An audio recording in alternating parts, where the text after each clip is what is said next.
Two time zones, my fragments. I hope everyone's having a nice time of their day so far.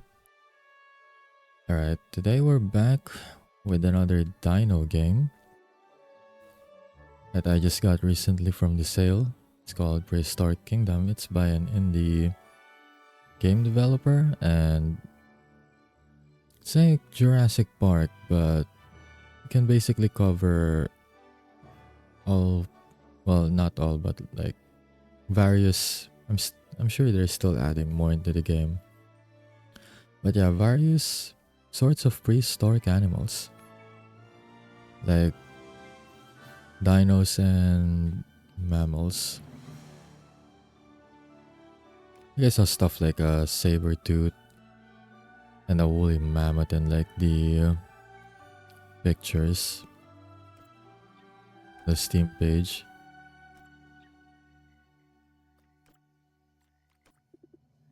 So you can only, it's still in early access and apparently you can only play challenge mode and sandbox. You play easy difficulty normal. What's this on the bottom? Default.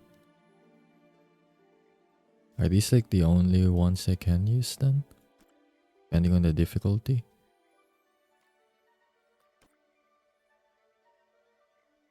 I feel like it is, yeah.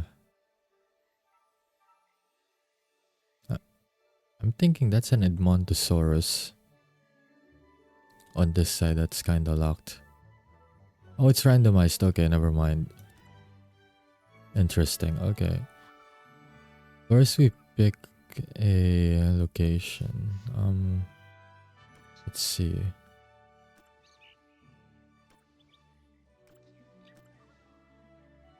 I mean, I did my recent and who knows, probably my last Jurassic World Evolution stream on Canada because I did the challenge mode. I wanted to just see how it goes. That will do that one. Normal difficulty, sure, why not? Modern theme, well, it's not tropical over there, it's boreal. Arid, well, it's not a desert either. Stone Age, rustic. Yeah, why not? We go modern and then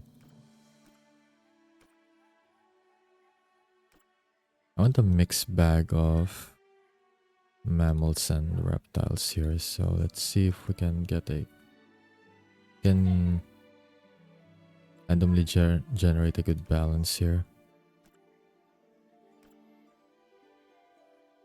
Guessing this is like an oviraptor. Not sure what this is. I kind of forgot. And then we got like a prehistoric bear.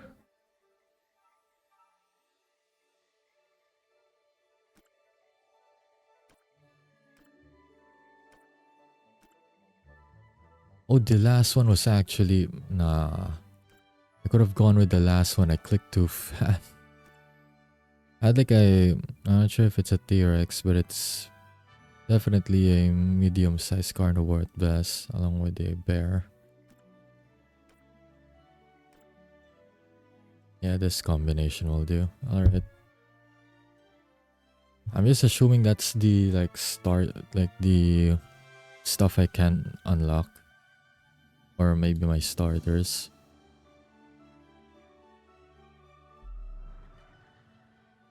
I didn't see any tutorial section, so hopefully they'll teach me everything as I go here.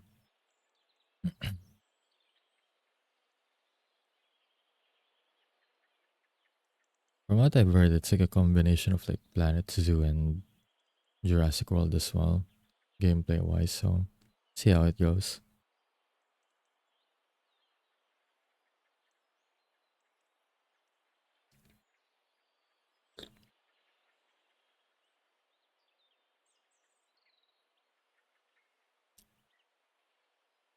So my default settings here are all on Ultra, so I'm not sure how well my PC is handling this. Hopefully well enough.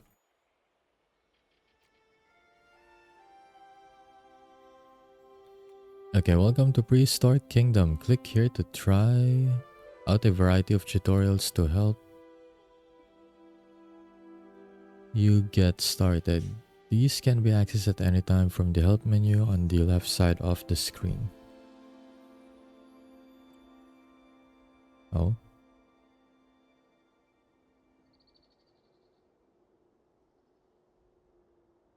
Wait, why is my OBS tabbing out? What?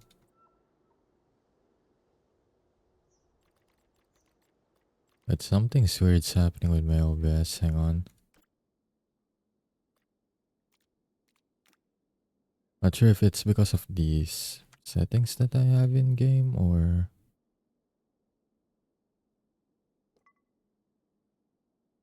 Okay, Task Manager says it's fine.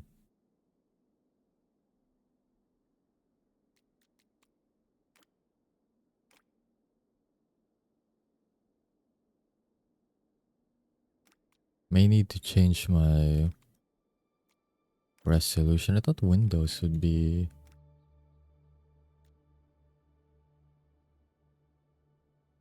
just fine though.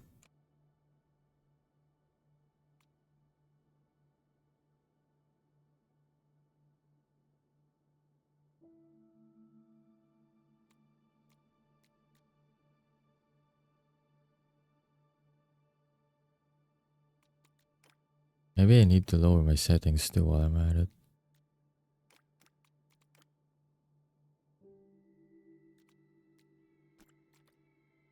Maybe ultra's too much.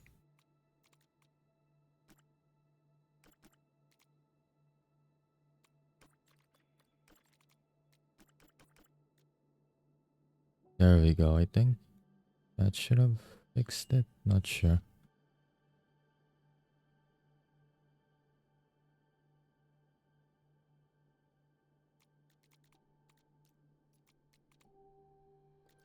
It's like the only game this has happened for me anyways.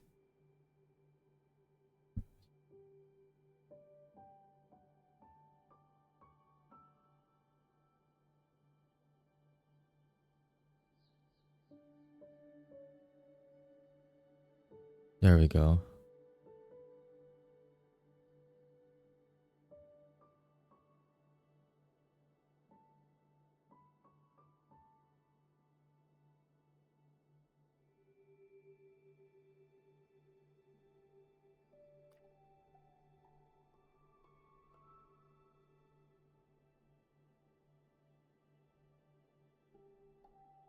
Maybe not. It's still kinda not doing well. I don't think it's because I'm using a windowed mode or anything.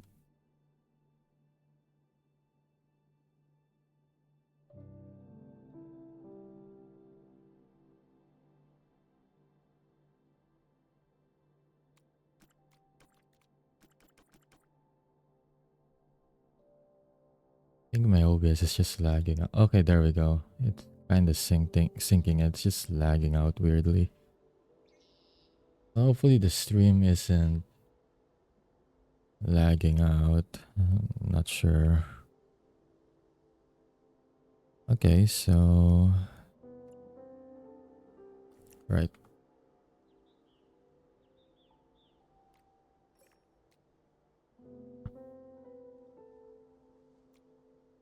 What did they say a while ago again? This can be accessed at any time from the help menu on the left side of this screen. Okay.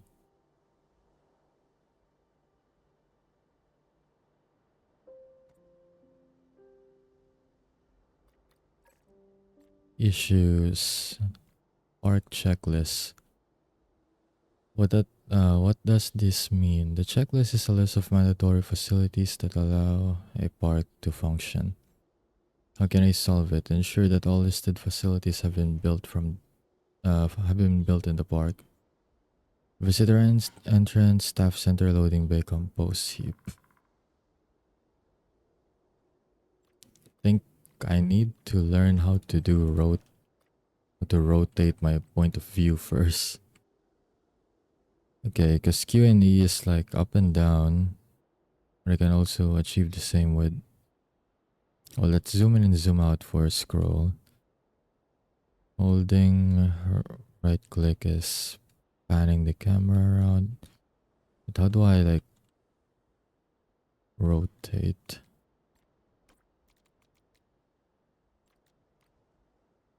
Maybe it's more in the settings than the actual game help. Okay, camera rotate is scroll wheel and move. Oh, I get it. I need to hold scroll. Okay. Okay, got it.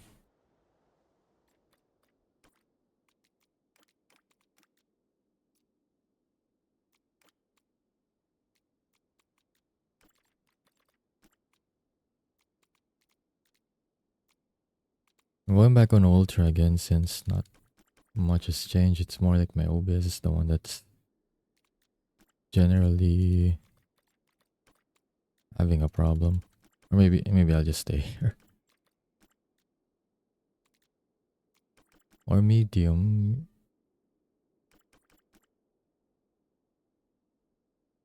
Because I've only gotten this much of a problem with Outlast Trials if I'm not mistaken. But it only happens when it spikes. I didn't realize it would create this much of a problem with this game and streaming it at the same time. Medium does make it a little better though, at least.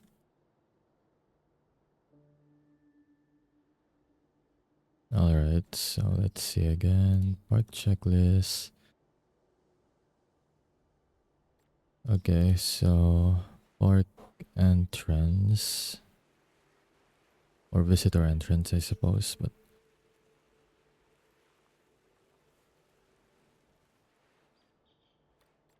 why do I place it though? Visitor spawner style, no. And why is it like underneath the...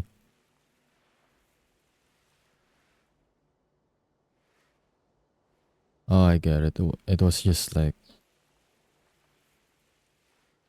I think it might have something to do with terrain height. But I can either choose from that or this.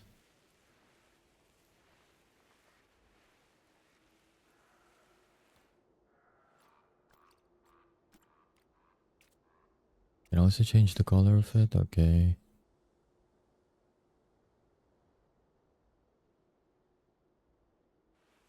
But like, where does this go though?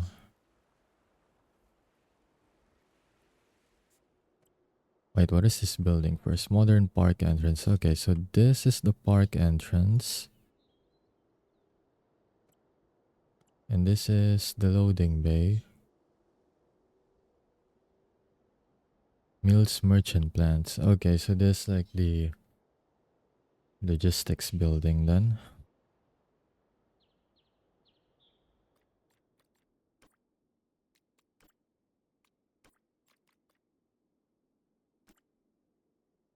It's gonna be much better on low. Okay, it's much better on low. It's not at least struggling to keep up with, or my OBS is not struggling to keep up anymore. Yeah, I just need to tweak a few things first.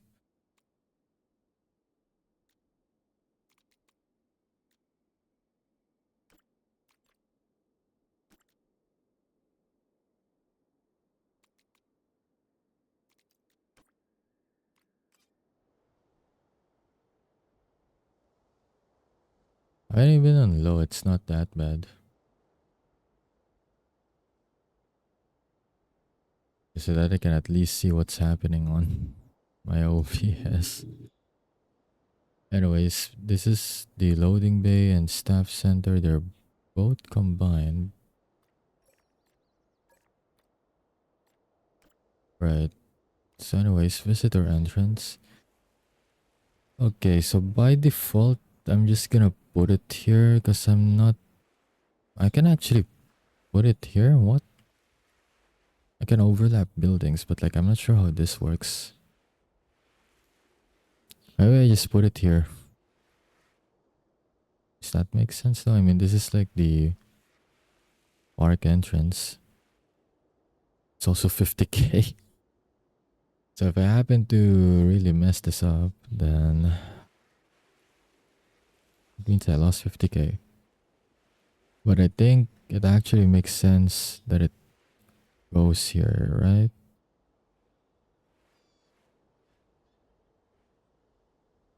I mean, this serves as like the entrance thing.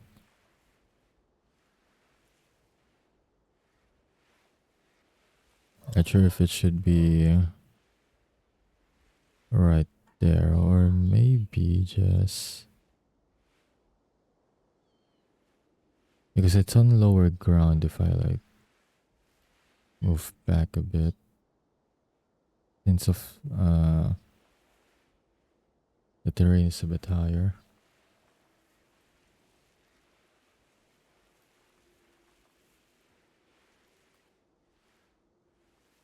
Oops.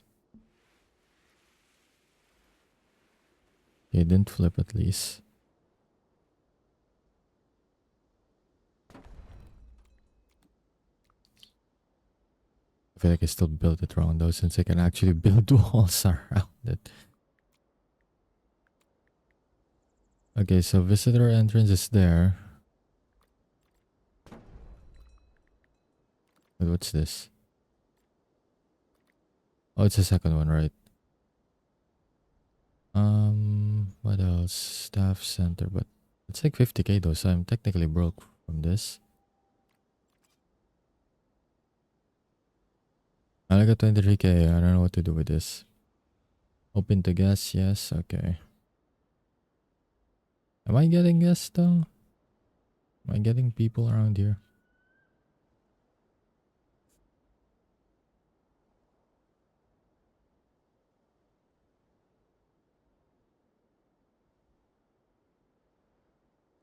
Actually, it looks quite bad if I zoom out. Okay, I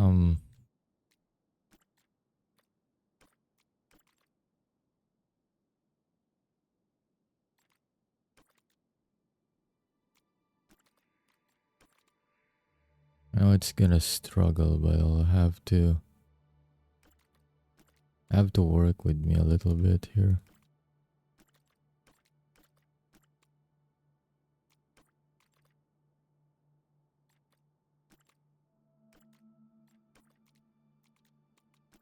This should be fine. There we go. Then it looks a little better.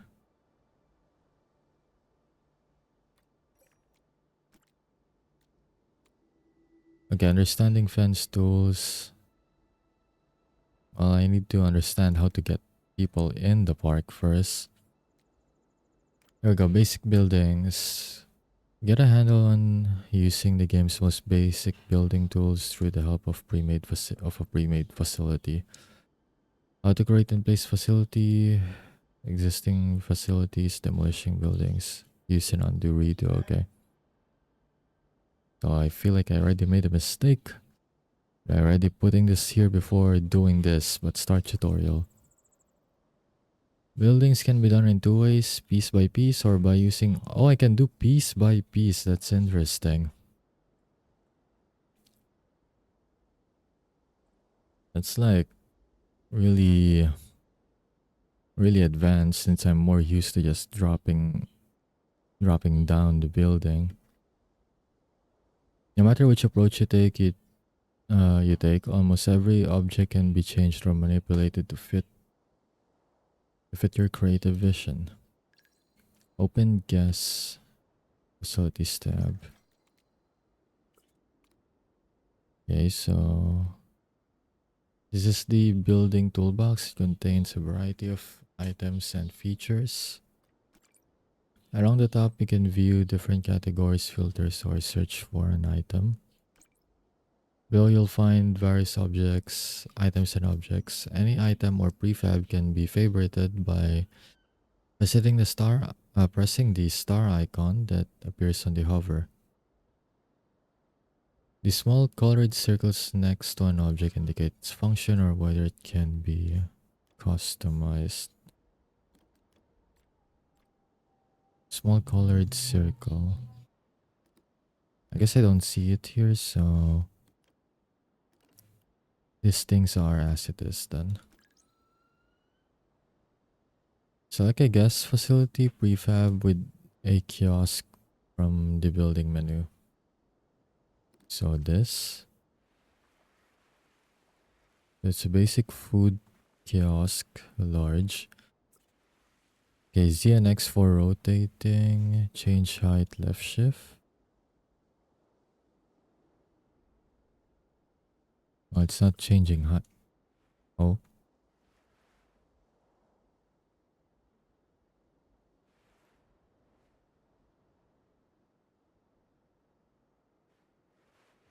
Oh, I get it. I need to raise my mouse as well. Yeah, that makes sense.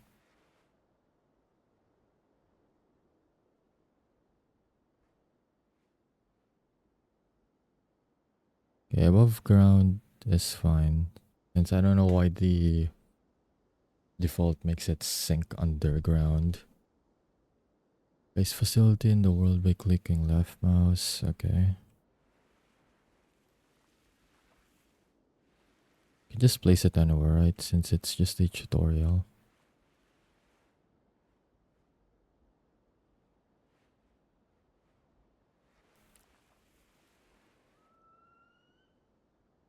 There. Placing new pieces or prefabs will create what's called a group.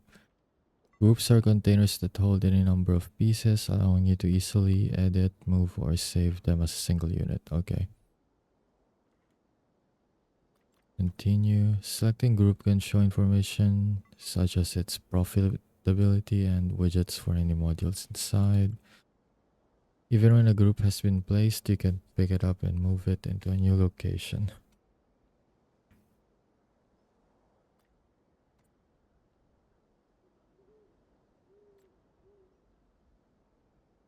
So there's a staff and there's like two staffs inside. You can move it around. Select large food kiosk. I just did. Remove with this, or I can just press M. Place the facility in the world by clicking left mouse. Well, I might as well just return it to its original position.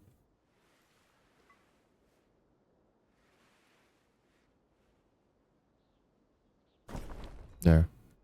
If you're looking for something more precise, try using advanced movement. Depending on the pieces inside of a group, this tool allows you to move, rotate, or scale objects using a 3D gizmo. Yeah, this is definitely way too advanced, but I'll get around to it. Probably get used to it soon enough. That's a lot of stuff I can't move around, but I prefer the default. I'll mess around with it once I really get a hang of things.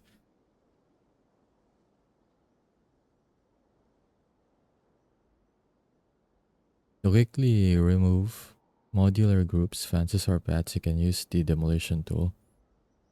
Deleting objects will refund you half their original cost. If I click this, then click demolish. There we go. Of course, not everything is always goes to plan. If this happens, you can use the undo tool to quickly revert your changes. If I click left control Z, there we go, or you just can click this. Finally, many pieces can be recolored or have their materials swapped using the styling menu found within the building toolbox. Always look for blue editable icon to see if a piece is customizable. Okay, so basic stuff. Staff are required to complete a number of tasks in the park. They allow you to physically move resources between buildings, restock empty animal feeders, and provide guests with meals or merchandise. I have one staff center. Yep, it's already here. Open staff management. Staff management menu via park services on the bottom left. Oh, this one.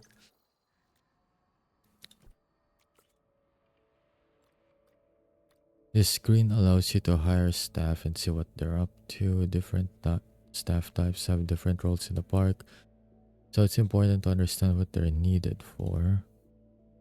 Keepers handle habitat maintenance and animal nutrition, refilling empty feeders or cleaning up dung.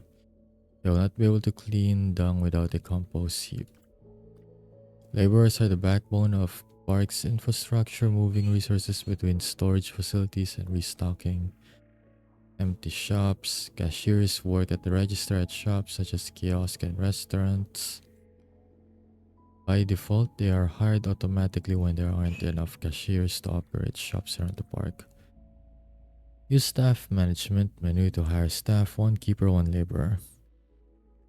Dang, there's even categories now. I'm just used to just hiring scientists for everything. Yeah, there's definitely a lot more depth compared to Jurassic World Evolution. Okay, so one laborer. I don't know which one is good though. Oh, by the stars. I think a 1-star should be fine. Just for tutorial purposes. Then hire a keeper. Oh, keepers are more expensive.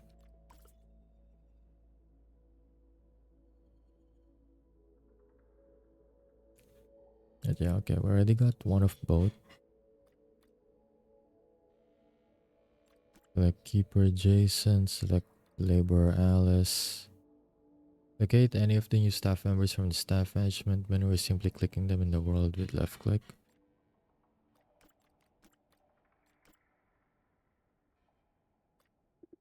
I did have them selected though. Wait, what if I just try to find them then? Okay. But I can actually follow them around. Selecting a staff while they're working will show a dotted line to their destination, making it easy to visualize staff routes and pathing. That's neat though, at least, so that you know where they're going and what they're doing. So that definitely helps. Although it's kinda, funnily enough, their helmet is kinda bugged there. At least when they're interacting with the counter, it's kinda just floating around. Make sure your park is built for minimal travel distance to maximize staff efficiency. Yeah, I'm still asleep. I can't stop yawning. Placing convenient storage modules, additional loading bays, and accessible staff gates for habitats can make a huge difference. Okay. Animals and guests consume a variety of resources. To import them, you'll need a loading bay. I have one loading bay, it's already built. Loading bay will import resources via truck every few minutes. A new shipment will only begin if a resource has been taken from the loading bay. You can improve your import efficiencies by building additional loading bays around the park or by upgrading them with additional trucks. Simply select a loading bay, press add truck button to purchase a new vehicle. Oh, I saw that lag. It's not. I think if I have more stuff going on in the park, it might not be good. I might have to lower the settings again. Okay, how do I... Okay, I selected it. There's the option to buy or sell it. Okay, never mind, I saw it. Loading bay can only hold so many resources. Storage modules should be placed throughout the park to better distribute your supplies, allowing keepers and laborers to access resources faster. Okay. Have storage goods, small build. Okay, which one is it then?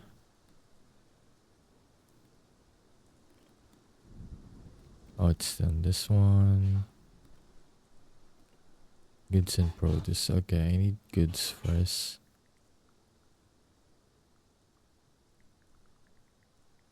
I need to make them close to maximize efficiency, right? So Can put one here. Although it's kind of eating the fence though, I guess, so... I should be able to remove the fence, right?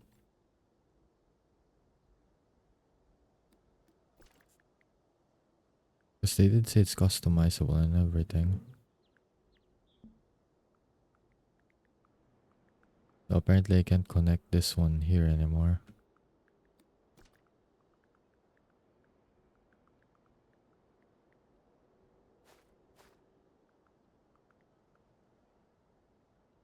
I can't even build it in general. Not enough. Well,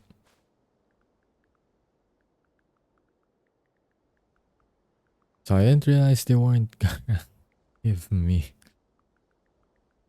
like a free pass of like building stuff here. So I made the mistake of building this one, the visitor center, when I'm not supposed to build it yet. Well, I guess for tutorial purposes I'm not. Yeah, champ, how's it going? Hope you have a good stream. Gonna be lurking. Thanks, Misery. Have a good lurk. Thanks for dropping by.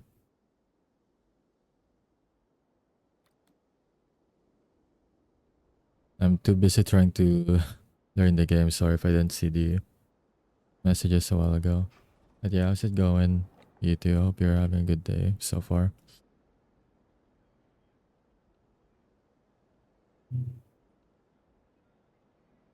Is that sticky? Wait, hang on. There, just in case.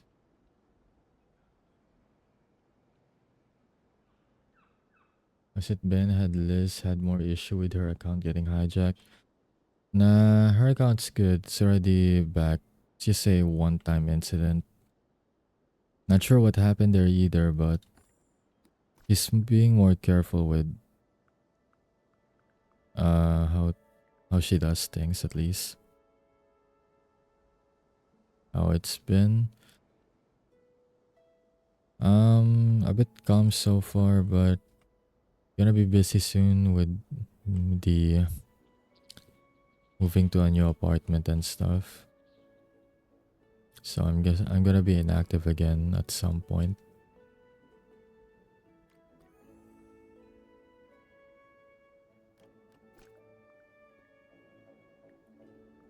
But what am I doing again? Alright, I'm trying to refund the visitor center.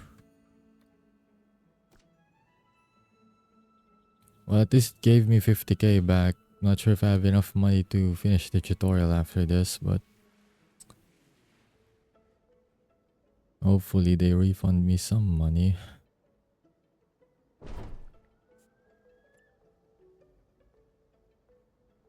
Not sure if I should be building it that close though. Hopefully it's not gonna be a problem.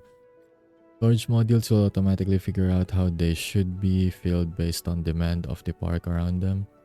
For example, putting a goods storage module near a gift shop will make it request more merchandise than meals. Also, it has proximity priority. Got it. To override this, you can manually block deliveries. Okay. Select goods or produce module. I don't have a gift shop, so...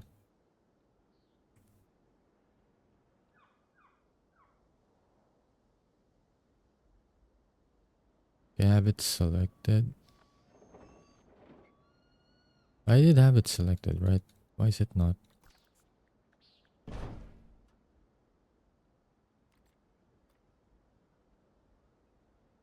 Well, it says select, but nothing's happening. Thought Maven was a guy until I watched her stream. No, he's not a guy.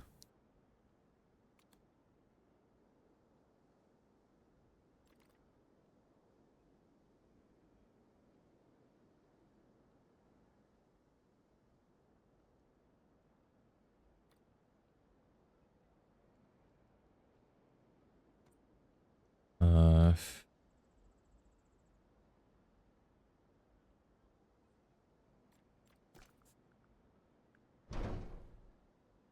It's not letting me select the thing. I'm not sure if did I break something?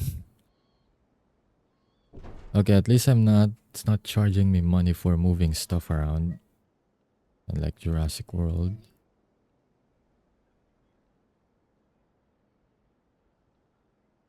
Oh, I think I get it now. This is the module. Okay, I thought it was the right, my bad. I get it now. Okay, so how do I select this?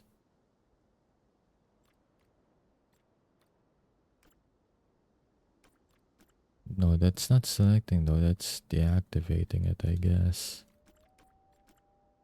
What if I block everything? Then what?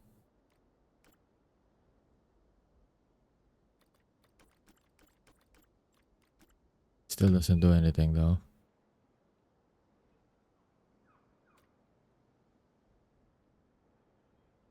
It's because to me the BFA look like a male, so I always assume Wyvern is a male.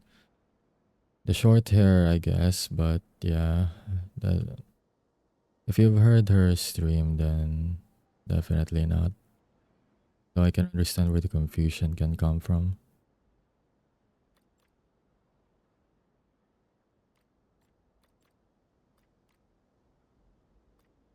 Still don't get what on earth is a mod deal. Is it in the logistics though? Loading bay, compost heap? No. Those are buildings.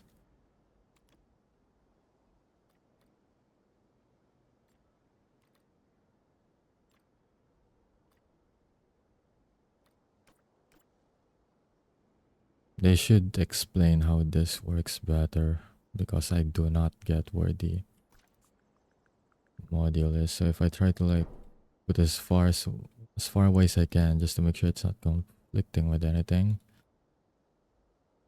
Now I can't even click any of the resources. Oh wait, I can, never mind.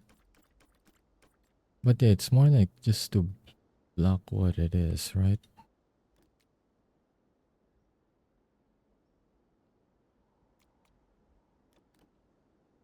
I can't even click on the other one. I can only click on the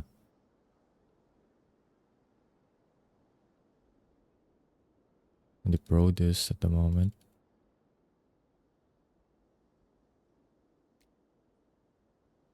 Do I need to zoom in?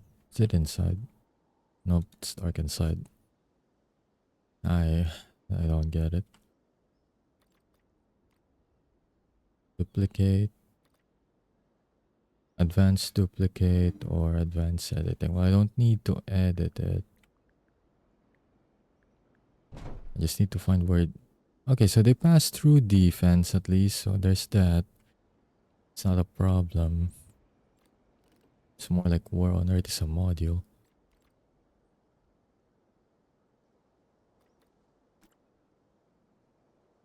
What if I end and restart it?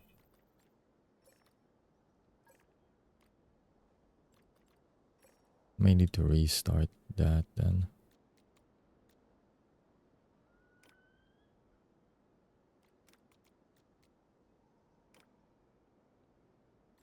Which is the one I was doing again? Okay, this one. Yeah, you need the loading bay. I already have said loading bay. How's school going for you? I'm not attending school. If you meant the review center, I've already passed my licensure exam. Last month. Around September 24th to 25th. I took the exam and I already passed it. It wasn't school that I was attending. It was a review center since I wanted to have fundamentals again. Not gonna lie, my college was so bad I didn't really learn much from it. Even though I should have learned the basics of what I'm trying to take for my licensure exam, but if your professors aren't even attending classes, then what am I supposed to learn? No one's teaching stuff. Basically, you're just gonna have to self-study stuff, but then you self-study, but if you don't understand the concept, no one's gonna be explaining it, so it's been a lot of problems basically. So I attended the review center just to have like lectures on the basic fundamentals again while I'm supplementing it with self-review for like a few, the past 3 months or so. But yeah, I do have my license. Well, I just need to attend my oath taking, then I will have my license. It's more of just a formality at this point. But yeah. Select the load. I can't even select the loading bay. Why is this so bugged right now? What is happening? Should I just restart? I feel like I should restart. I already screwed myself by building a building that I shouldn't have a while ago. Now I can't even click it. Okay, first off.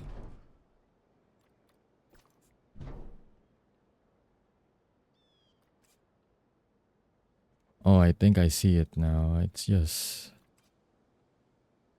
It's bugged. It's the only... Oh, no. It's not bugged. It's a good thing I tried at least clicking around first. No, I'm just dumb.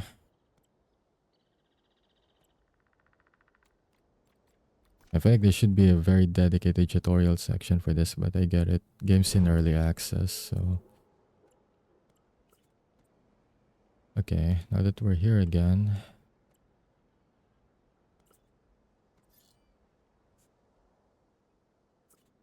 I have to basically... right click first just to cancel...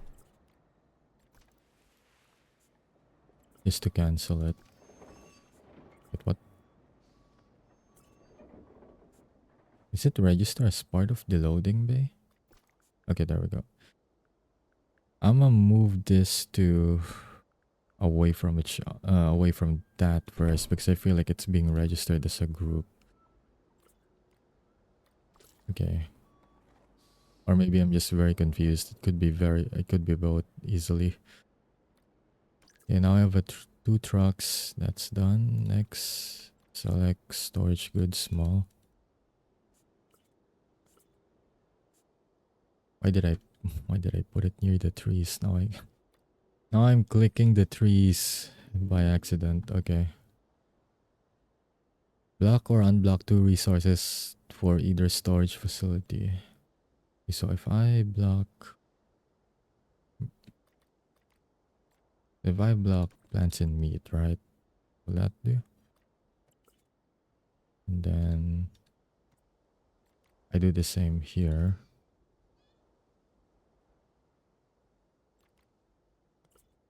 I did block resources though.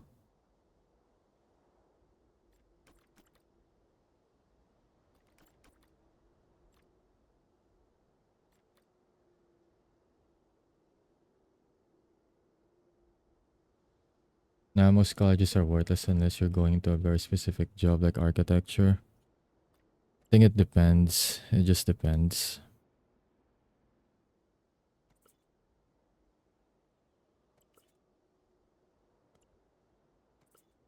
Varies by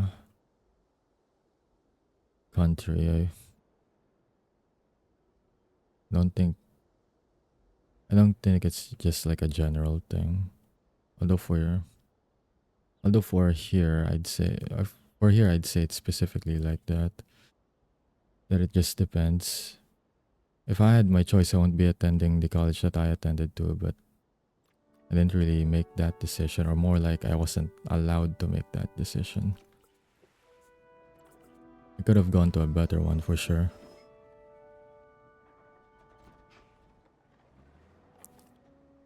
I literally just blocked and unblocked resources. I don't know why it's not counting.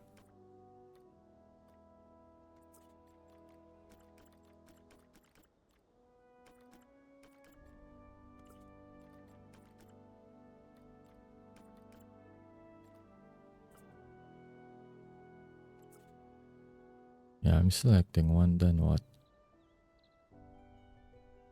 Block or unblock two resources from storage goods small. Oh, I get it. It's registering the loading bay, isn't it? But why though?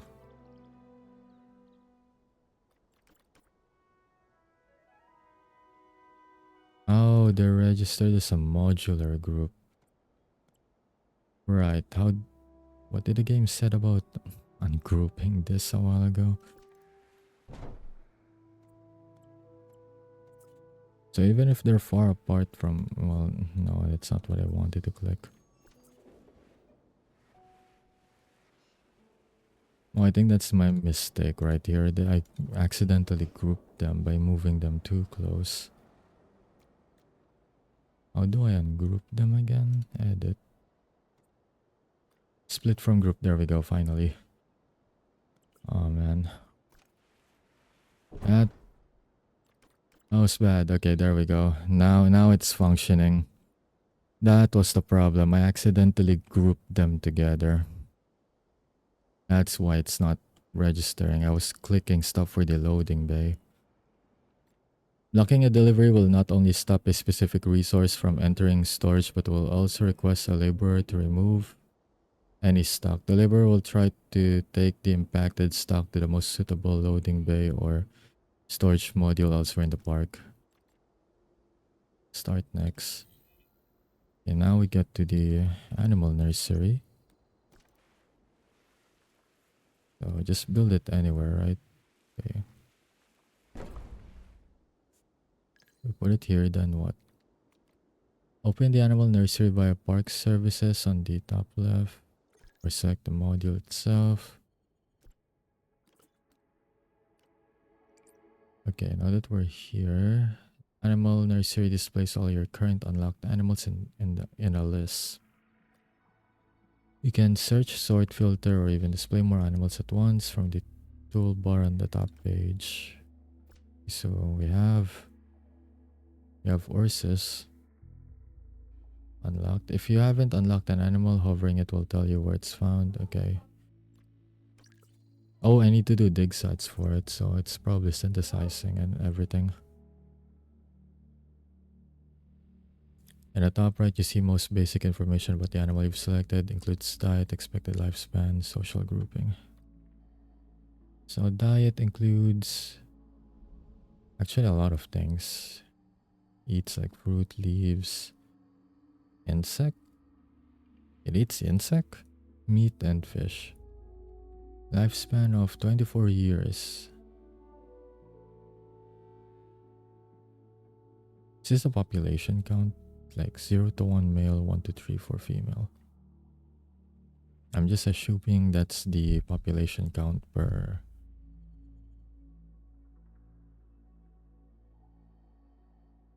sex, I guess.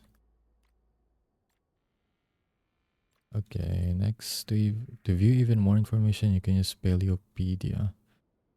Menu allows for a detailed look at animals' habitat, needs, compatible items, breeding seasons.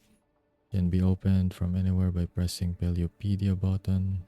This one, the one with the book.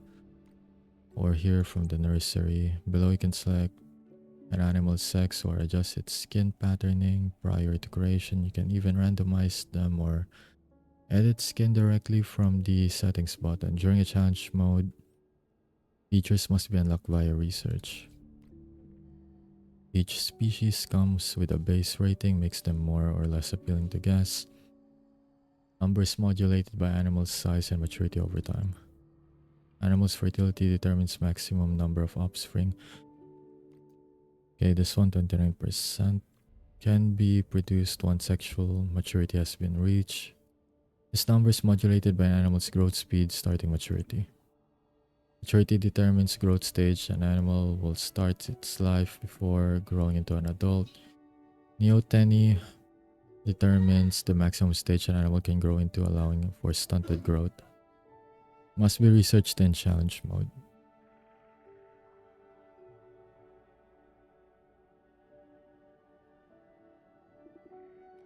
Okay. Growth speed of an animal impacts its immunity, fertility, and food consumption in exchange for higher incubation costs. Slower an animal grows, the better its health will be. Okay, so first I need to create 2 horses. You make jokes like, man, he must value his degree in underwater basket weaving because there's a bunch of nonsense degrees in the US. I think it just allows for flexibility of choices now. I mean, I do get that some of them can be like a bit too much, I guess. I mean, we don't have those here.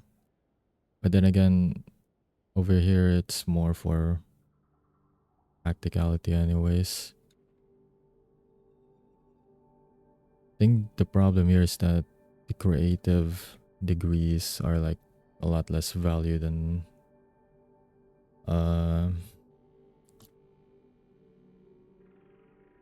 the more established ones. But then again, it goes to like the demand of it and everything anyways.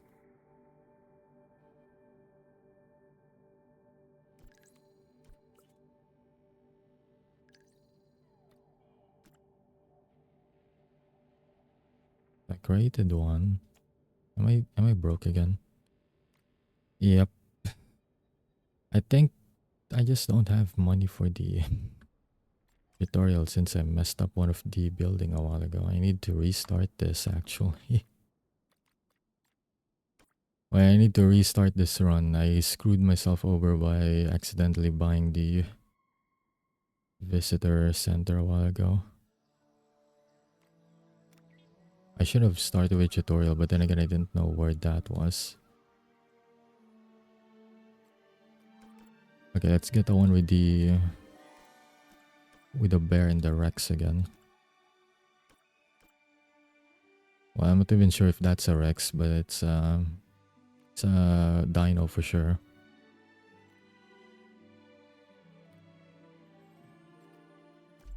Start challenge.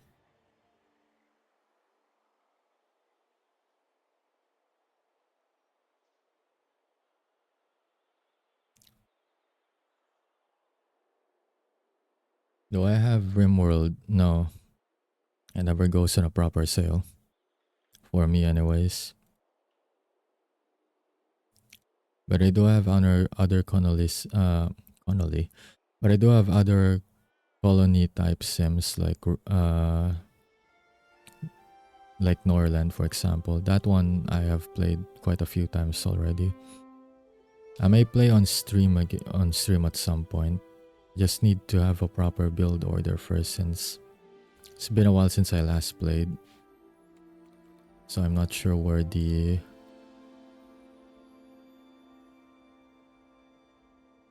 I'm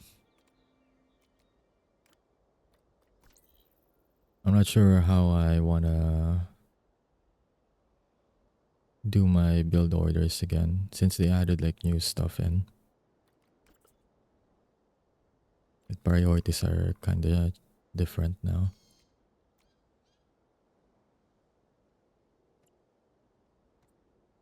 Hold and drag middle mouse. Alright, this one.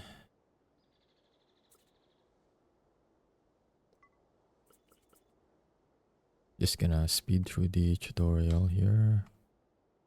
I already figured out how most of this worked a while ago. Even though I should have learned it over here. If you're struggling to get comfortable with your controls, can be rebound in the settings menu at any time. Great place to learn shortcuts. Okay.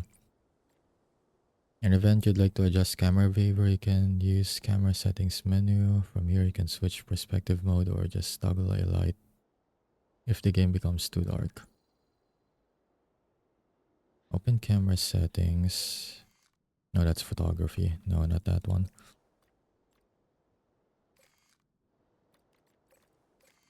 Oh, actually, this is it. Never mind. I'm stupid. So, light settings is L. It makes things marginally lighter. Must be useful for like nighttime like this. There we go. You can also control day and night cycles. That's interesting.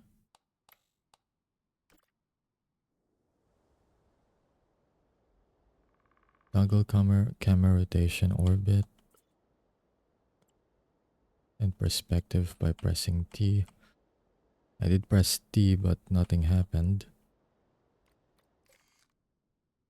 Camera settings menu. I mean, this is it, right? Well, it is screenshot mode. Never mind. I'm not sure where's camera settings. This one.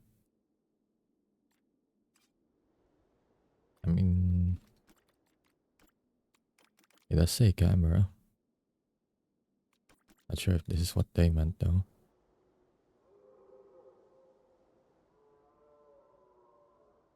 You love RimWorld? I've been interested to play for a while now, but like I said, until it goes on like a proper sale for me, I'm not gonna get it. Because it only goes for like up until 20 every time I see it on sale. I'd be very interested to play that for sure.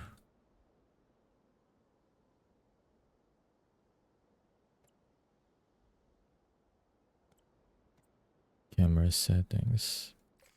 I don't. Where is that though?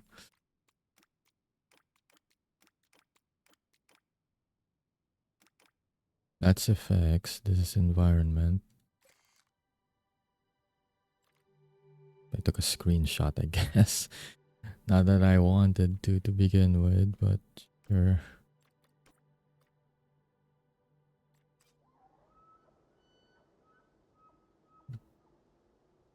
Oh, it's this one. Right, my bad. Panel at the bottom shows screen where you'll find park analytics such as your money, construction options at the current time.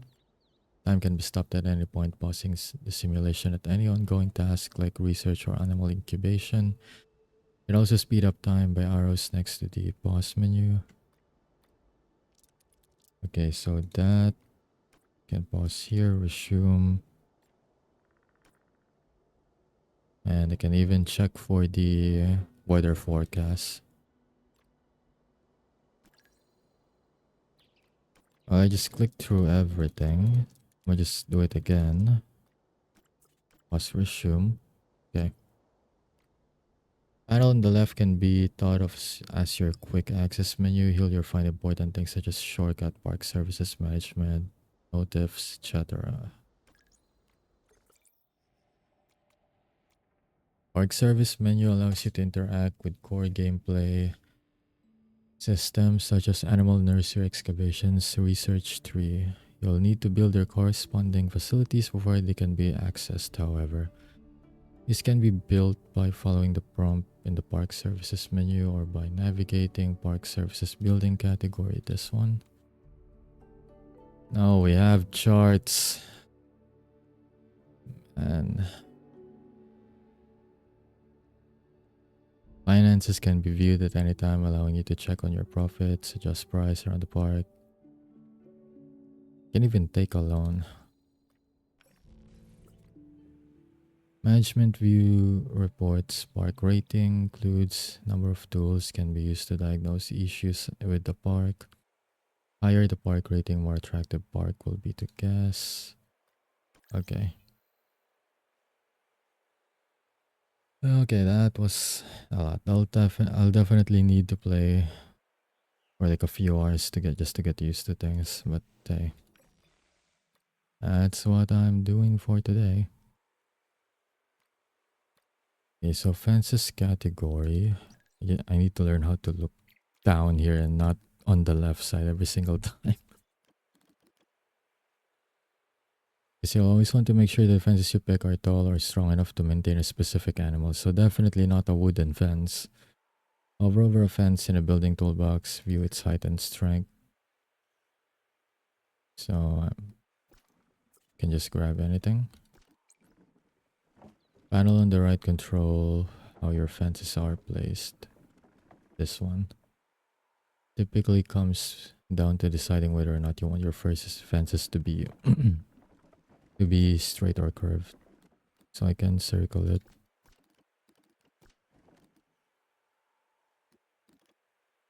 So they're all 30 though, so it doesn't really matter which one I get. So say I get Okay, align to slope, curve placement, use a grid. Oh, this.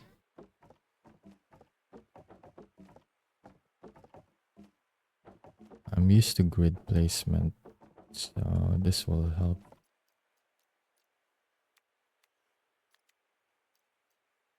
Angle snap, length.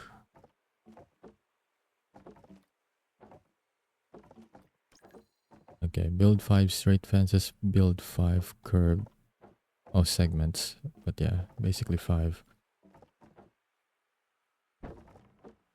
So that's a curved one. I need a straight fence first. Or not, I guess it's kind of curved by default. 5 segments, alright, so this is 1, 2, 3, 4, 5.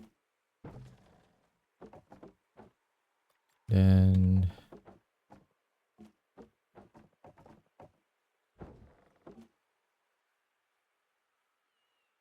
oh, it's per placement. I was counting by grid. Okay, my bad. Okay. So do this.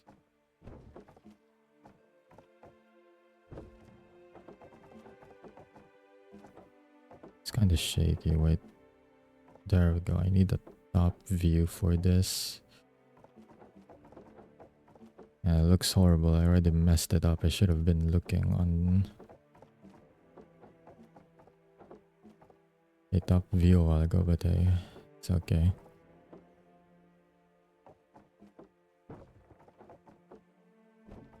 I mean, it's just for tutorial purposes, so even if I messed it up, it should be fine.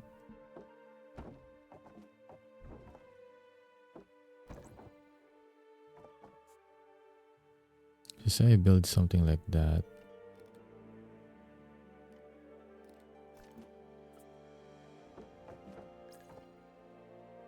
I already built 5 straight fence segments though. There.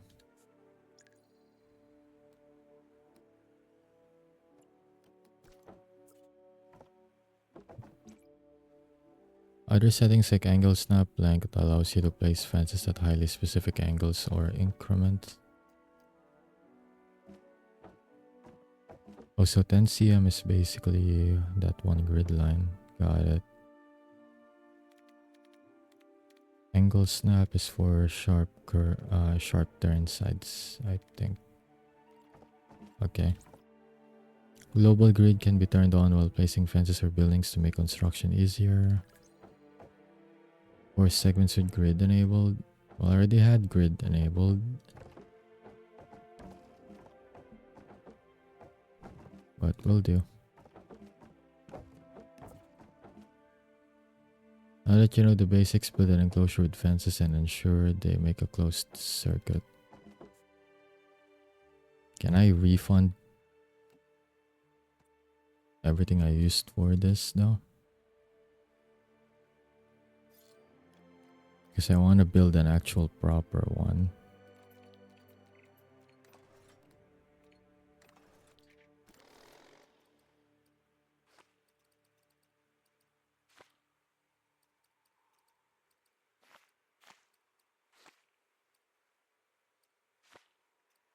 Okay, so I'm getting a refund value for it at least. So that's good. You know that we're viewing from the top angle, let's make a proper enclosure. I'm gonna stick with the modern wood fence though, just so that I have better visibility on it. And then let's say we put it here.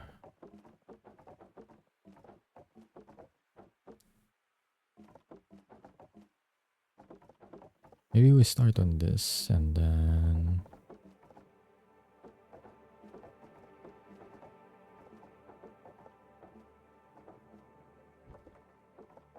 okay, so that's the maximum length.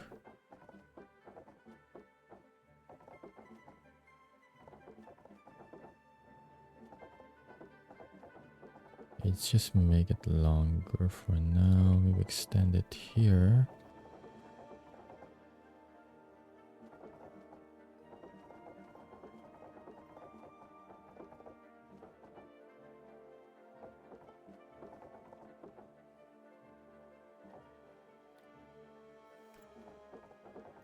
What if I turn angle snap? Okay, so that's how it works. So if I turn it off and turn it back on,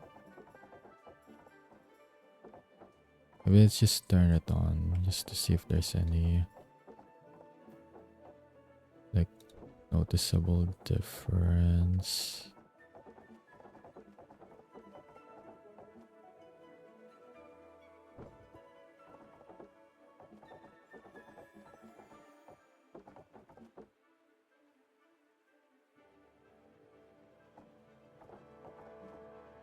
Turn off curve.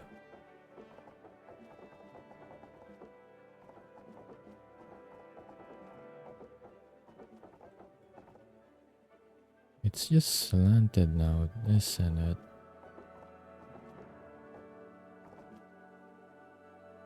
Ah, I see where it went wrong. That one, huh?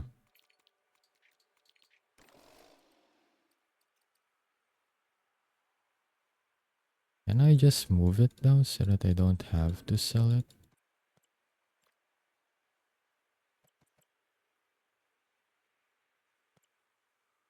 How come I can't select to like move fences around?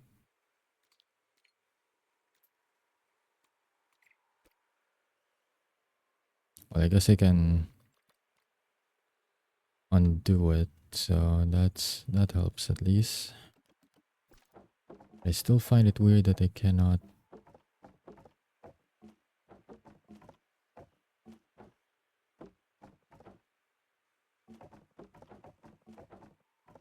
edit them. I can't even align them. What? Why can't I connect them to each other?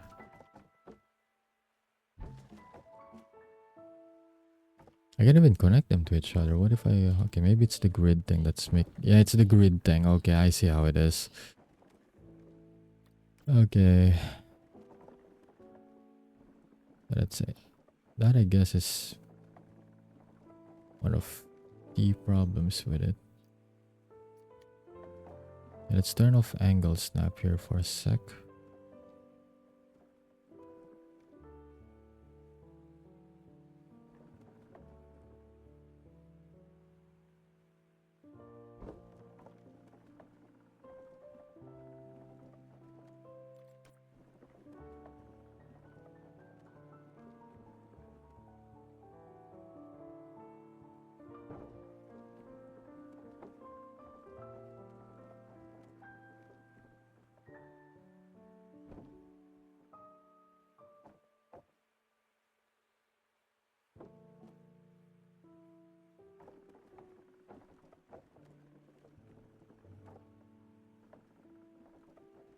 Okay, so that's nice and aligned, I think. A bit small.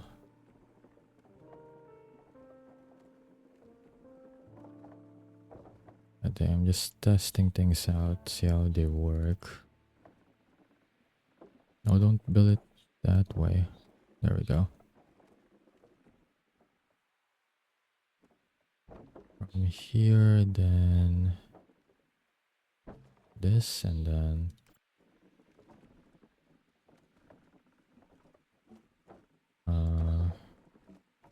there we go. Oh, object collision. Okay.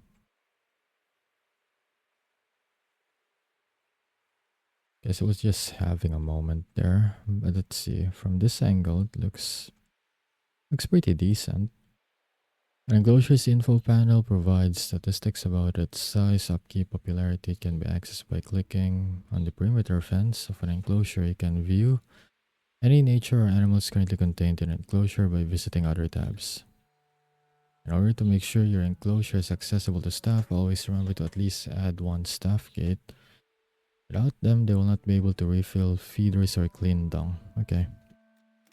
So it's like the gate for Jurassic World.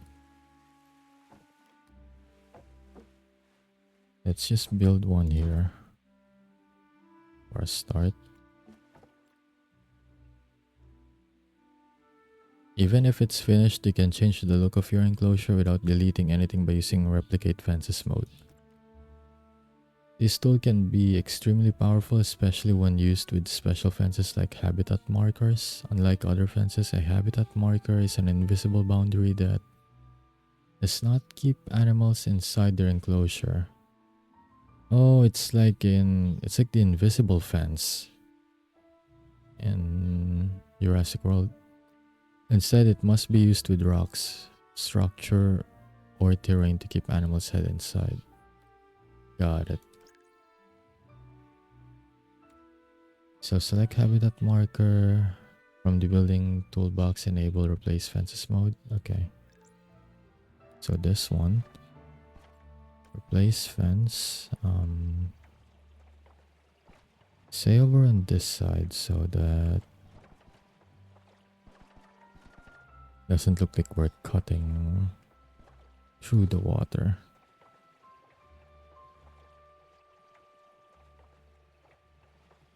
Let's just assume the lake is deep enough, or you don't want to cross this boundary, for example.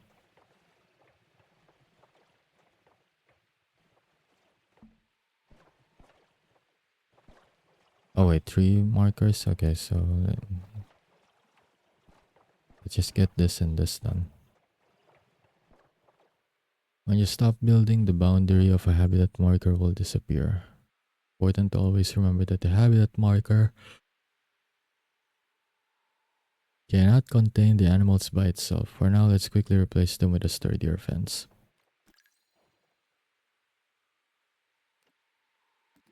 Like a metal fence.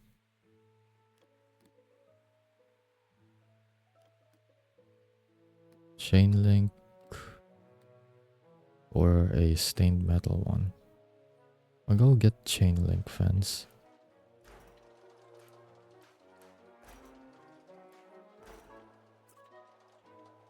You've successfully reached the end of tutorial. Start next tutorial.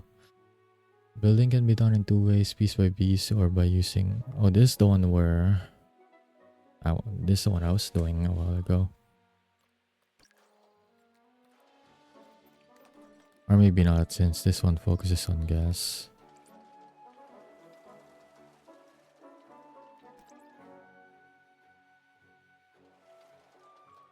On the top, you can view different categories like filters or search for an item.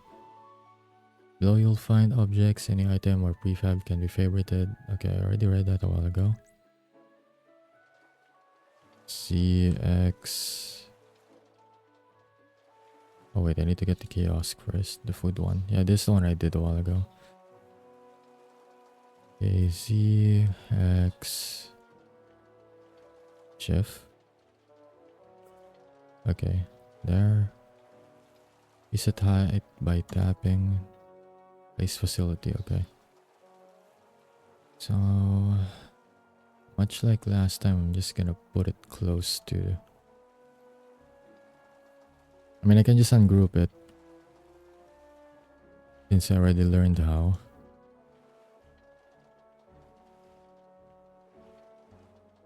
It's not rising up though.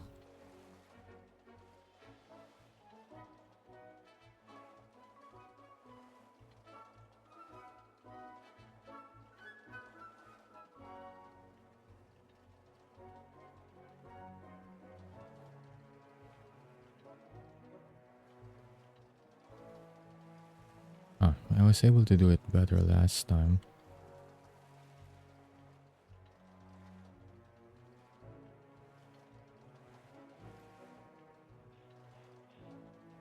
Alright, I need to hold.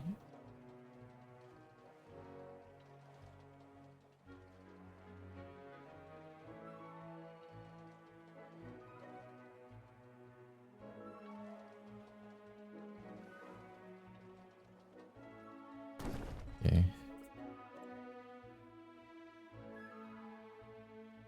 Well, I don't like how it goes invisible there, but well, in early access, I'll get better with time. I've already read those a while ago. Remove M. And I can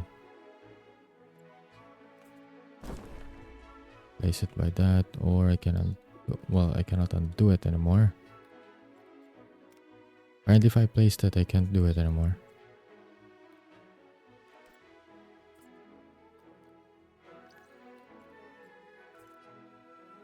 I'm not gonna edit it in advanced mode yet, but I will move it back.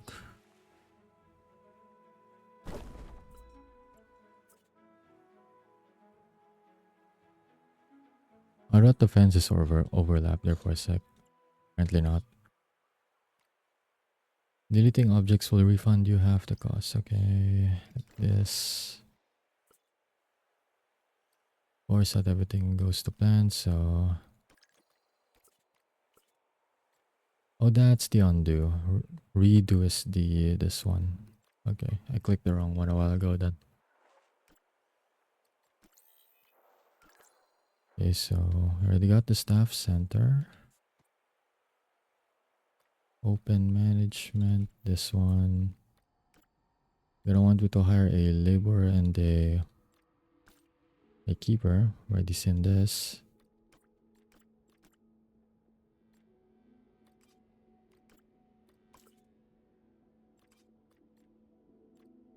Oh wait. Well, I guess I bought two keepers then. I don't think I can refund the wait, what? It's just labor. Why huh?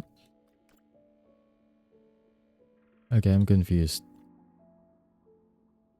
I hired a keep. Am I supposed to have two laborers now? I think I did. I kind of forgot how the tutorial works then probably. Also, my bad right there. I wasted more money.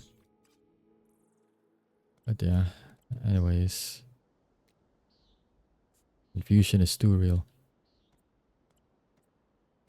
Okay, open staff center again. Select. Oh wait, I'm supposed to select them. Might as well just find them in the field.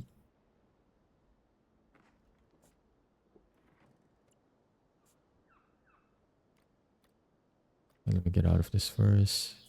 There we go.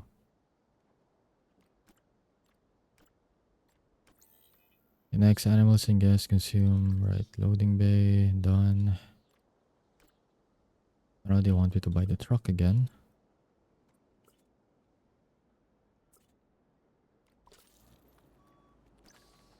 Got the truck.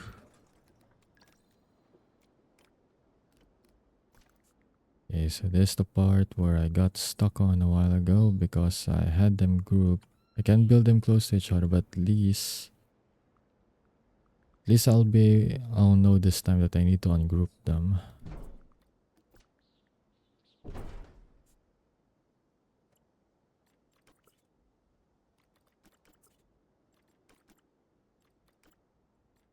Next, animal nursery. I need to connect them on the fence, or I will just build it here for now. In the nursery, I as well get the horses again. Open the animal gallery. Oh yeah, this one. And set gallery size to small.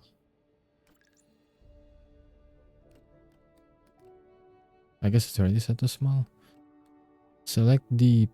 Oh my god, I don't know. Well, it's not a Rex, but I don't know how to pronounce it.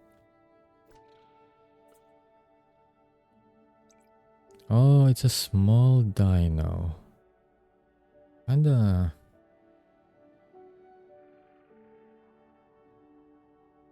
I don't know. It looks like a certain dino that I, for some reason, I couldn't put my finger on it. It's like a Dryosaur, but like with a more like stony skin. Anyways, so this time we're not releasing a Anorsus.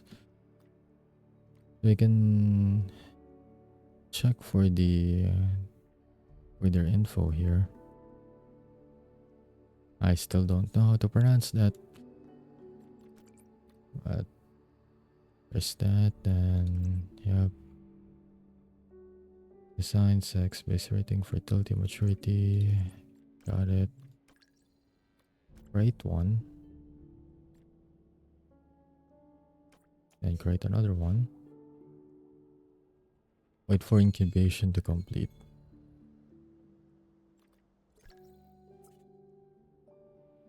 I already selected it. How do I wait for incubation though? Why do I do that? Oh, this.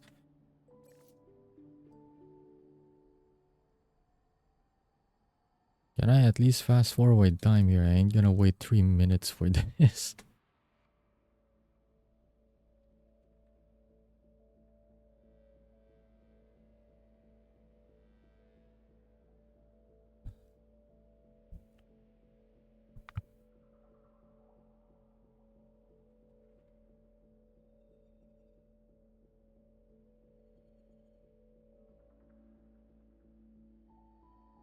Just gonna put that on fast forward for a little bit.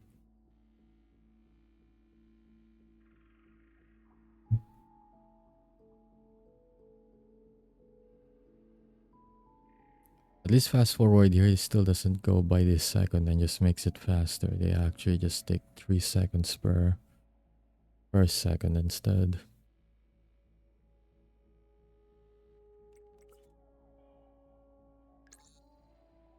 Okay, both of them are ready now. That's good. Select Sophia in the nursery holder. Why do I do that? Oh, their names. Okay, got it. Select Kyusha in the nursery. Who's Kyusha? What?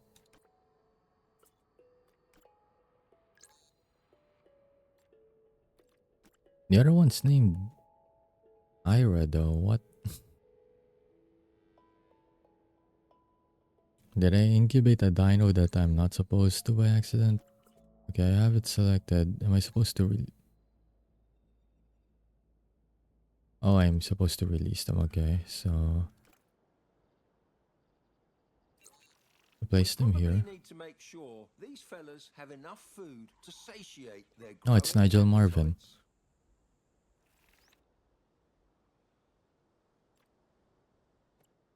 appetites. Select Kyushu in the nursery holder. Well, I don't have any Kyushus there, but okay. Can access new animals in the nursery holder. A menu listing all animals that have incubated or are still incubating. Open the animal holder. Access menu left side. Okay.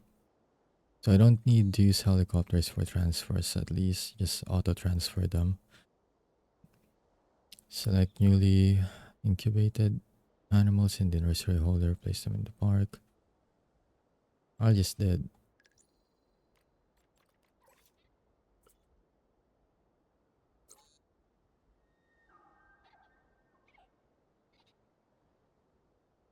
Okay, so there's a problem here. They're assuming I have this Kyusha in the park, but I don't. I don't have that. Oh yeah, what if we just end it right there and because it's bugged and I'm broke. Already did animal creation. I did produce and stuff. I already did basic staff hiring as well. Okay, so basically I think I have the gist for everything.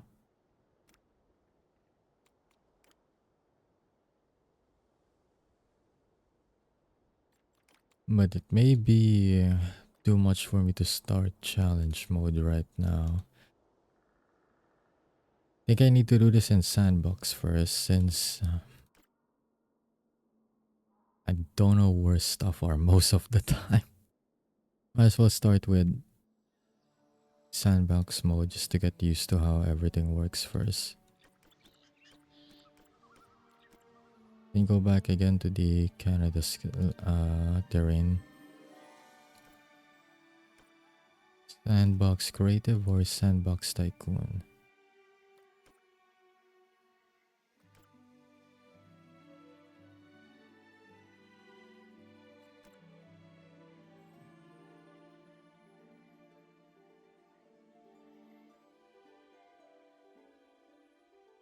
I don't know what's the difference though.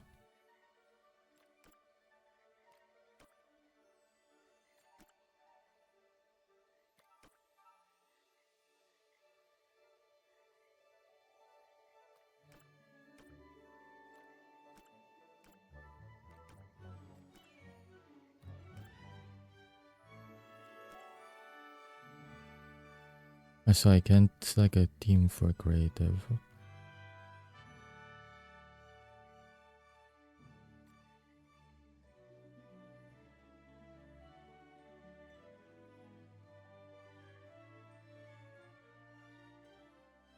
Okay, so we're using sandbox, unlimited money. Yep, that'll help.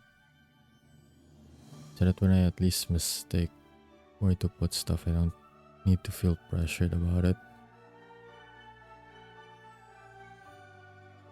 So we'll just have everything enabled except for the unlock everything.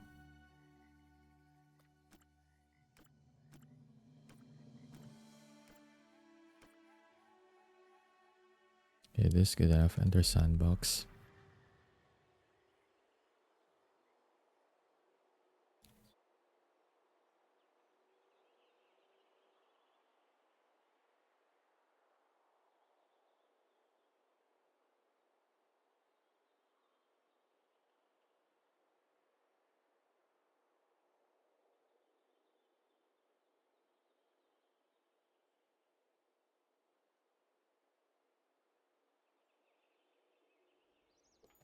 Okay, so here we are.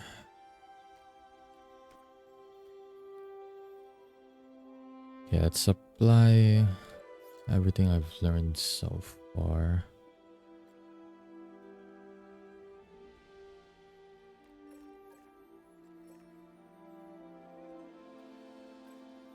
I should have at least not cleared my notifications just so that I can have an idea on what the park issues are. You can just tell me there's no park issue here. Okay, but first off, let's just hire. Okay. We'll get 2 laborers. Then 2 cashiers.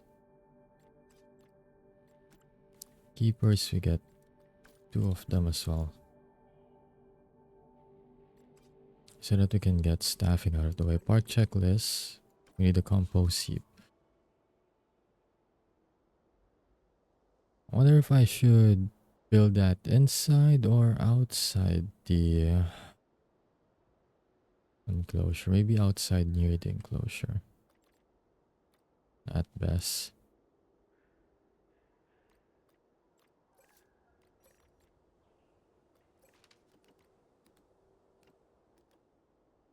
So I have everything on the Paleopedia unlocked.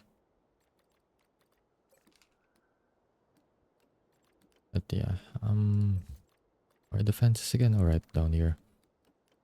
I'm used to to having the menu on the left for everything. Modern glass fence. I don't think that's gonna keep everything out. But there's also upkeeper fence. Interesting.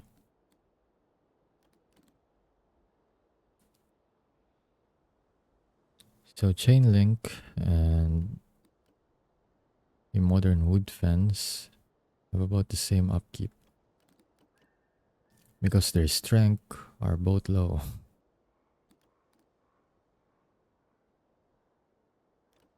Okay, so the difference is that it offers visibility.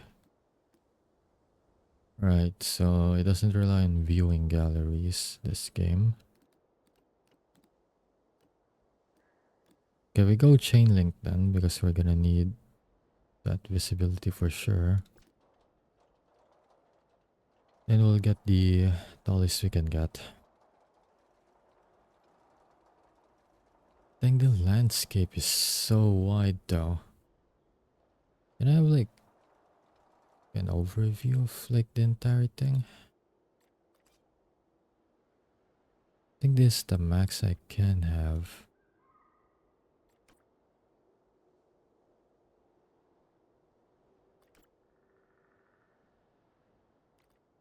I wonder if there's like that option in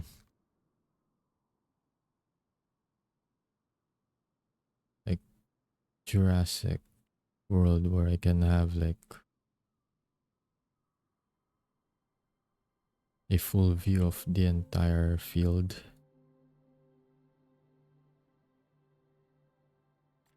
But I can't. Maybe I just don't know where.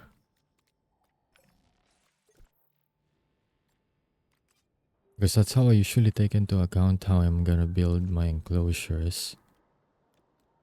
But like seeing how much space I have.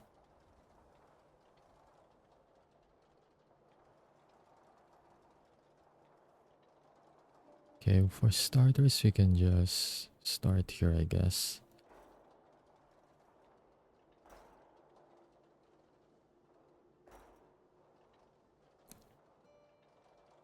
And we definitely don't need to worry about money since there's unlimited money in this mode.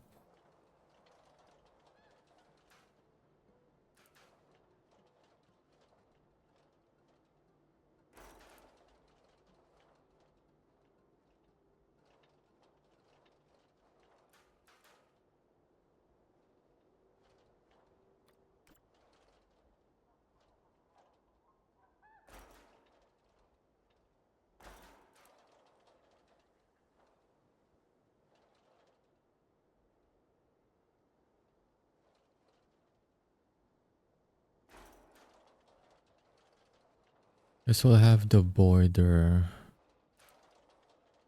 near the rocks then.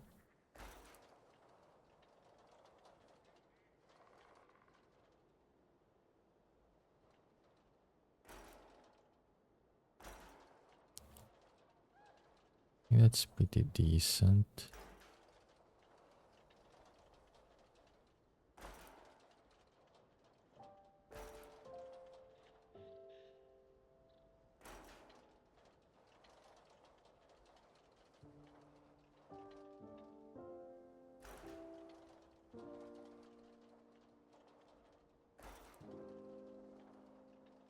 Alright, but where do I cut through the water then?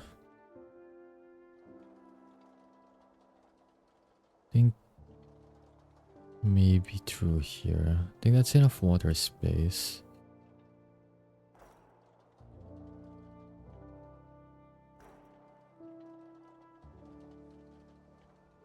Okay, enable grid mode just so that I can see where the...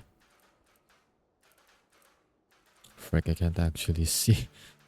I can't see where the other fence is at. Grid made it worse. It's like a tiny dot that's showing me where the other fence is at, but like... I can barely see it.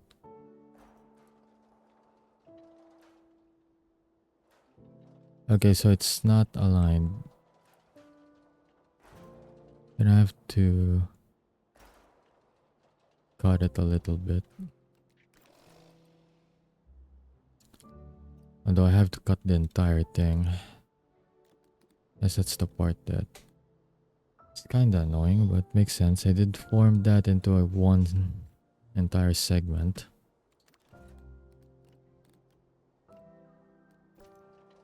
So I can't just trim it like that.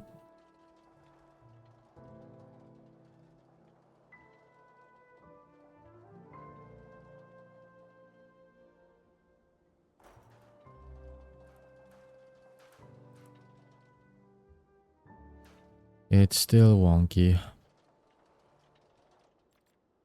Okay, how about this then?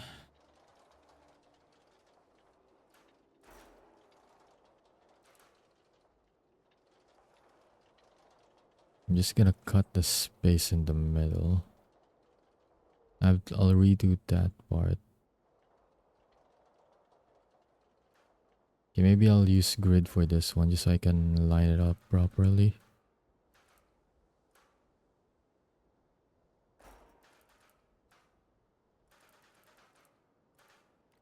Okay, remove grid.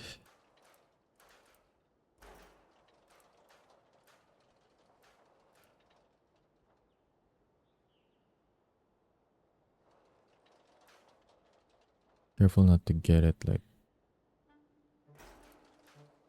way over there, and then we'll delete this entire segment. Yep, I think that's cleanly aligned now. Well, it's a small bend on the side, it's fine. It'll do. Okay, so we got like a long enclosure here. I feel like it's even longer than what I usually do with my Jurassic World enclosures.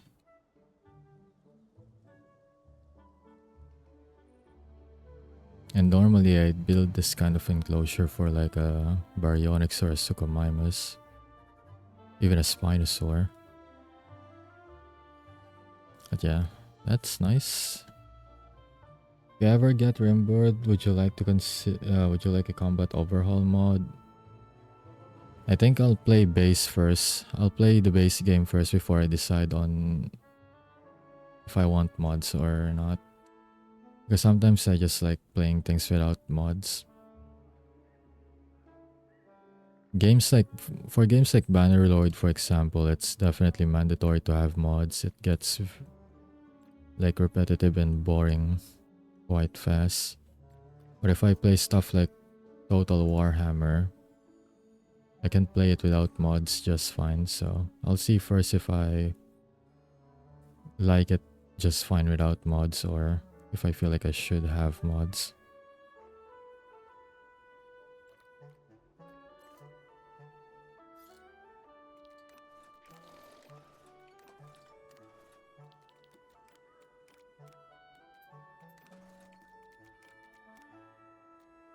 I can place alphabets.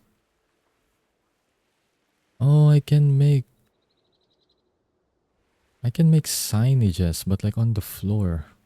Those things that you can see from the top-down view. Okay, that's interesting. I didn't know that existed. Can even form letters with fossils.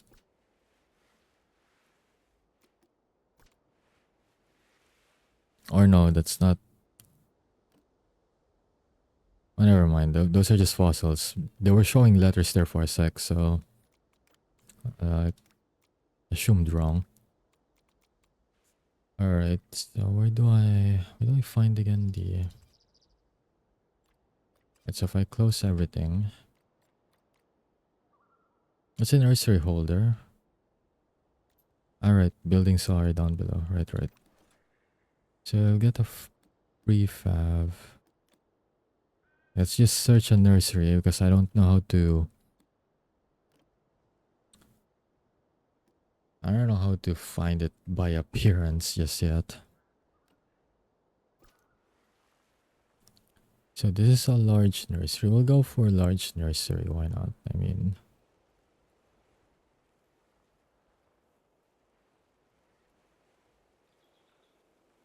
Yeah, I have unlimited money after all. Okay, just to keep it close to the enclosure, what if we just build it right here?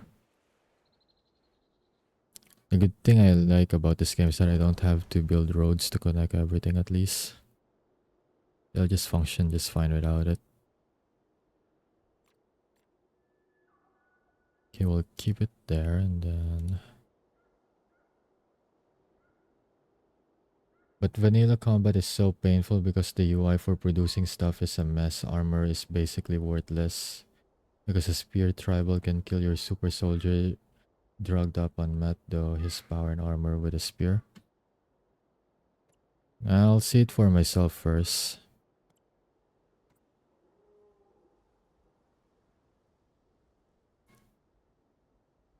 Like getting reviews and opinions on other people are good and all, but I gotta balance it out by seeing how things are for myself. That's how I always decide on like what product or what anything in general that I want to try is to begin with. I used to just follow what everyone says about something, but it's important to have like your own informed opinion on the matter yourself.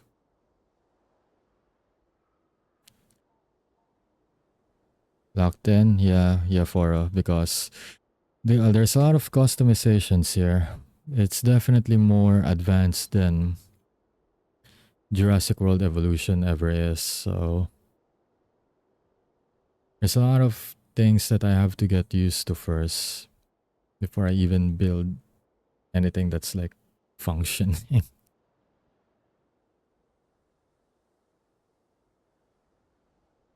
But when I do get to that state, sometimes I forgot to like glance on my chat, so I do have a sticky up just in case. I should have at least tried playing this first off stream. That's my mistake. I didn't realize it would be this complicated.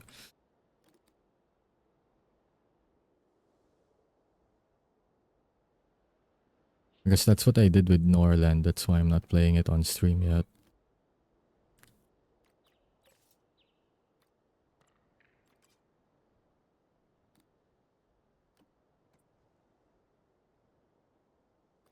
Wait, where do I build buildings again?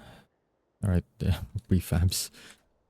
Okay, what did the tutorial say again? Okay, so if you have the loading bay and the staff center. Right, storages. I have staff, I have people working, but like where are they even gonna work? What are they even supposed to work on? So many buildings that are...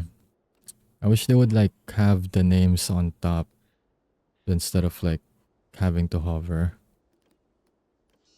Because I really don't know which building is which. It would help if the name is kinda already like visible somehow. Alright, I'm gonna need a park entrance soon as well. So many stuff. Storage. Backstage storage. That's not... Wait, that's not what I want though. Wait, what if I just type produce? There we go, this... How come that didn't appear when I clicked storage? That should have appeared at least. Okay, just like what I did a while ago, I'm just gonna place them near the loading bay. They go through walls anyway, so it's fine. What's the other one again? So that's produce, food. Food storage? Food storage, okay. And then for loading bays, just so that I can get supplies, we get... Might as well get 3 trucks. I have unlimited money in sandbox. That means my workers should be able to start doing stuff now. On break, idle. Well, I guess there's not much for them to do, so I can't say they're slacking off. It's literally not anything to do yet. I guess so, but the first time it happens, a super soldier you spent hours making dying that fast is gonna make you lose it. Understandable, but like I said, I'd rather see it for myself first. And hey, I'll just take it as like a learning experience. That's how I usually take it with most games anyway. If I get pissed off because what I worked something for like several hours end up getting reduced to atoms, then Yes, it's gonna be super annoying, but I want to understand why it happened first. Like, is it just bad game mechanics? Did I get bugged? Or what? Then I decide what I want to do from there. I never played this kind of games. I'm too messy. I'm very messy myself. I'm not really like suited for creative stuff, but I want to at least try something different. I want to see if I can try to improve it as well. Because if I can get a hang of stuff like this, I feel like it'll help me improve on like general creativity as well. So it'll help with like creating content too. Because for example, I never really dabbled into video making. Well, I kind of did in the past, but like super light. Like I I actually forgot how to do like some basic transitions, cutting and connecting like vids to make a longer one.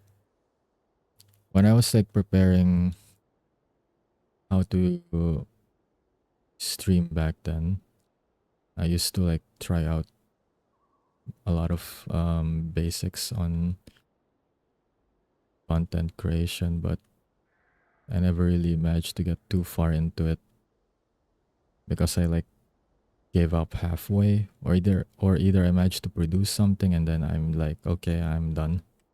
Like I made something, like I'm good. But no, it's a mistake on my part because I could have at least improved on how to do stuff.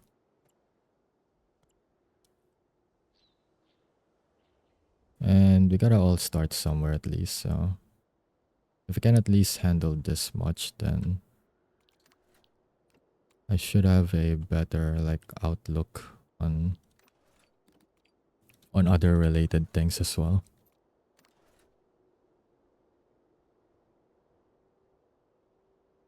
100% bad game mechanics. Well, if you say so. I'm not saying I doubt you. But again, I don't actually know how it is myself first, so yeah. And besides, I'm the type of person who don't like having other people enforce their views and beliefs on me. I'm very I'm very much against that. I already deal with that enough as it is IRL. Like that's the thing that grates me the most.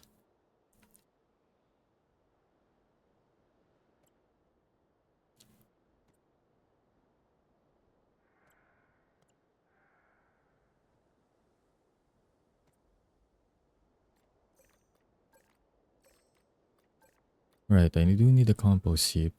Um, Maybe I can build it near a nursery. I mean, it might well not near the nursery, but like near the enclosure. It did say that if I build things close to where they need to be, it improves efficiency. So if they're gonna be going in the enclosure, taking out compost, then delivering it to the compost heap, then it would be good if it's at least nearby. But like considering how long I made this, which would be nearby, well, staff center's here. Staff center's over there. So if I just build it here, that means it's close enough for the staff to get through the enclosure than near the compost. Maybe around here. Although, if guests are gonna be coming through here, they're just gonna be directly near the compost as well when they start moving around. So, good for efficiency, but not a good place for, I don't know, like tourism, I guess. Right, I need to get a door as well.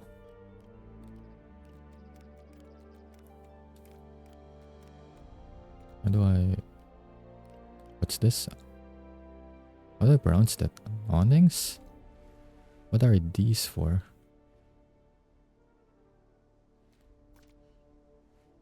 What are even these for? They look like doors, but like, well, the doors are in the bottom. I'm not sure what these are, but okay. Guess they're kinda like extensions of sorts. I don't know much about architecture.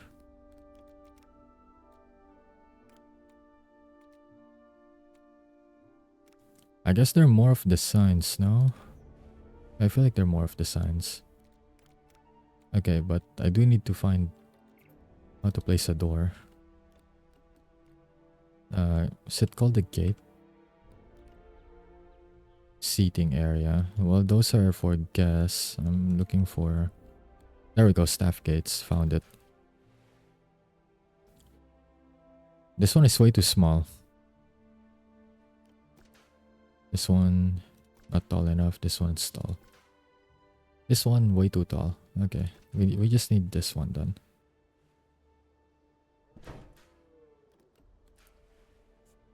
Come to think of it, chains, wait,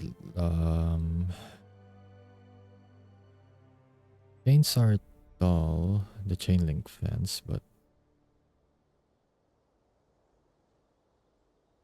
I guess by estimate, it will block maybe a medium sized carnivore at best. I'm not sure if a T-Rex is like taller or just barely tall enough, but a sauropod is definitely way taller than this. Well, I'm just gonna put some medium to small sized like animals here anyways. Or starters. Okay, any other park issues? Nothing.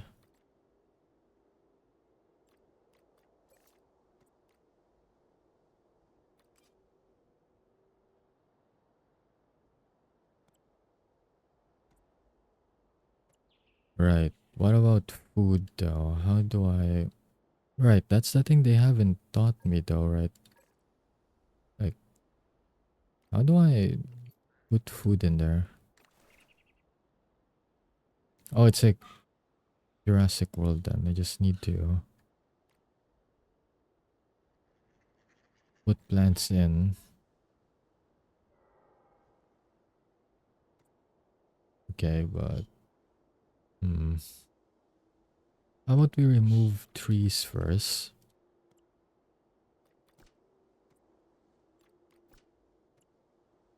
I wish there was like a paintbrush tool just to erase foliage around instead of like having to click through everything. Or maybe there is.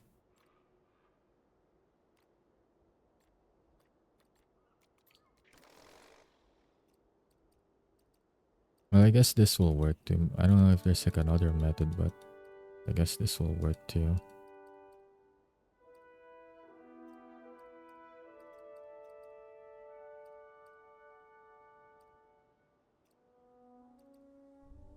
I'm guessing those are like... No, those are just flowers. Never mind. Thought those were like seeds. Well, I guess depending on the species, they might be able to feed on that or on those. But yeah, let's clear up the field first.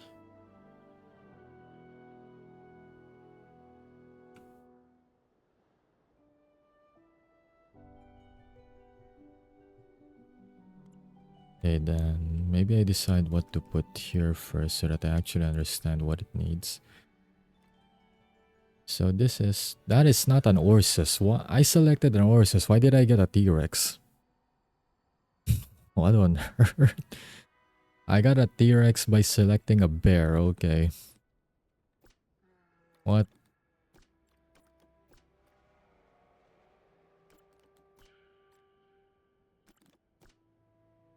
Okay, now it's showing me an actual bear. That was weird. Okay, let's start small. What if we start with the Plateosaurus? We'll start small then. Or this guy again that I don't know how to pronounce. They're both small size, they work.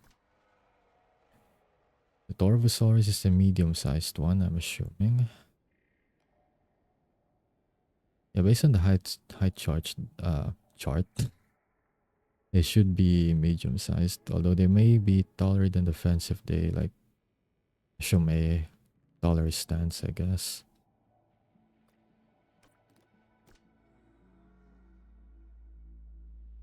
Don't wonder if an Ursus will get along with these small dinos though.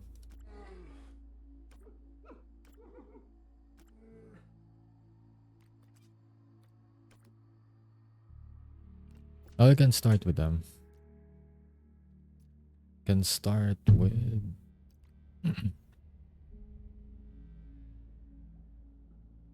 can start with two and try to release dinos as well. See if they'll get along.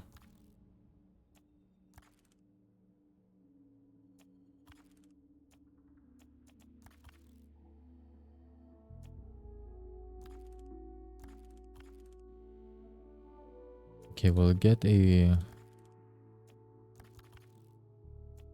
realistic growth speed. Create one female. Then we'll create this Platyosaurus. Unrealistic as well. This one eats leaves and bugs, while the Ursus eats actually quite a lot of things. I'm surprised they're fine eating bugs as well. Like, haven't heard of any bear species that actually do so. Maybe black bears, but I'm not sure.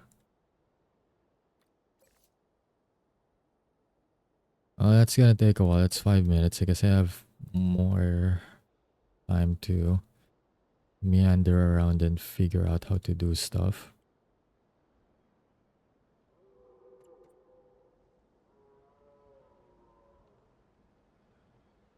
It's very cool that I can see through the buildings though and not just click it just to see what's inside. I can actually go through the building itself.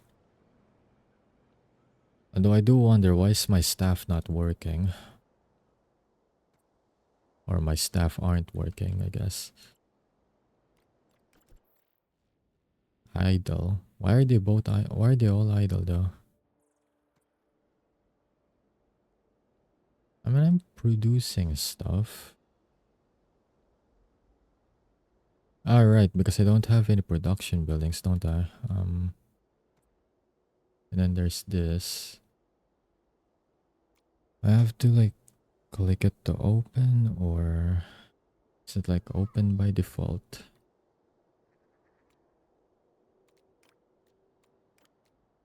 Well, there are people coming by. Do I need to build roads for them? I do need to build. I can build paths, so that's an option. Or more like not an option, more like I have to. Okay. So what kind of path do I want to make? Is this asphalt? How does it look?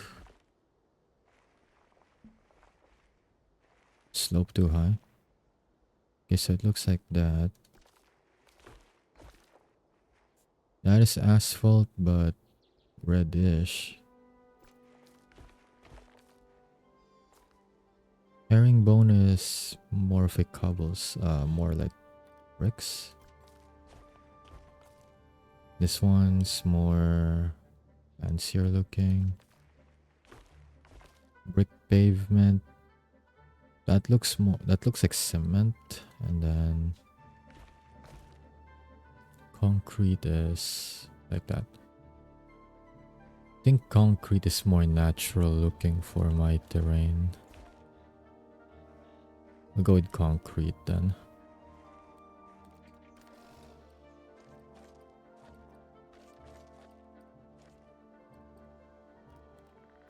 Okay, so can start here.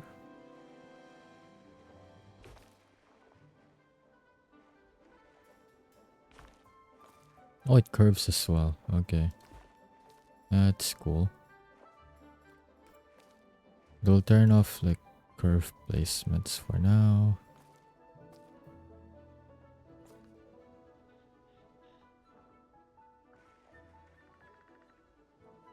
Maybe I should just create two separate paths than trying to like merge a big one.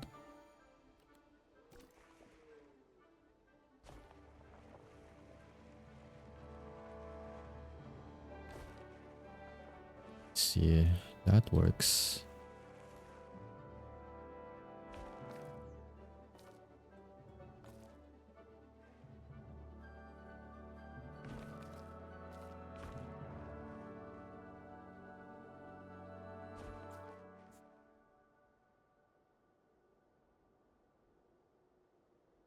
Okay, so that's a good starter. I'm not sure if they'll... Okay, they're using it. Okay.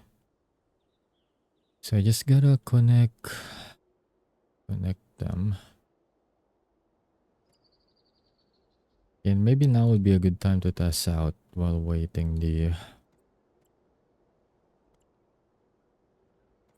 advanced settings for this. Because I'm very curious if I could remove the fences. A part of a modular group.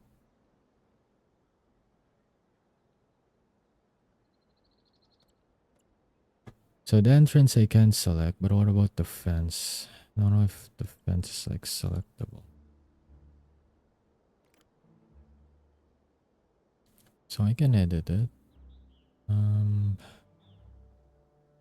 not trying to change any of the interiors, to be honest. I just wanna see if I can... No, I don't need to rotate anything. Split from group. You know that I've split from the group. Track modular group. So it's a separate now.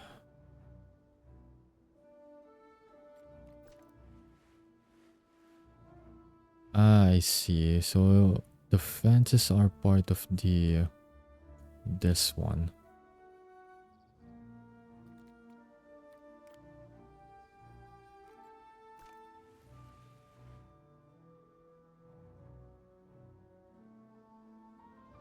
I knew it. So the fences are there by default and not actually part or grouped with it. Okay, so I think what I have to do here is to just, yep, do this.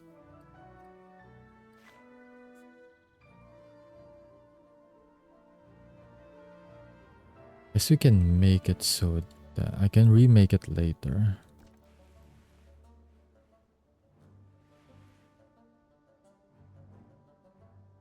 I need a better angle on this first.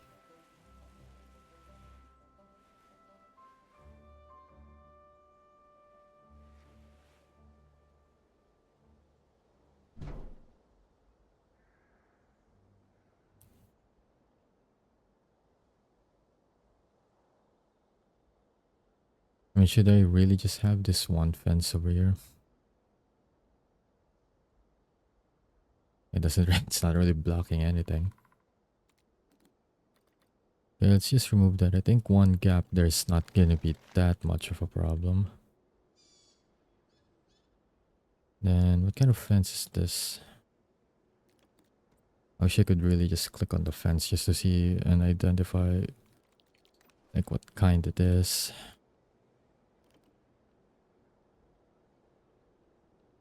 Kinda looks like a chain link though. Okay, it is. Never mind, I found it. Managed to guess it correctly at least.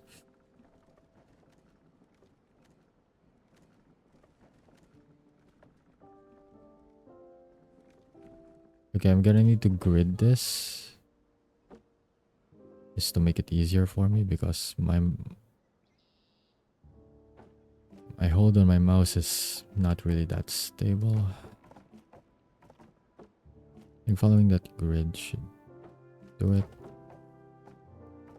It awkwardly goes through the thing. I think this is the part where I disable grid.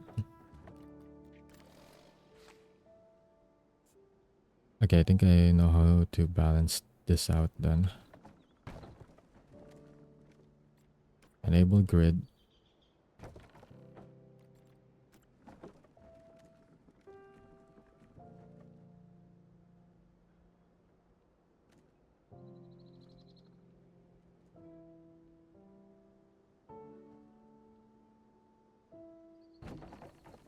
That looks good enough. It's like no gaps there, okay? And then how do I connect this from here? Well, I suppose I'm supposed to leave this open. It's only this gap here that needs a fence.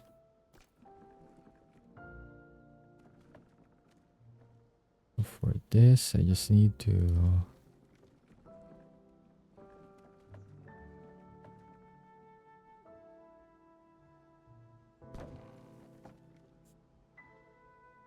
Yep, that's good enough. Well, I can still move it though. Just a bit. I love the level of like detail I can go through with this one, with this game. It's really impressive.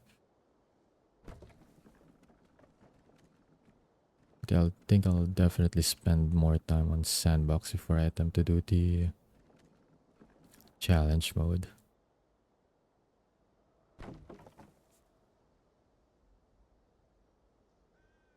Well, now it's just kinda through the wall, isn't it? It is. It's not really what I want either. It just faces through it.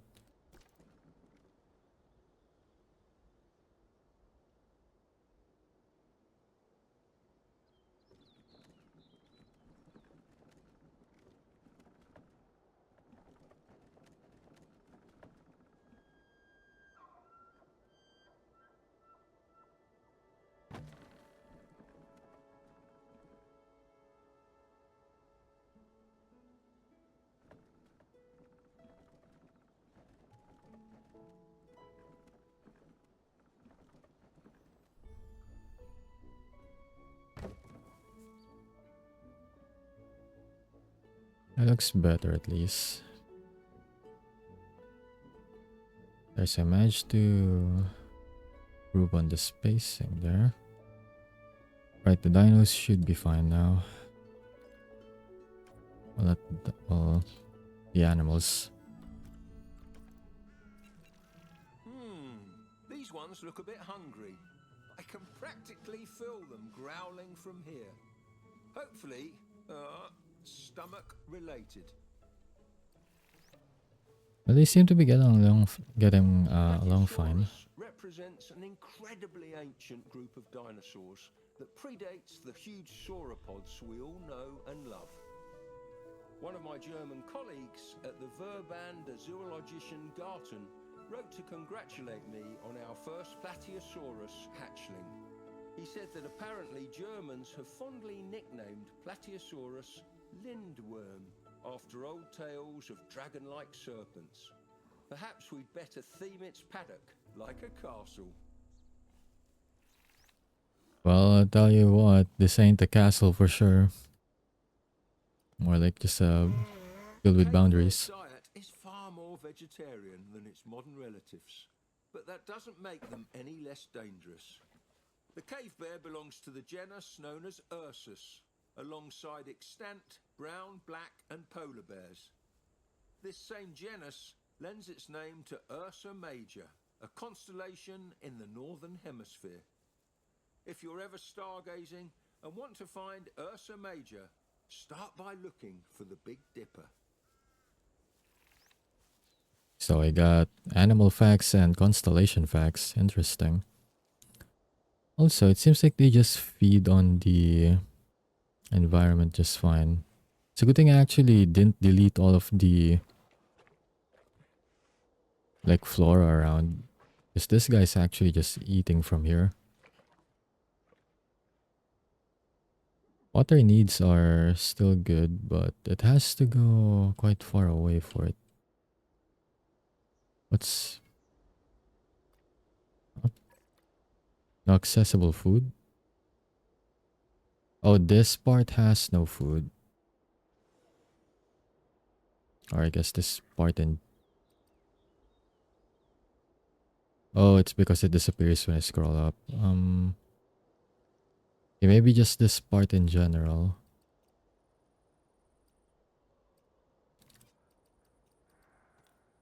Is the Platysaurus eating though, or... Habitat not satisfactory. Looking for water to drink. Yes, so I was right. It is too far away. Now I gotta learn how to landscape in this game. River water, rough water, pond water. I think this is more of a river, right? Yep, it's connected. It's more like it's a river channel, so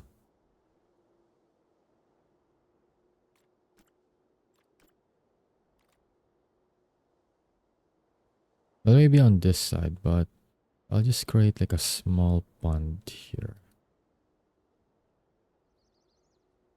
Some small packets of water.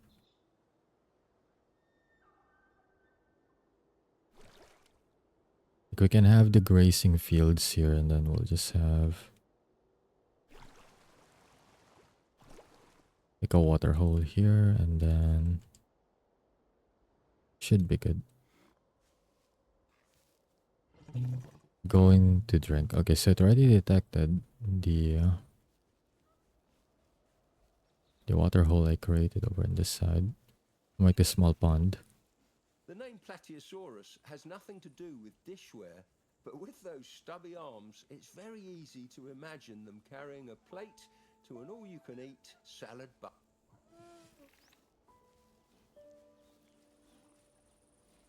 So Plateosaurus is in... Someone tried to do a plate one. Okay.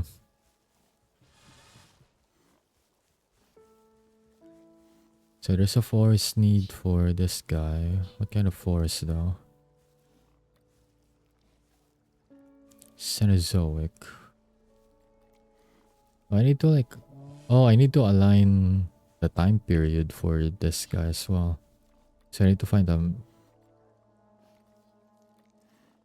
Mesozoic type of plants. But I need to research that as well, or excavate them. It's not just like animals. They're also Cenozoic.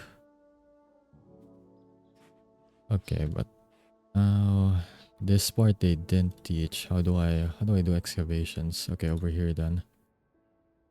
Facility not built. I need a fossil depot first. Okay. Do I need this close over here as well, or no? Alright, I'm back. How similar is this game to Jurassic World? Quite a lot. I think it's more of a hybrid of what's that game again? Planet Zoo and Jurassic World. The level of detail of how much you can like edit stuff here is like way too advanced for Jurassic World, because Jurassic World is like a super simplified version of what this is, in my opinion at least.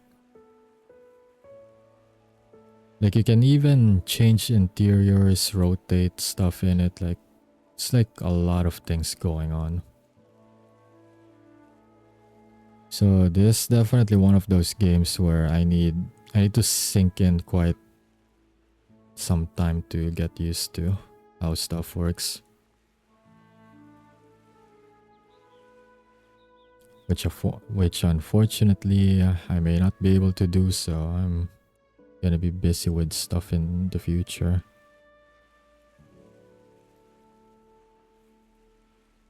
I just didn't expect there to be that much depth in this game, so I thought I could just like play and stream, but yeah, I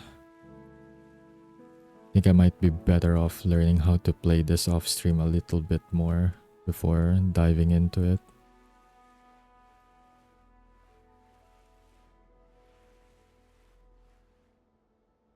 Okay, how about we just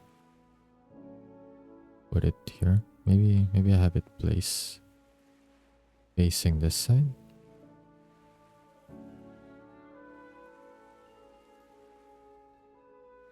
Well, there's like the storage area and everything, right? Maybe just here. Maybe a separate.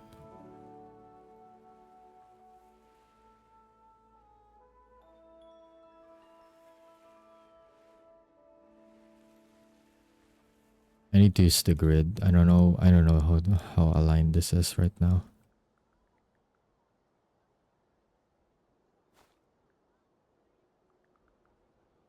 Okay, so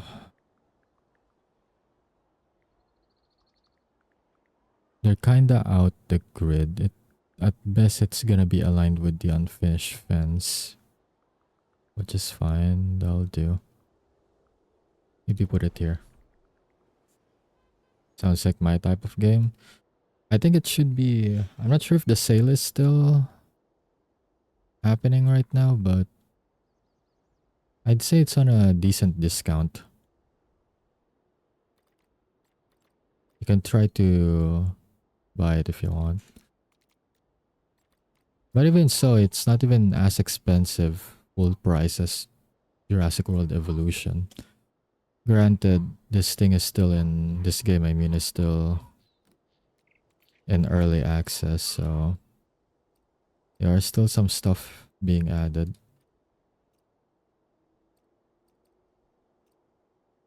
But I don't know, even if this game is on early access, it still does like a lot more than Jurassic World Evolution for sure.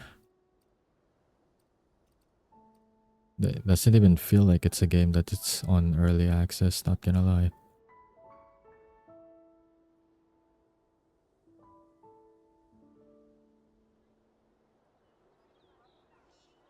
So I definitely have guests coming in and out of the park. I don't know why people are only dressing up in 3 different colors. I'm pretty sure I didn't have a dress code for this. Well, park rangers at least green, but again, not sure why they're just on a specific dress code, but I can understand the staff, but I don't know why the guests are, but you know, it is what it is, I guess. And I wish the roads have like a grid mode. Just because I'm bad at like aligning stuff.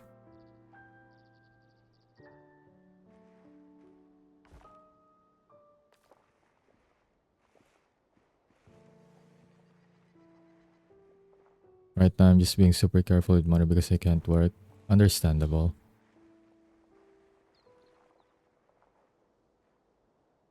I I just get games based on how much allowance I currently have as well. Trying to save money as well.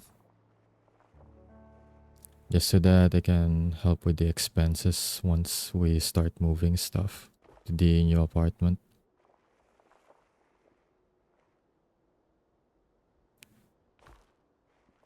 I think I might not even be buying anything for quite some time unless it's like essential. So we build a road up until the dung heap. I'm not sure if I need to like connect it for the staff to like actually traverse all the way to there. I mean, technically they could just walk to it, but I'm not sure how that works.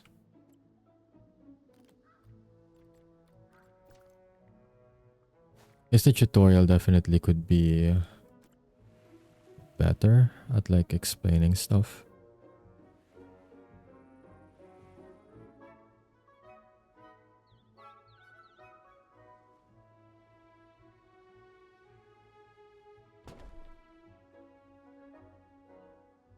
Okay. So I just have to work on the pathing better.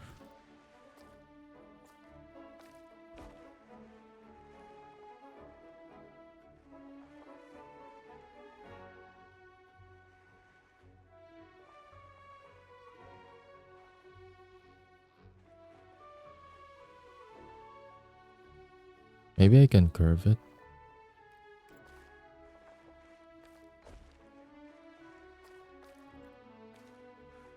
Okay, why isn't it curved anymore?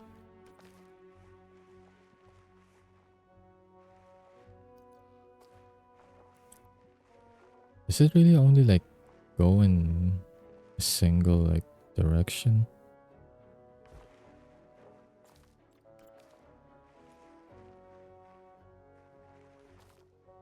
You know what? I'll just do it like this.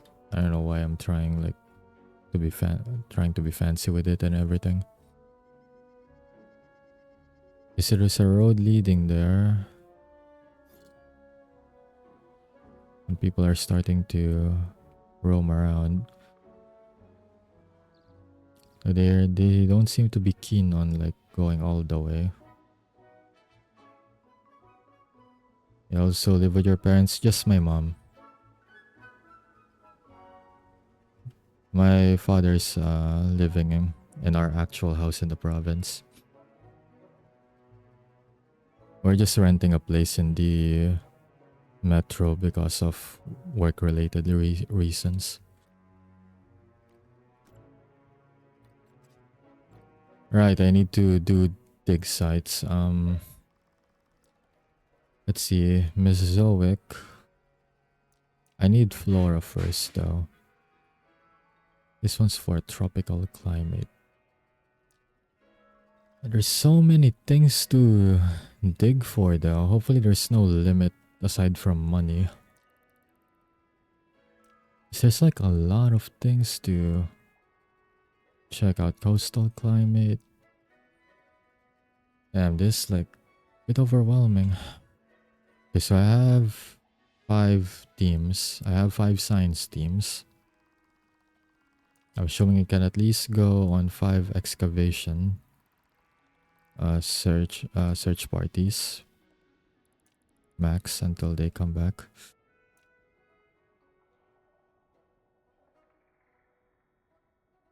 Dang, there's like a lot of things going on. Okay, so I need a research facility to do research. Okay. Pretty sure my park is more kinda arid. I think Canada Mesozoic is the thing for it.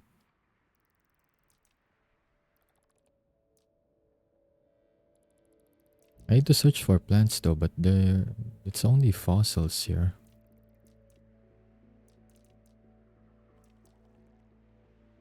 There we go, wetland climate. It's like the only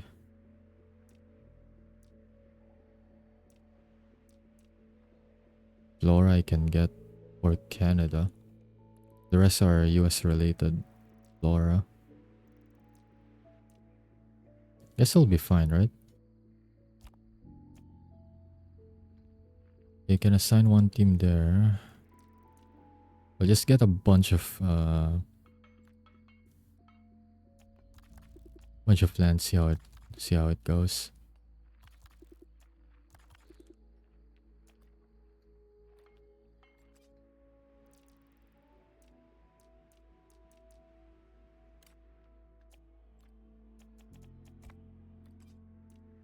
Right now I need more plant variety.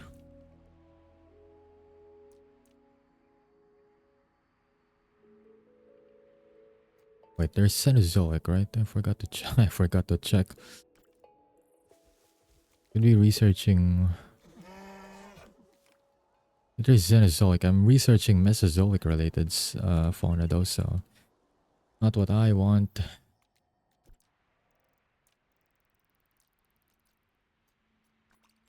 Cenozoic only. Why is there no flora related to that? They're all animals. I may need to do a research first. Okay, so that's a problem. Build a research station. Well, it's good thing it's sandbox because it's already Already not going well. Okay, so don't need to build it too close. What if we'll just use grid again to help with this?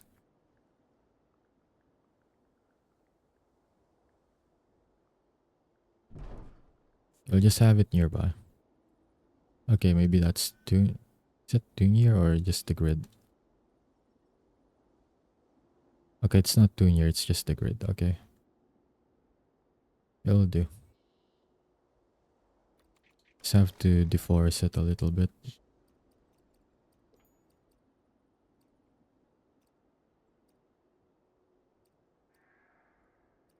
Hey Adam, how's it going? Hope you're having a good day so far. New species unlocked. Well, that's good and everything, but I need plants. Why are the guests going? Why are you guys going here? That's for the staff. I know I built a road there, but that's supposed to be for the staff.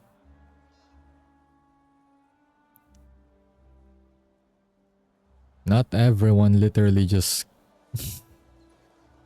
agglomerating near the dung heap area. Okay. Guys can definitely smell the animal feces over there. Good. Good.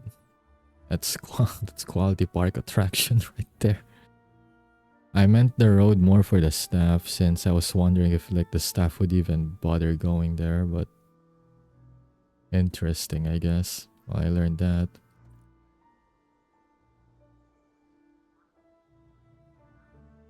Then again, there's not like there's any dung to clean because my animals aren't even well fed to begin with. Cave bear remains are mostly found in caves where they hibernated or even lived, hence the name. Unfortunately, these caves were also great homes for our ancestors, so they likely competed for real estate.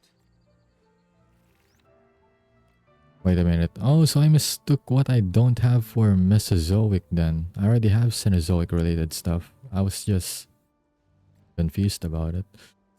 My bad. So the trees that I removed are actually crucial. Okay, working as usual. Is this like the Jurassic World game? Yep. It's a hybrid of what's that again? Planet Zoo and Jurassic World. Kind of like a hybrid of it.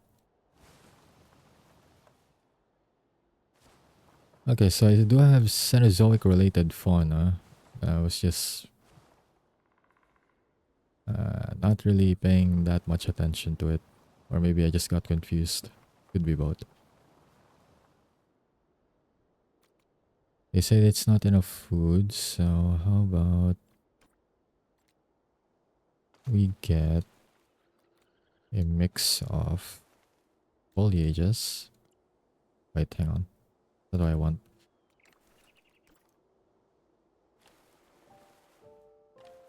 I think the only one that's not gonna be feeding properly is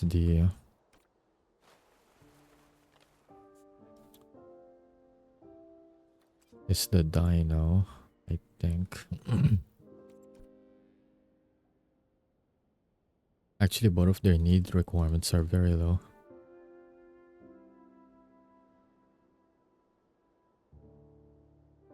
Where are they though? I can't highlight them.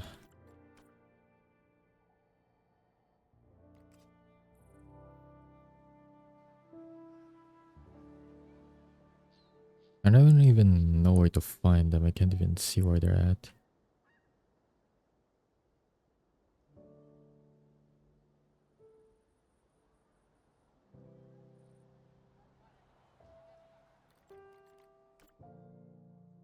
Maybe I should just give up and up my graphics. I mean, my stream is still working. It's just that my OBS is not syncing properly.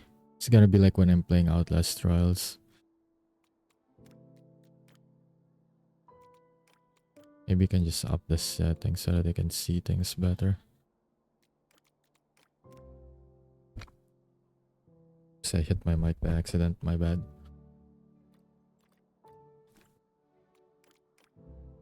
I can't up my... Okay, never mind. It's over here.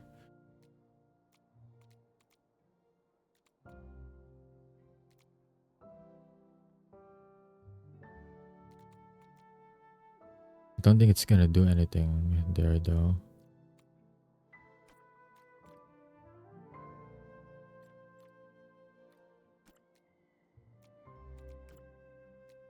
Let's see if high makes it so that... Okay, so it does help. It only disappears now when I'm scrolling too far ahead. But yeah. Problem now is that my OBS is now completely unsynced when I'm not clicking the game for some reason, because I don't know how the Windows version of this work. Like the windowed version. I know it's like in borderless already, but oh well.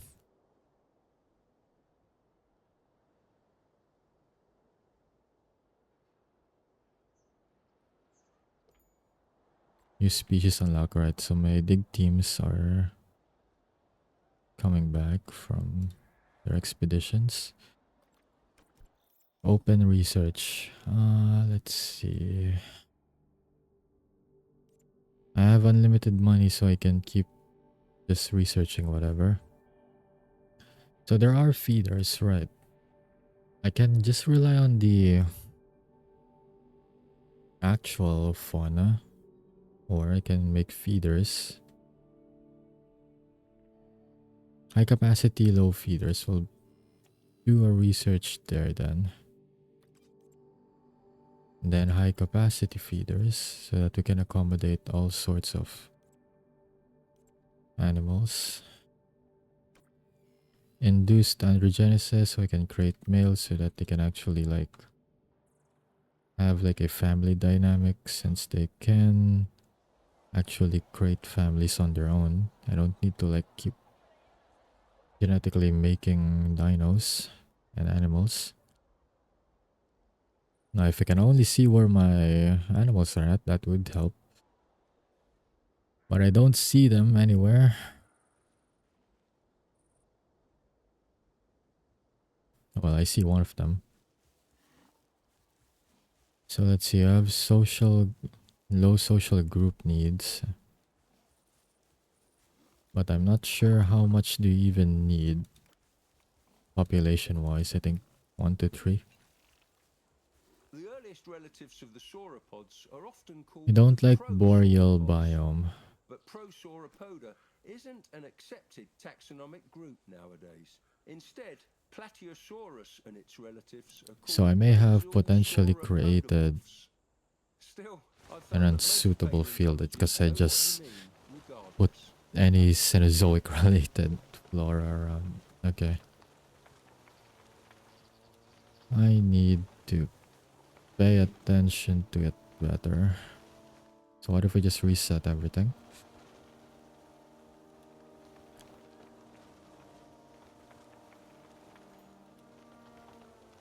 Vandalism, Montana Hills. What does that mean?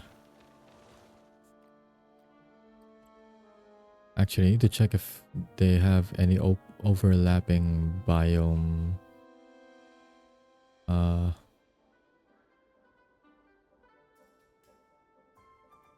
If they both have overlapping biome needs. Let's see. That. So basically scrubland, grassland, and desert. You, on the other hand, would like boreal, coastal, temperate. Okay, so these two are not gonna get along. I have to create the invisible boundary then. Because their needs don't really overlap properly with one another. Okay, I'll keep it as it is. I don't think they can die from low welfare. So I'll figure out how to take care of the needs problem. I may need to split the enclosure in half even. Since this guy enjoys desert related biome, maybe I'll keep him over here. Then I'll have the Ursus on this side specifically.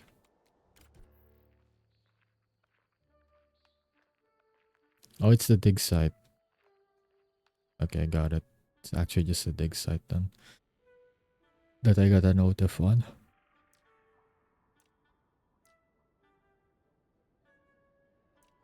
So that's already acquired. It's already acquired 100%.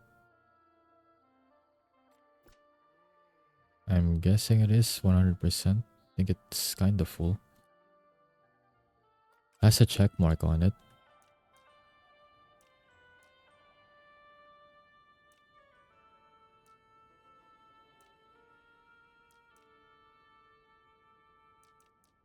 Okay, I'm just gonna assume it's already good. Let's see, we can we get more plants? Just get more Mesozoic related stuff for now. Oh, they're currently researching. Okay, so only one scientist is free right now. Okay, we'll just put you there.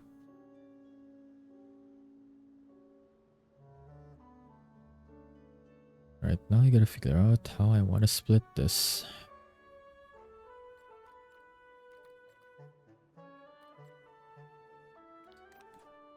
Not mistaken, it's the chain link I got a while ago, this one.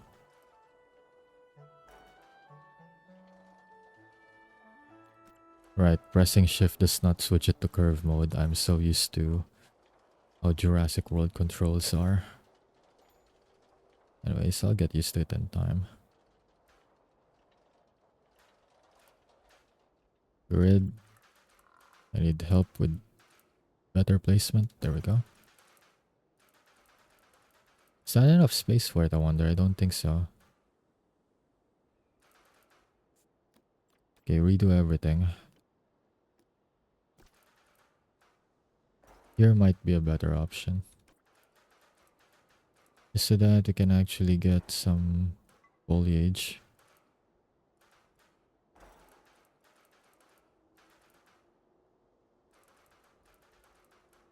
I don't think Ursus is gonna need that much space, no? I don't think so. Humans can survive without water for about 3 days. Let's not test how long these animals can last.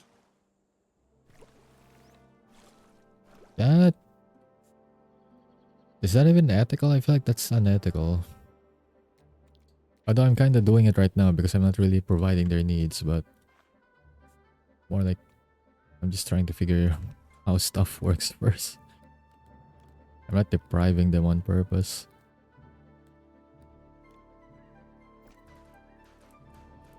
Okay, the bear is about to get out.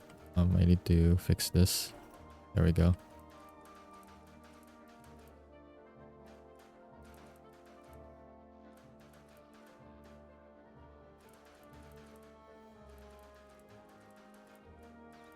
I'd rather have it not be connected.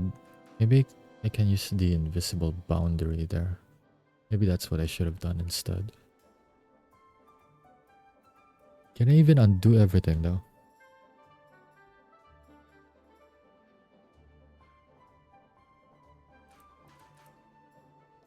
Snowy Yanks, thank you so much for the raid. Welcome in, raiders, welcome in.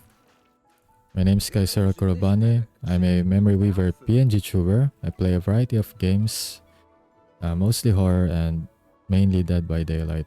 Although I may be transitioning to simulation games at this point, because I'm mostly playing simulation games as of late. How was stream though? Slow flurries are bouncing in. Well, welcome in guys, welcome in. How was stream? Though if I'm not mistaken, I was already lurking there a while ago, so I think my tab is already on my stream as well. I raided in on myself. I always find it funny when I'm lurking on a stream and they end up raiding me. So I'm raiding in on myself. I'll stream though.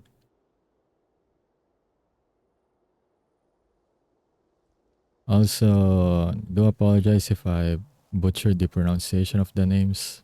Of your name, I mean. I'm usually bad at those. Do correct me if I get anything wrong though. Right now I'm learning on how to play this game because I'm very interested in a game that's like more fleshed out than Jurassic World, because as much as I love playing that game, there's just a lot of things that are like kind of missing. I mean, it's simple enough that it's a nice like sandbox builder without like anything too complicated in it.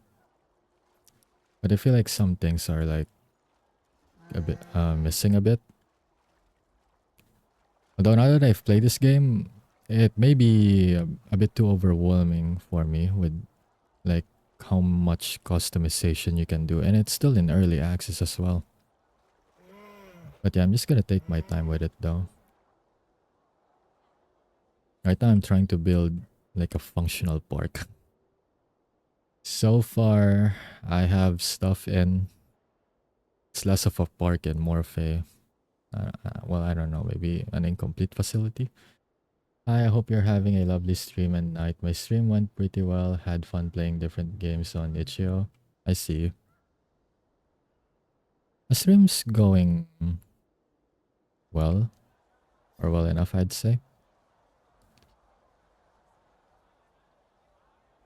I'm still learning how to play this game.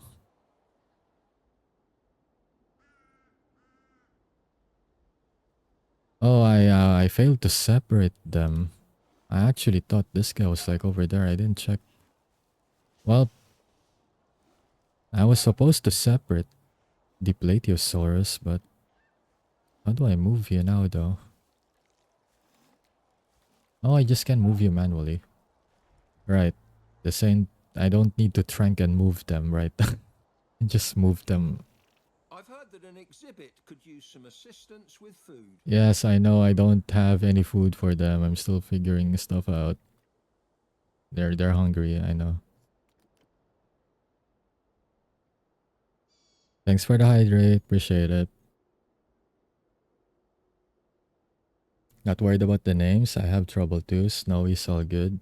Same games are rather relaxing to play, but sometimes when I gotta make food, but not food. Dang. I can't read stuff apparently. When I make too much, it makes me tired too fast. Yeah, I'm on the same boat as well. Uh, it is a bit overwhelming. I'm the type of person that gets overstimulated a bit too fast, so definitely can feel that. But personally, in my case, I do find that taking my time with things do help. Although at the same time, I do understand it kind of makes things a bit less riveting since things are progressing slowly. But then again, I couldn't really handle too much either. Because I used to like try to do things a bit quickly too, just to make things interesting, but like it gets too much at times.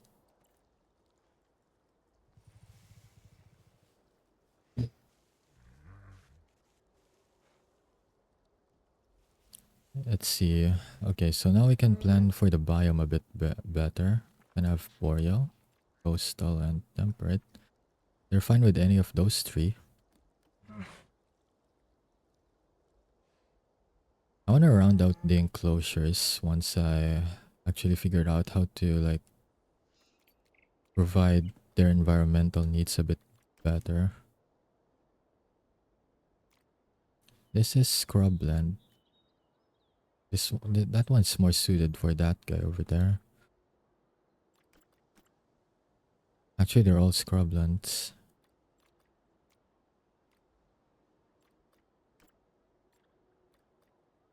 This is a dry grassland. Wait, what do you need? I already forgot what it needs.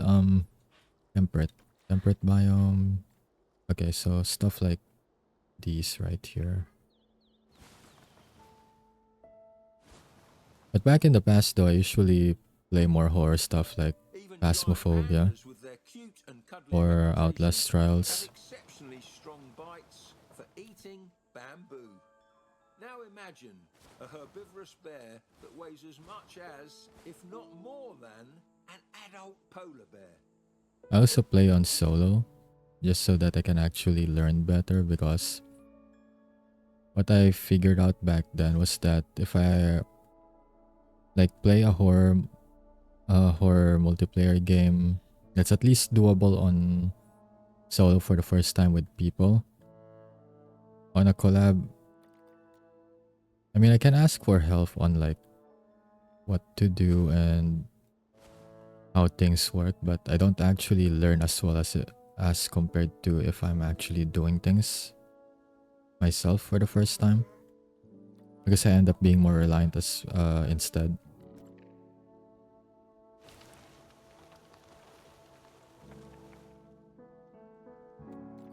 So I guess the only drawback of me playing too much on solo is that I get desensitized with it, so I guess scared reactions aren't really there anymore since I'm way too used to it.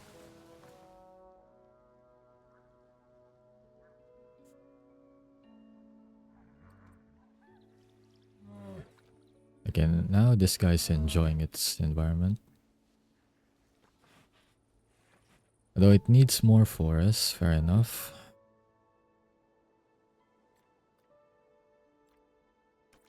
I think I just got normal trees, right? I didn't exactly get birch.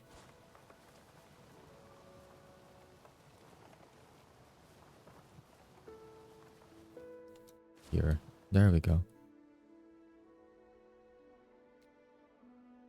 Yeah, I almost forgot to say, but raiders, if you guys got to raid and run, it's all good.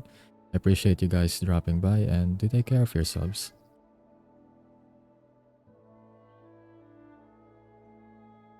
But if you guys want to just chill here while you watch me figure out how to build a part, then you guys are more than welcome to stay.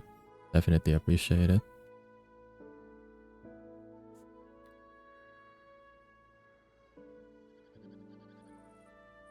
Now I can't see where the bear's at. I wish there was like a like a top-down view would highlighted everything, like in Jurassic World. I think that's the only thing I kind of missed there, so that I actually see where my animals are at. Because if they go through thick forest like this, then it's way too dense. I can't find where it is. And it's also lagging when I try to like go through there. Frames are a bit low.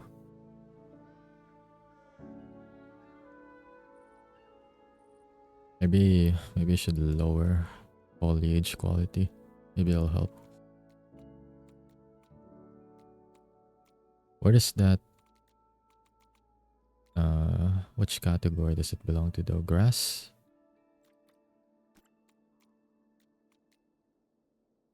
I think terrain is fine as it is though. I can separate water.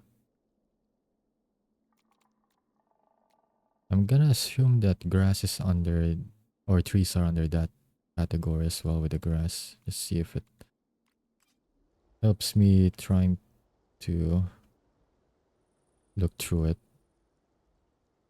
It's still slow, I guess, but it is what it is. I think it might be under textures. Yeah, it's under textures. I did see it like kind of load a bit. Okay, it's a bit better now for sure. Maybe I can bring back the grass back to high. There. Except I still can't find where the bear's at.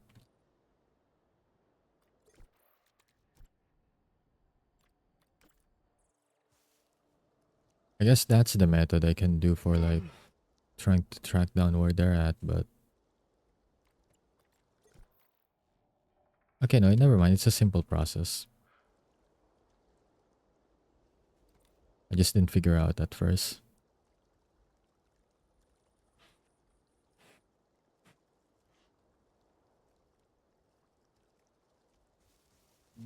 Okay, so you have your forest needs met.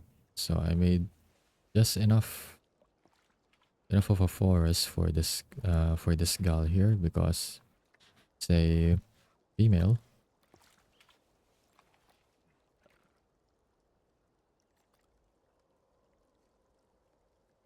Okay, so this is like the coastal biome is the only one I don't have. I'm not sure if I need to meet all of it. I think I need to go through the. I feel like it should be more than the red spot, right? I'm assuming white is good, so if I'm in the white spot, I should be fine. Force is 52%. I'm assuming that's good. I have 100% Cenozoic flora, which is what it needs. I don't understand how the biome works. For the water, I think I have enough. Is going red means that it's too much water, for example? Because if so, then I guess I'm in the right amount. Same with the biome. Then assume everything is good. Health-wise, no injuries, no diseases. Has enough breathing space. Okay, it already grew. It's already an adult. Birthing bed space small. Right, I don't have their nesting ground. That's what I'm missing. But I don't know where to check for that. I'll look at it later.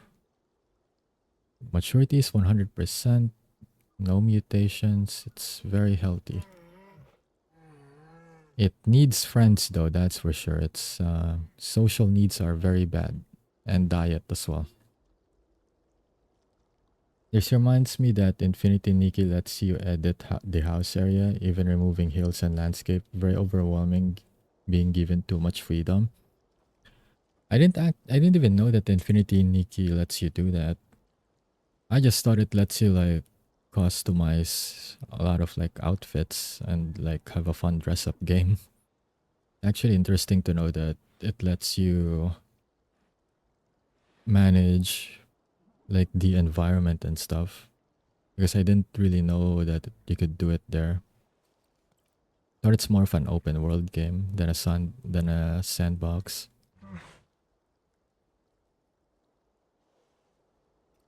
What do you need on your diet though? Again, you eat fruits, fish, basically anything and everything. I'm actually surprised that cave bears would even eat bugs. That is one thing I definitely did not expect. Because I'm not really an expert on animals, but I do have a good general knowledge of them since when I was a kid, I used to like watch a lot of like documentaries. It's like animal related, like Animal Planet or Discovery Channel, or like the Discovery Channel's related stuff.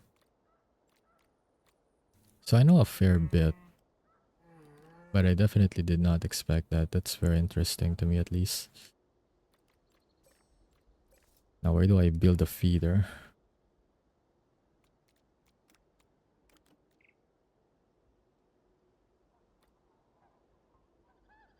I'm not sure if I'm seeing messages a bit delayed though because of how my OBS is acting, so I do apologize if I see my messages late.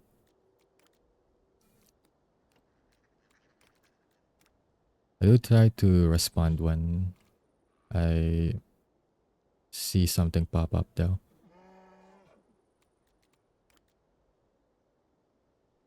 Feeder. That is not a feeder. This is definitely a feeder. Okay, so this is for a bug. Okay, I gotta mark this things first so that I actually know where stuff are at. So this is for bugs. This is for veggies. This is for meat and no fruits. This for meat, this for bug, fish. Gotta mark everything. I might as well just mark everything. All the feeders. I wonder if I can do a combination of like have both like plants and meat on one feeder. That'll be interesting. Or do I just have them as like separate?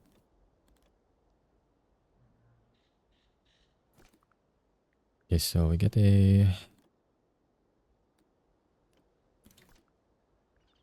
I'm guessing we're gonna need a balanced diet for the horses. So how about we get... What did I select even? Is that a meat feeder? That is indeed a meat feeder. And then you eat fish as well. So we'll just put them in different spots so they're not like all in one place. So that they at least can like go places. Get one for bug, one for meat, one for plants, and we get fruits. I think that's about all of their diet, I believe. I have everything covered. Except, okay, I don't have plant. I don't have that. Here. But this one's, okay, this one's too big. I don't need that big of a feeder. I guess if I have like a bigger population, I will definitely need something like that. So far we only have just one though, so small one will do.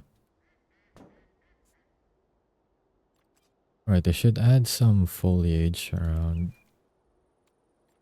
I already have trees. What if we add some fields? You should make sure that you even like that to begin with. So anything that's under temperate, boreal, coastal. So a temperate field should do it. Okay, there we go.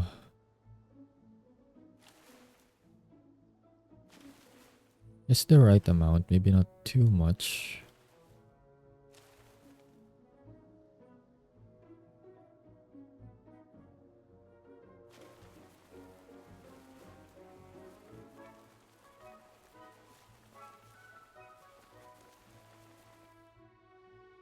There. Just so that we can still have an open field here, but at the same time we have some shrubbery around.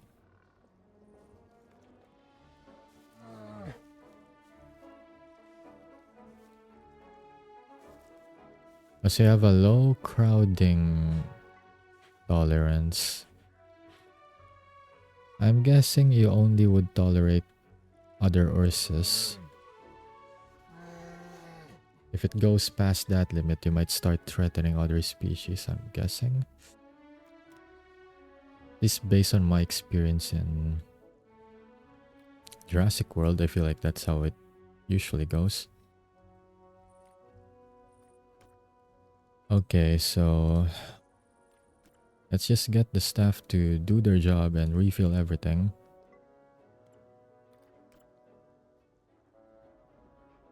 Now I'm just neglecting the dino on the other side, but I will get to it. Does it mean that I don't have stock? That means I have to work on logistics. Okay, so deliveries are en route, at least. Now it's just a matter of like, do I need to...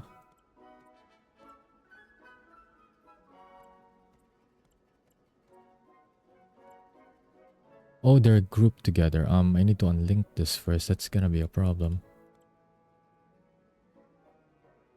How do I unlink this again? Yeah, that's definitely one of the more overwhelming parts of this game for sure.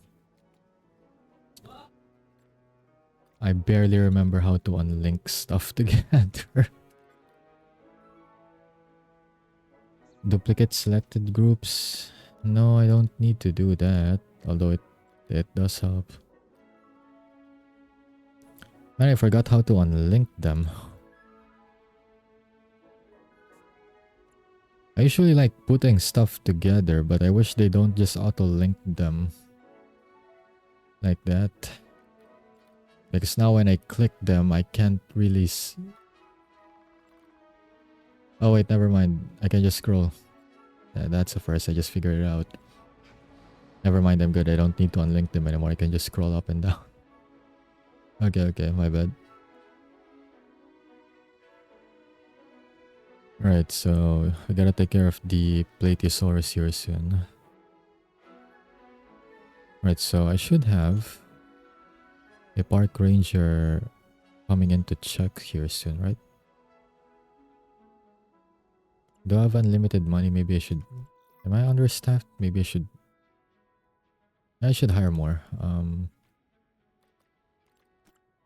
Get you and get you. I have not 4 feeders. I got like 5 feeders. So I get 5 keepers. We have 1 keeper per feeder. And then maybe let's get another extra person for logistics. Just to help with like... I got like 3 trucks, so maybe 1 laborer per vehicle. So there we go. We got people doing their job now.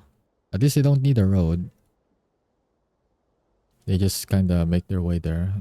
I'm not sure how much a road helps here. I don't know if they're using the same logic in Norland where yes, they can get to places fine without roads, but if you have roads, it actually increases their movement speed so they can get to where they need to go faster.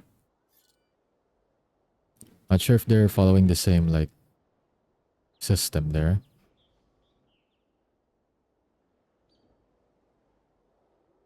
But what I do know is that the storage area and the enclosure are not that far away from each other, so should be fine.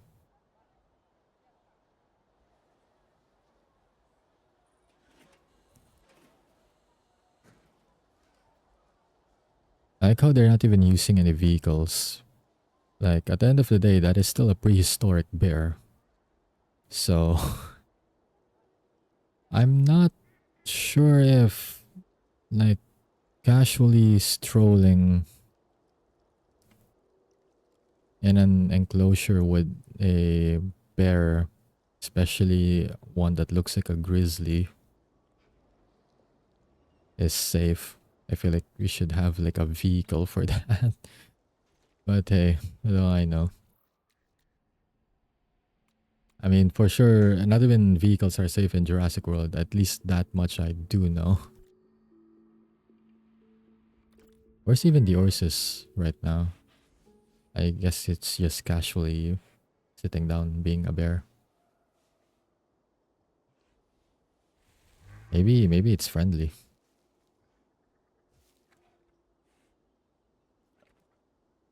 I guess so.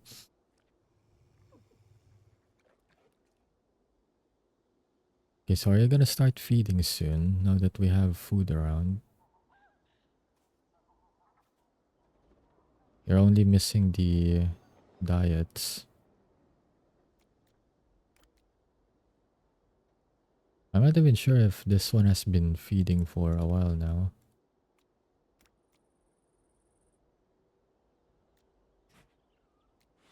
View recommended group size. So females, so there only needs to be 1 male, and females need to be at least 1 to 3. They are never territorial, never competitive, so I guess that means they can share space. with other species. They're about as tall as your average person when standing in hind legs. Okay, now that we can create a male, let's create one. Create a male. Fully mature, sure. And then we'll create like a second female. There we go. Hopefully I can figure out how to create nesting grounds so that they can start like creating families soon, since I'm interested in seeing like how the family dynamic works in this game.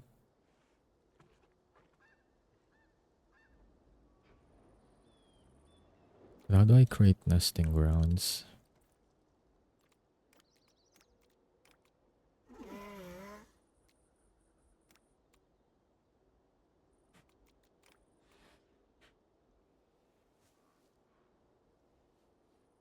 View milestones.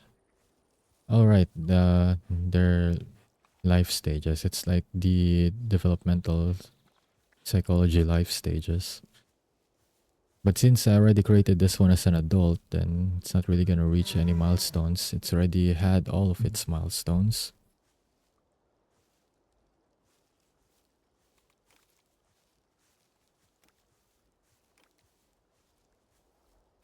Oh, I can make toys for them. Interesting.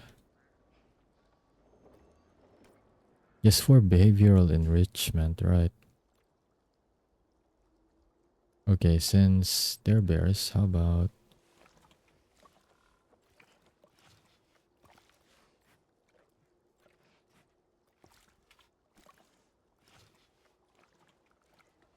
We can have a fish carcass near the shoreline. Let's just pretend it's like a beached dead fish. Its diet covers pretty much everything, so we create at least one of everything. Got a beached fish carcass there, and then we'll have like a small rib cage here. I'll get a stump of fruits on this side.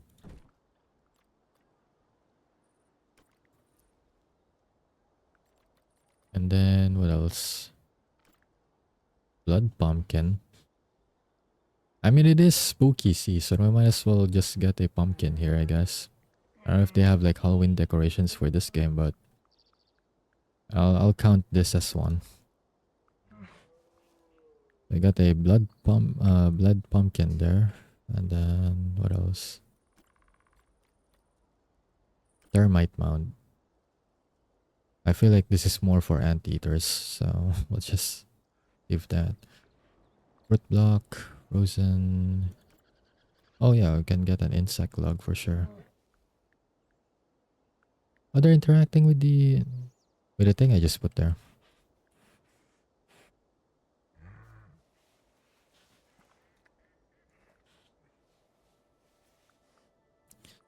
That's the thing that I also find a little bit lacking with Jurassic World, like how the dinos interact with one another in their environment. It's there, but it's like it could be better.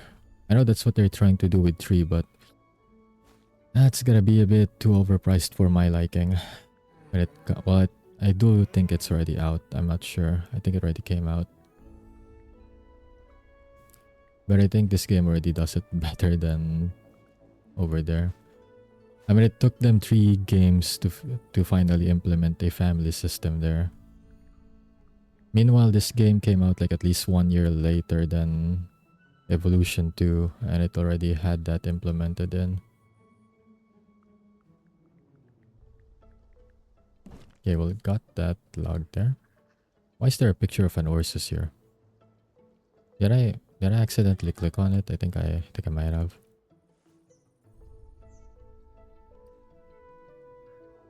Good night, Mr. Kaysura. Glad to see you're doing decently. Have a blessed one. Thanks, Champ.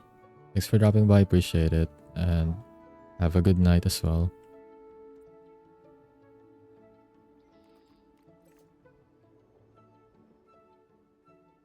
It hasn't been 5 minutes yet. I thought I was already... It's... Am I tripping? I thought I saw this as 5 minutes a while ago. I could have sworn I took more than 5 minutes doing everything that I'm doing right here. And apparently it's only been 4 minutes. Maybe in game time it's not 5 minutes, but I'm pretty sure. Pretty sure it's already been 5 minutes in general.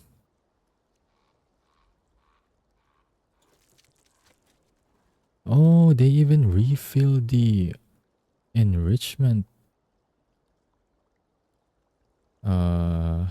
related stuff. Yeah, there's a lot of things going on in this game.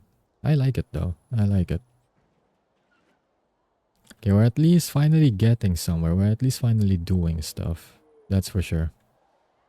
It's finally at least looking more like a park now. At least while the enclosure is at least. The stuff that are related to gas, not yet. Well, we'll get there.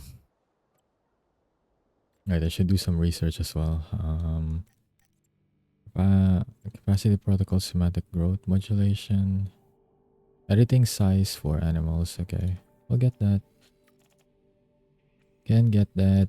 It'll take 4 minutes of research time. Accelerated onto genetic synthesis. Improves pricing and timing requirements. Okay, sure. We'll get one there.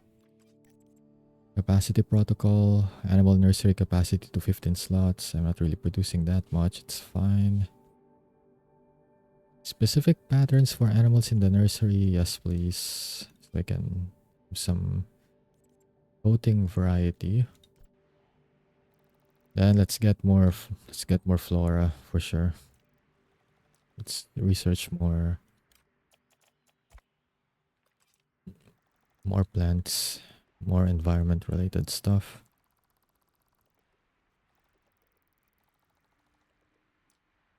Okay, there we go.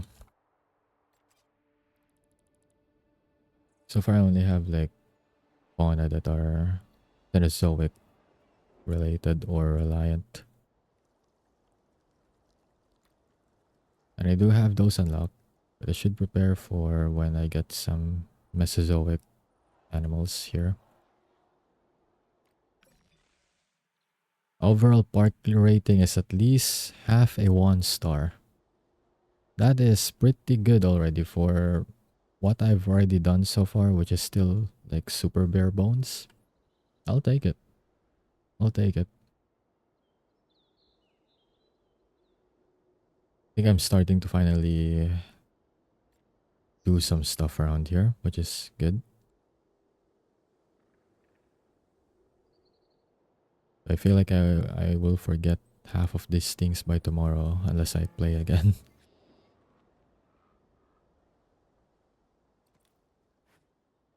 Are the bears finally available? Yes, they are. Good. Can finally have friends. And is that that's a male. That is huge.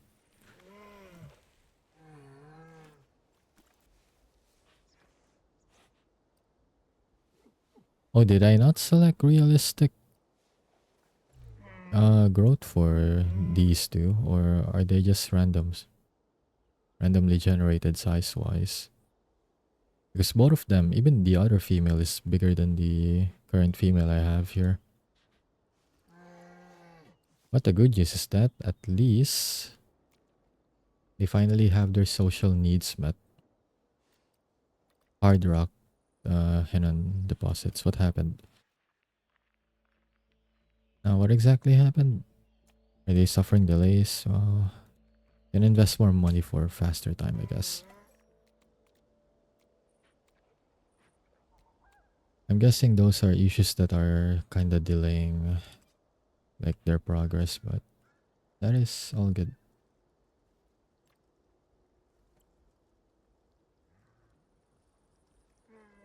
They went through the forest, so I sadly can't observe them unless I lock in. They actually have no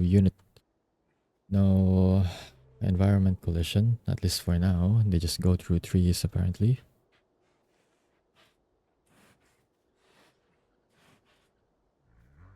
But they do have enough breathing space at least, so I did manage to create that.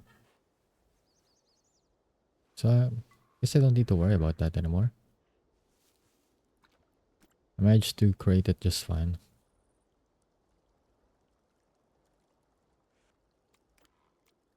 Everything is on the green, so I think I did well.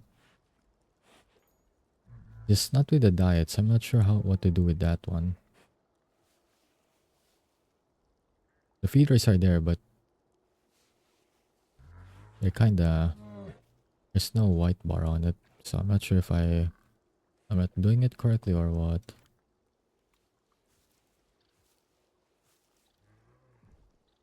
But I've definitely done well on the population and everything, so... With that, I'd say it's time to pay attention to the dino. That I'm pretty sure if it's still alive, but if this was Jurassic World, it would be dead by now because of how much neglect it already suffered. But where is it? I can't even see it anymore. Did it actually just die? No, it's still alive. I just can't see where. Oh, you're over here. Okay, buddy, what do you need? You don't like a boreal biome. Does it register? How does it register that? I thought I already made like a separation. Maybe because the enclosures are still connected. Okay, so how do I want to do this? I don't think any of them are near the fences at the moment, so let's just do this real quick. Okay, fences, chain link. Gonna have to put a star on this so that I do remember where it is next time. Do not curve it, but we'll have a grid, sure.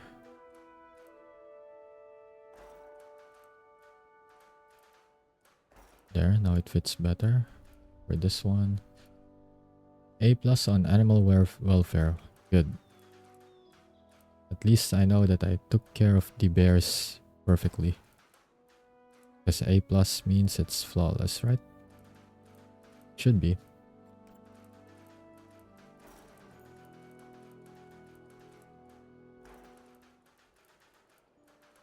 Goes to show that I'm actually learning how to do stuff now. Just pretty good.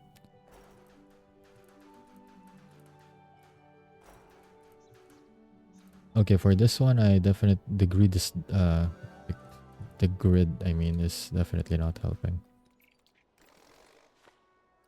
It's better for straight lines, but if I do curves, kinda messes things up a little bit.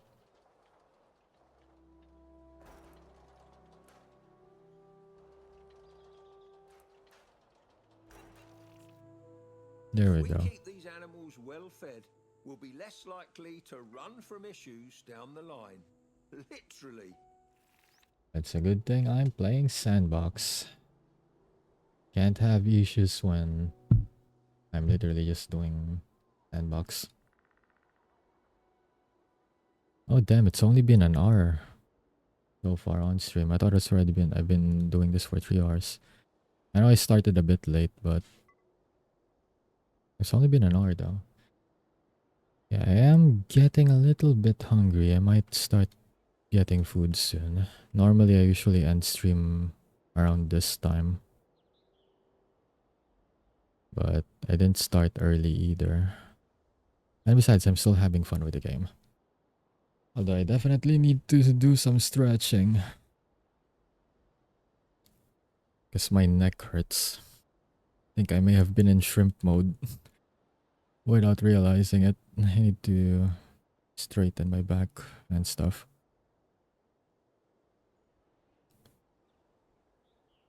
Okay, let's see.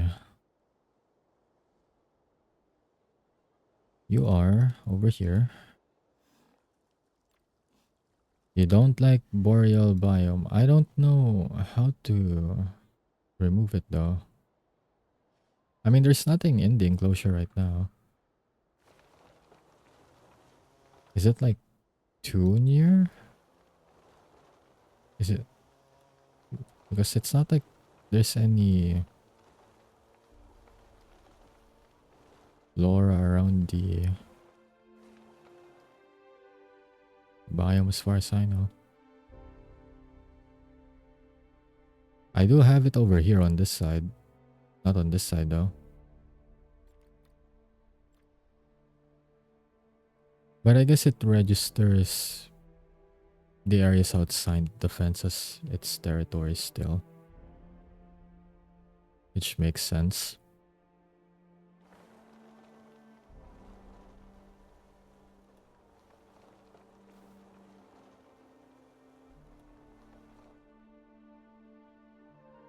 I'm used to how in evolution things just stay within the boundaries of the fence. If it's outside, it's not gonna register. But yeah, I cleared the area so that they don't have to feel like there's any boreal related stuff. So it likes some desert related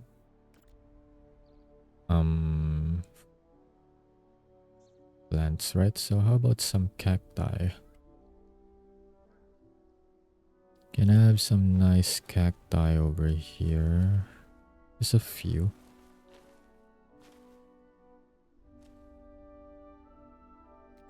Then some trees that can be found near an oasis. We'll have that over here.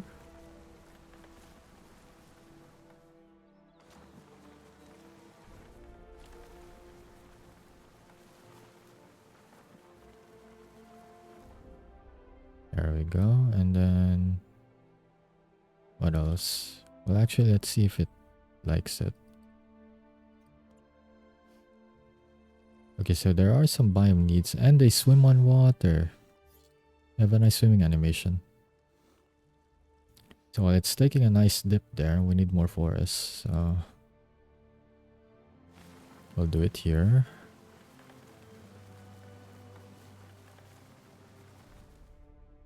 Okay, just a few more and it should be good enough. Maybe we'll thicken it on this side.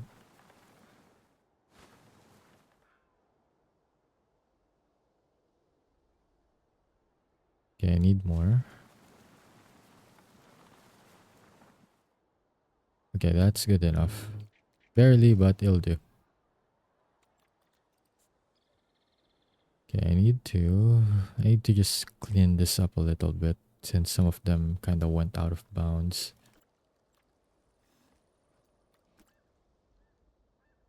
So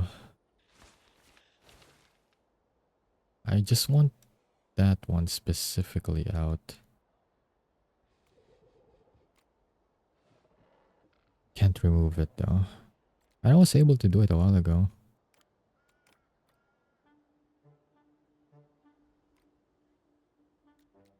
Oh, I can paint the ground as well. Okay.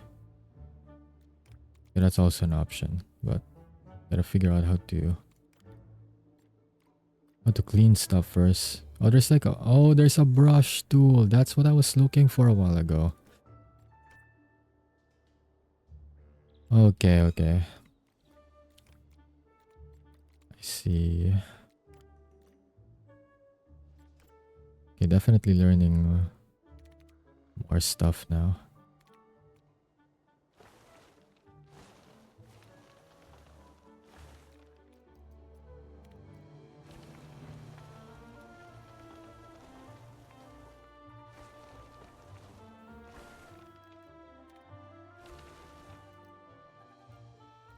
Okay, let's redo this again.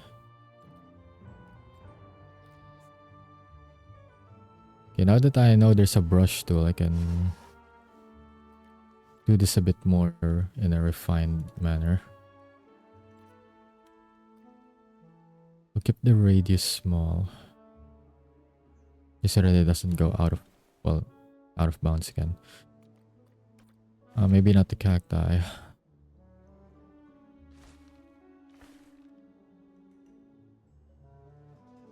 I think there's enough cacti here, like the middle.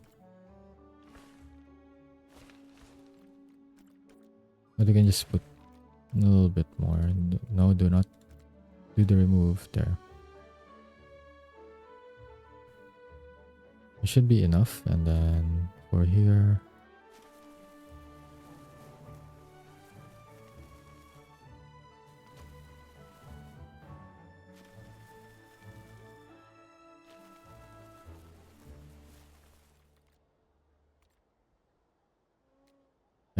okay, these are more like desert shrubs. But it should be good enough, right? I mean, it's not exactly the mangrove thingies. I feel like it's good enough. Okay, so there's too much water for this guy, so having the enclosure near the river was not a good move on for this one in particular. But I think I know how to fix it. We can just make this area the place for water.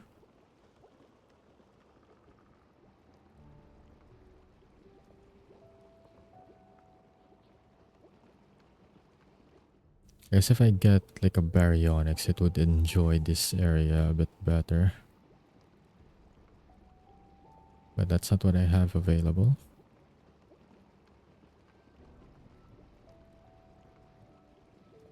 The money making part is the one that's gonna be annoying. I can already see it. So usually what I find with these games is that this is the easy part in comparison. It's when it's time to make a profit that becomes a bit of a pain. Okay, let's see if this much water is cool with this guy. This much water is indeed fine. Now I can redo the trees a little bit better.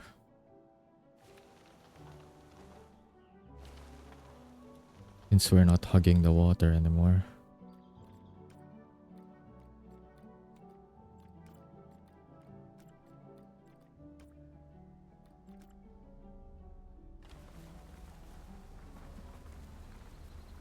Just be careful so that you don't get the trees going out of bounds.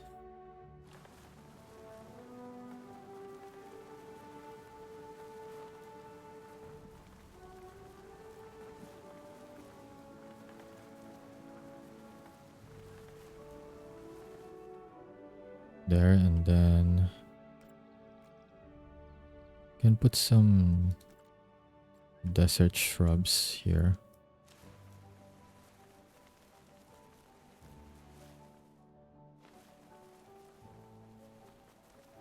Here and here as well.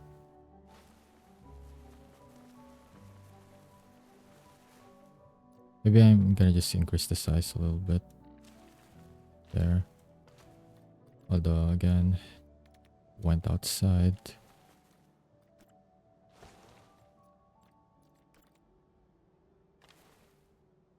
There, so it looks a bit nicer.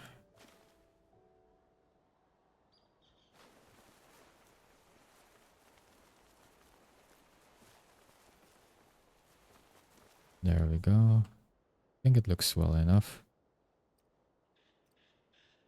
Yeah, let's see what the Plateosaurus thinks. I'm trying to track you, stop moving. Okay, there we go. Okay, so it's clean, it's happy, water's good.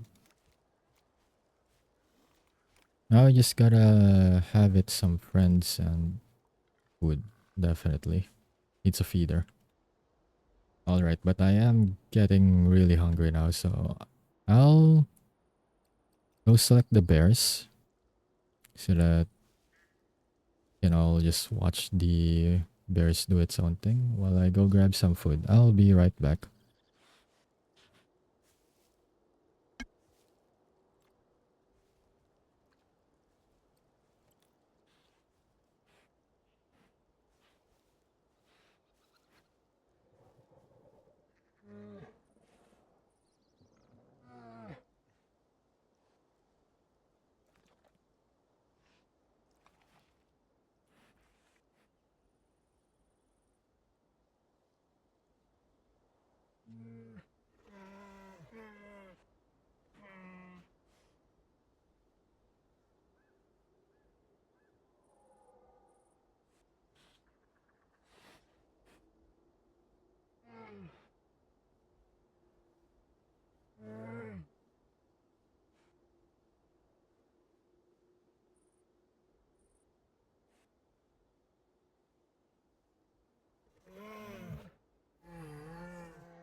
Alright, I'm back.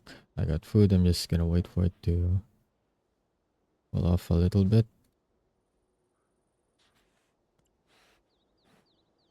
Alright, so now that we're back, as you can increase volume a little bit. It might be a bit low on stream. At least just the sounds though. Maybe even the music as well, because the main menu music is a bit too loud a while ago. In the main menu, at least it's too loud for my liking. I had to lower them a little bit. Okay, so we got feeders around, but I don't think they're touching their feeders though. Not sure if they prefer to feed from their enrichment.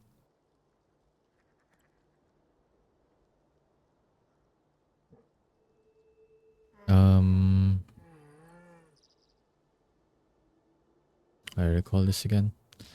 I forgot. I kind of forgot.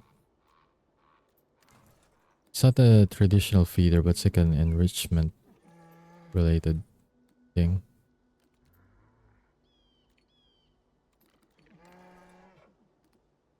There we go for animal care.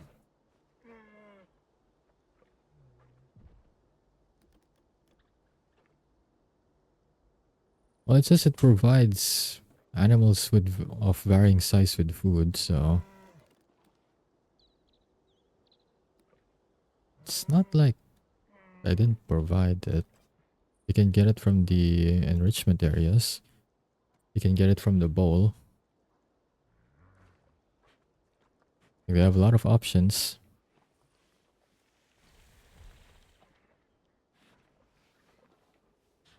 Is it too much diet though? I think that's a problem.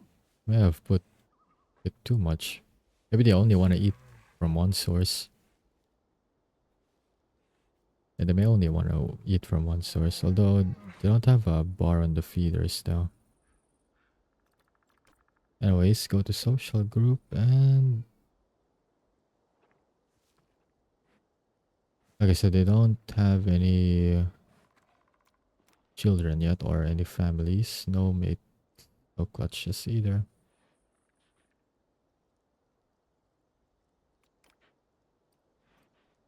Okay, so they're taking their time, right? This game goes by seasons. I forgot about that. You can manipulate time of day too, so...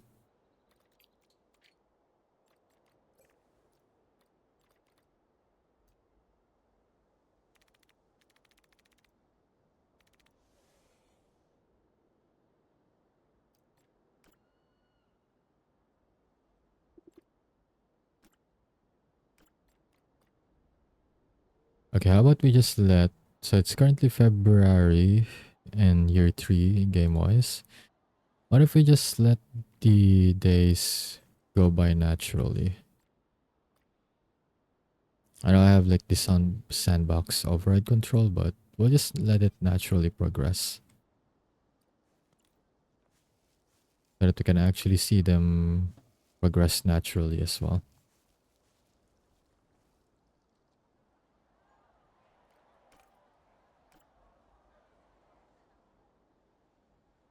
Right, going back to the Platysaurus. Don't really need males in the group, do they? Or do they? Okay, they need at least one, with females being 2 to 6. Never territorial, never competitive either.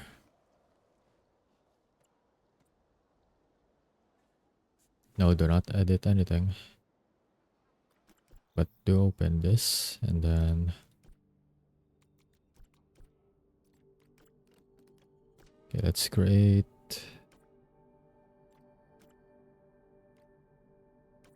It's great, maybe...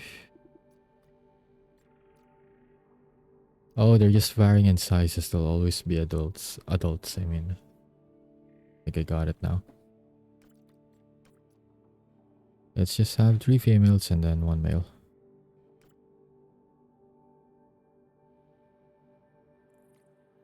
think I have at least 2 more scientists that are currently idle. So again,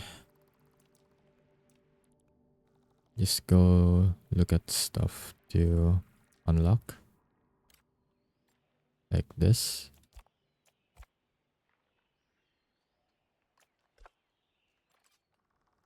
More plants.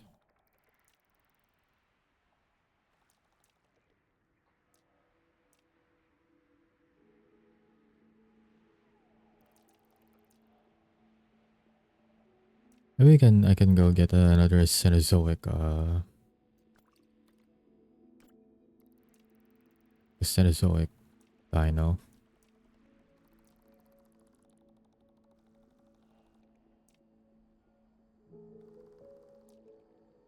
Apparently not. So they can have like Cenozoic flora needs, but not necessarily be Cenozoic, okay.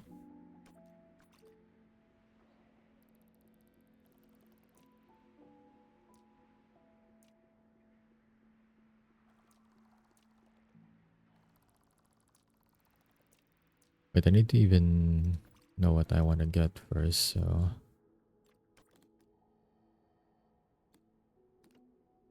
But I don't show the name either. Well, how am I supposed to know what kind of dino I'm getting?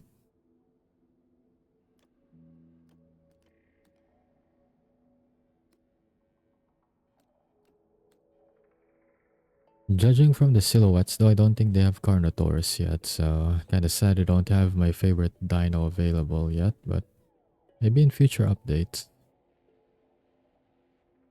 So for now, I'm pretty sure this one is a T-Rex. This one might be a Spino. Not sure. Or no, so maybe this is the Giga and this is a T-Rex.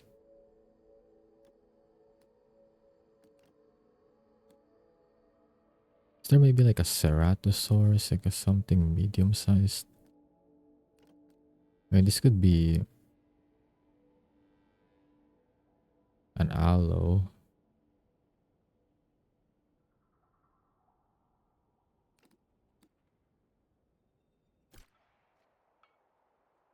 Arcardon or Spino. Okay, so I can actually check their names from the dig site. Okay, let's see. Iguanodon. You know what? Iguanodon ain't too bad. Well, I'll go with that. I can go for that.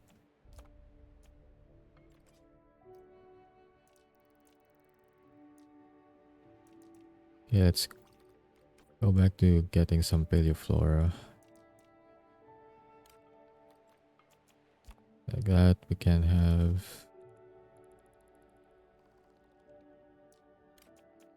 It's a diverse variety of flora.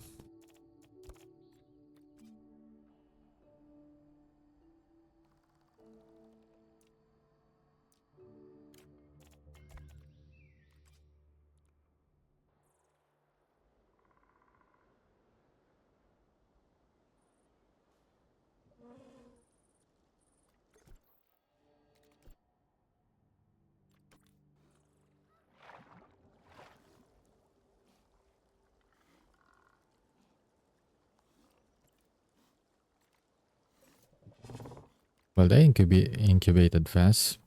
The bears definitely took their time a while ago, though.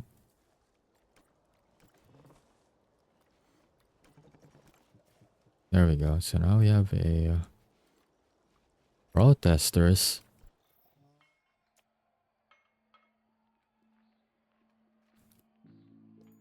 Okay, so it's just gonna take time then.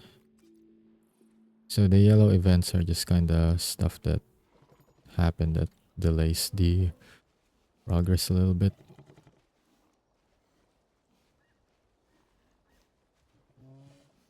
Would like one male. I already got one males. 2 to 6 females, so there's 3 of them around. So this is the pack alpha.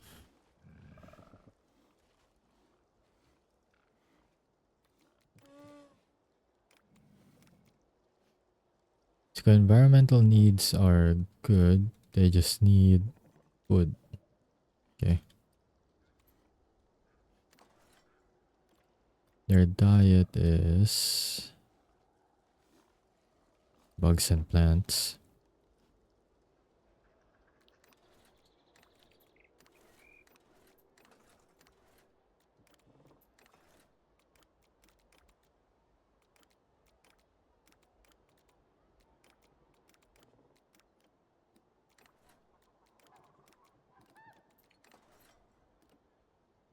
Okay, let's see.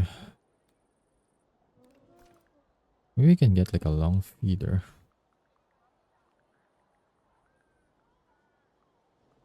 Just put it here. Then nearby will be the plant.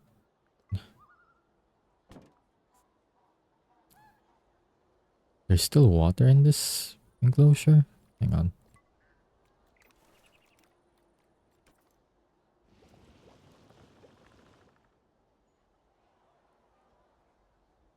Okay, let's remove... Just remove that. Okay. Now, let's get a door.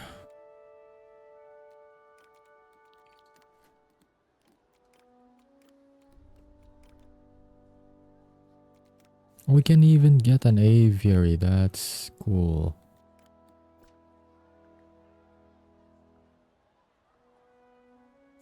Though I'm guessing it might only have like some default birds.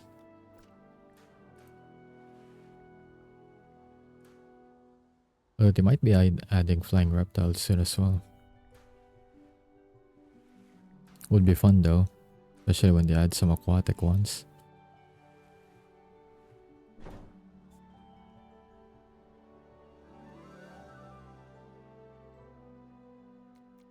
Can definitely build a road there, so that we can have the guests visiting there.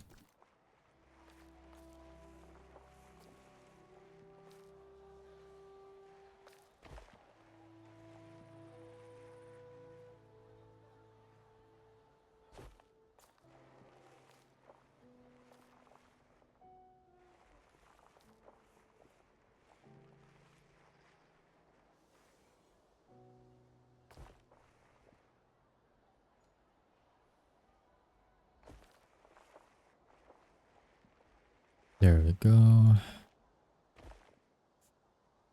Have it be connected as well.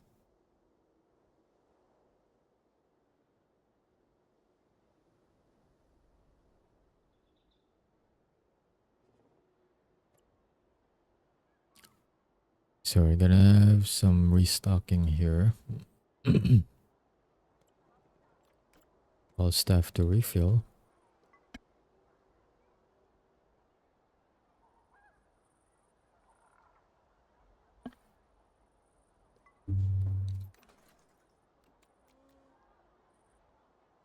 And I can get some enrichment related stuff as well.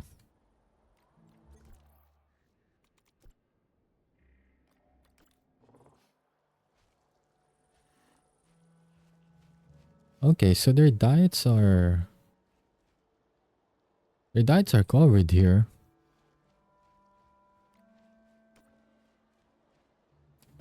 So I'm not sure why the bears, it didn't work for the bears though. I thought I covered like at least everything.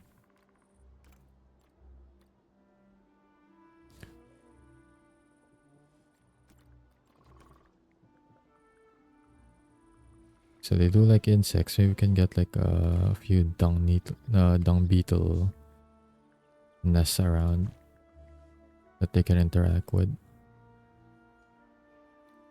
Right, but I do need the breeding nest. So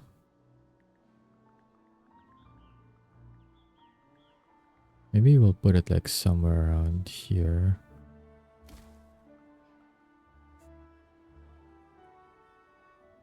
Maybe not near the cacti though.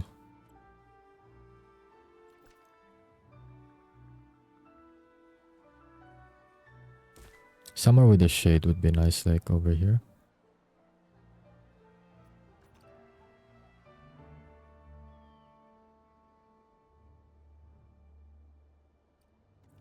And for them, right now that I know how to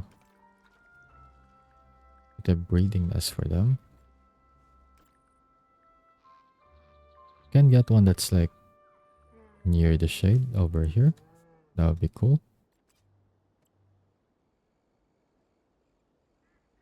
So now they should be ready.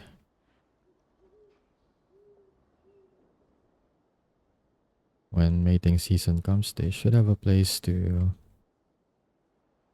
have their young on.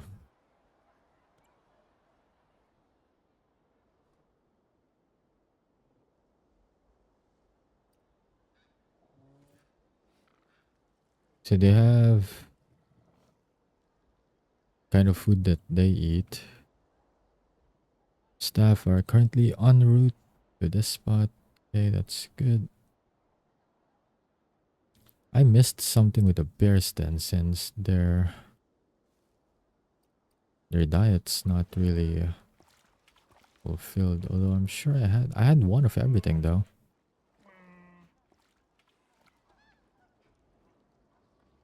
Maybe I just need a different size of feeder.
Hey Zion, how's it going?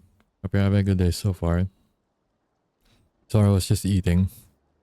That's why I was idling for a bit. But yeah, I'm doing well. I'm building another park builder type of game. Took me at least an hour and a half to learn stuff, but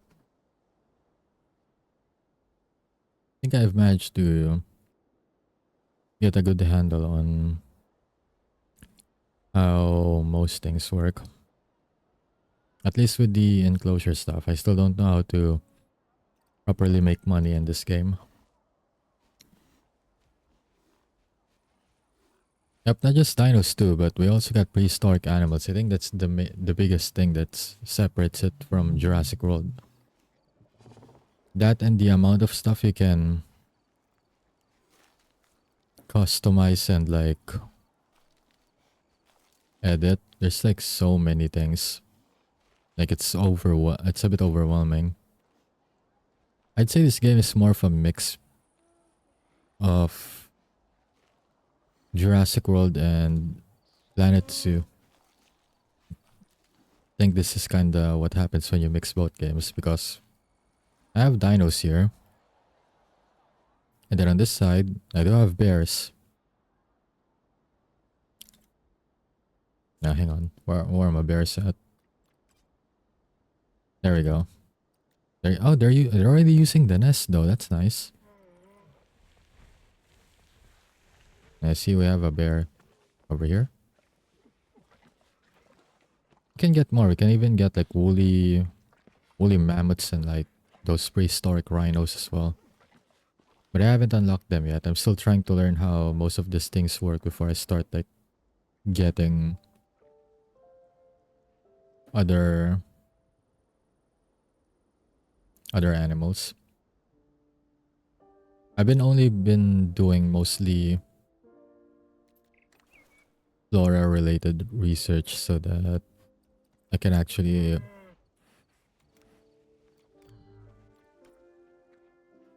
provide them with their preferred environment.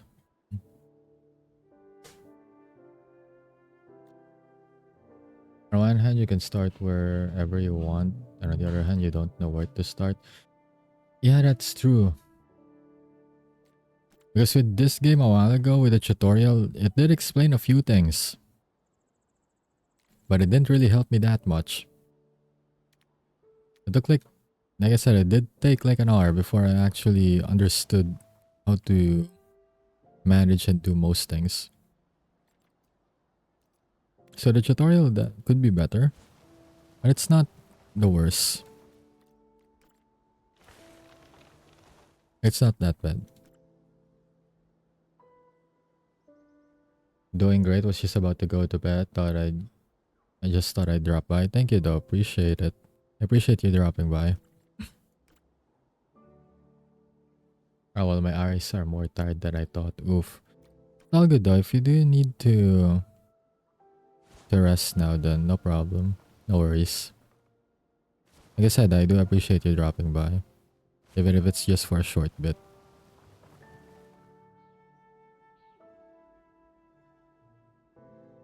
It's that time zone difference, you know?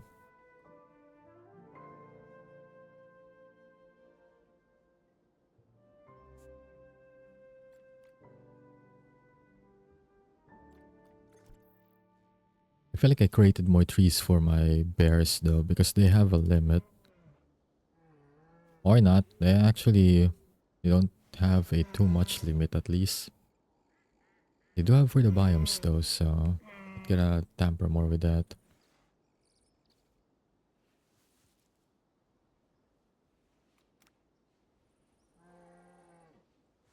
Okay, so they do have a breeding space. Do they have families? Did they already form families?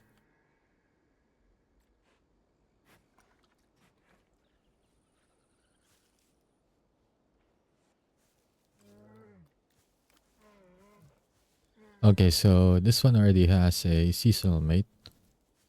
So they should have a family soon. They already have their breeding grounds over there, so it's nice. Just gotta wait and see what happens. I still gotta figure out why is they're eating on the feeder. I just don't get why their diet is not properly covered. Is it too much? Did I put too much food? I think that may be the problem.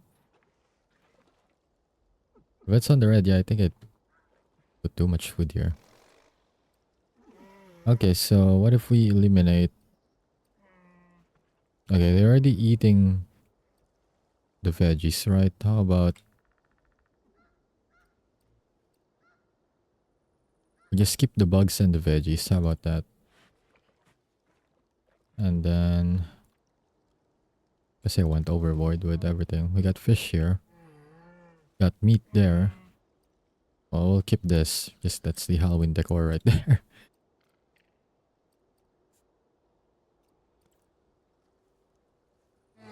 It's still in the red. I think they only like one type of food. They just stick to one. I think they just stick to one. Bears are cute, lol. I would have loved to stay longer though. It's been a while since I came to one of your streams. It's all good. You can just drop by next time when you have time. Well, I'm gonna head out now, okay? I'm afraid if I stay longer, my phone will fall on my face. It's all good though. It's all good. Appreciate you dropping by. Have a good sleep.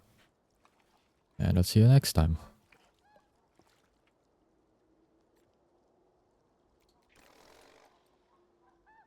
What if I just... Okay, what if I just stick to one type of feed? We'll stick with fish. How does that go for their diet? We got fish and log. Well, we still got the insect thingy, right? It's still in the red. I don't get it. So I did have all of their diets covered, but I don't like it either. Guests are reporting that they're seeing some hungry animals. Could you take care of that? Yeah, I could, but at the same time, I don't get why it keeps being in the red. Okay, maybe the type of feeder that I did with my dinos on the other side will work.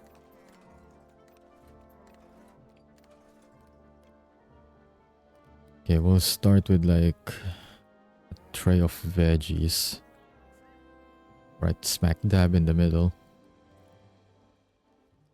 It's not even a veggies, it's fruits. So it works. I want a large bowl of it. Does that work? No, it still counts as one.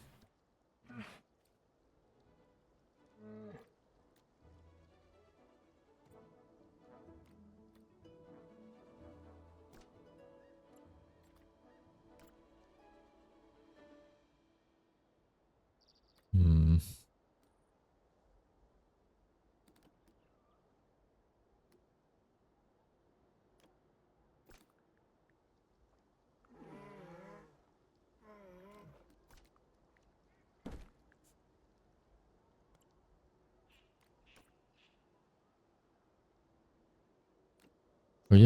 How about we just get the, mostly an all natural type of setup here just in case. No feeders.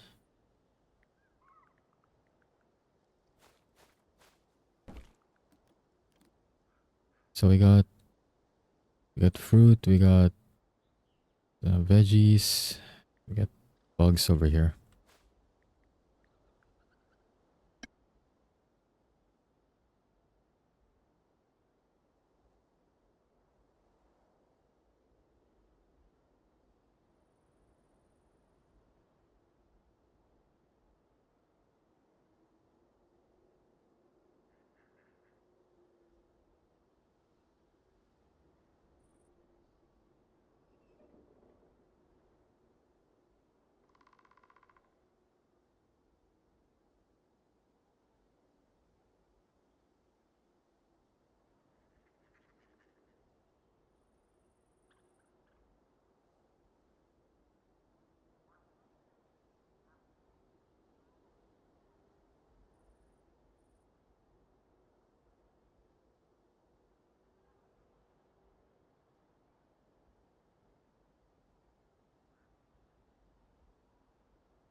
All right, I'm back.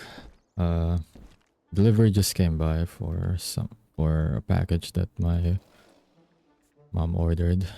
Anyways, so we got bugs, we got fruits, we got leaves. Okay.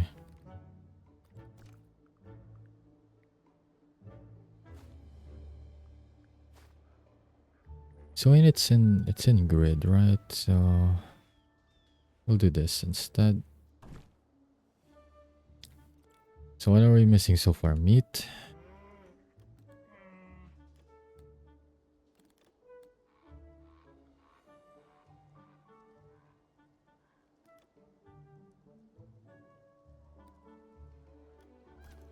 So you can put like a large rib cage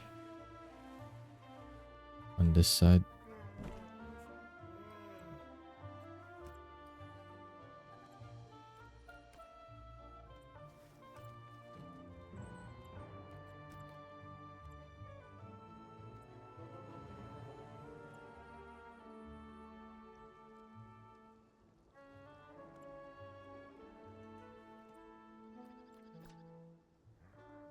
Okay.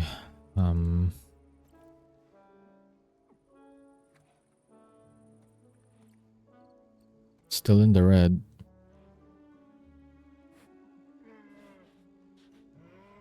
You don't consider those as toys.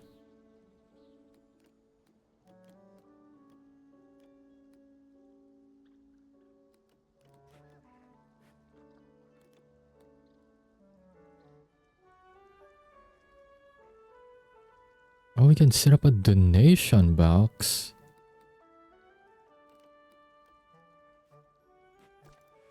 Okay. I don't have any guest amenities, but we definitely have the gal to ask for donations, even though there's no guest facilities. Okay, since this is like the entrance part, we can have it here. We'll put 2 boxes. It's donations anyway, it's like it's mandatory. Up to them if they wanna give some money after viewing the animals. Guess that's one way I already figured out how to make money, at least just through donations. No business related stuff, just donations.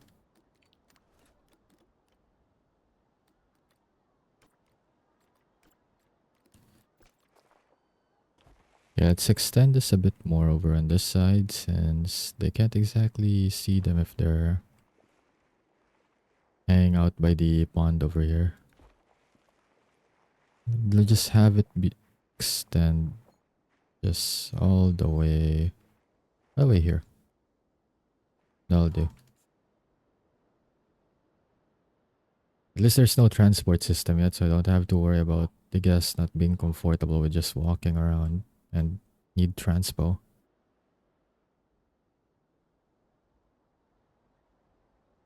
I should definitely move this somewhere. Dung is running low. Okay, definitely should bring this somewhere. The compost heap. Maybe. So I didn't realize the guests would actually go there too. Maybe over here. Maybe on this side.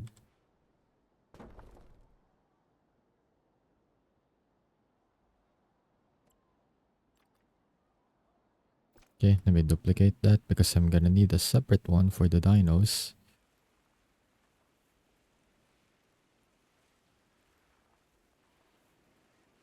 Maybe I'll have the second one here.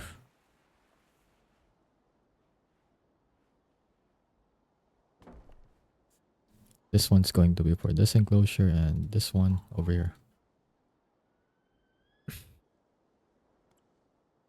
Okay, let's get more staff. Although I probably shouldn't be just recklessly getting as much staff as I can on challenge mode, but for now, especially since I'm not really earning money, I didn't really focus on economy much yet.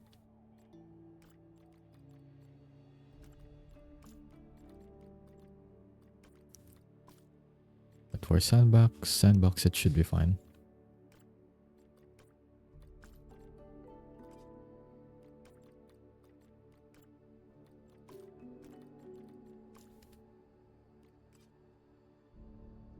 Okay, got more people.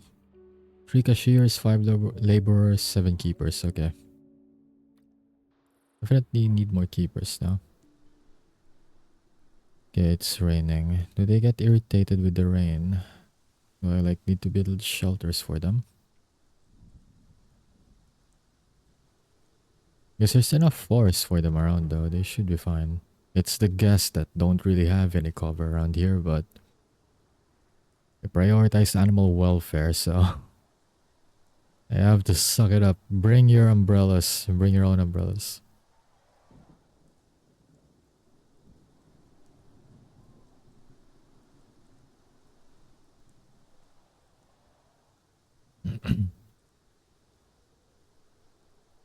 Or do they even...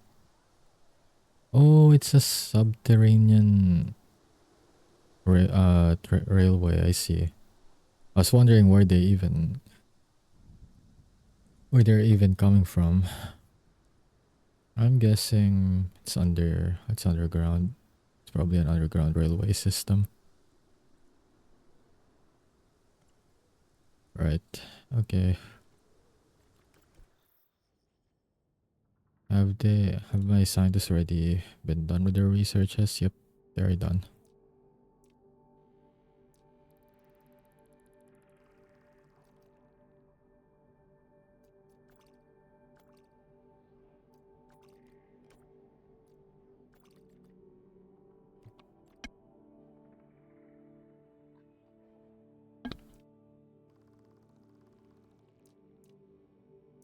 I'm guessing the iguanodon is done. I think the iguanodon may be already done.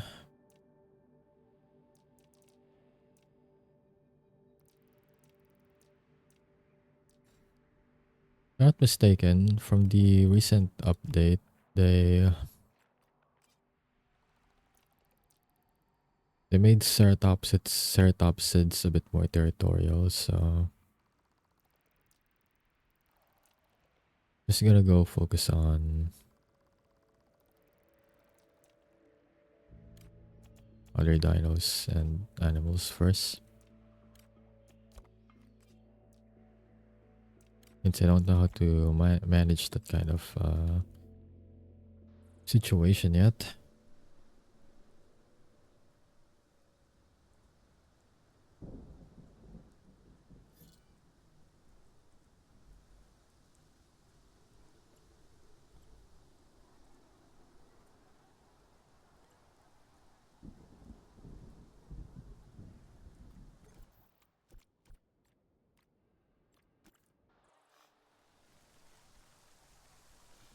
They, their diet is covered just fine, not like with the bears.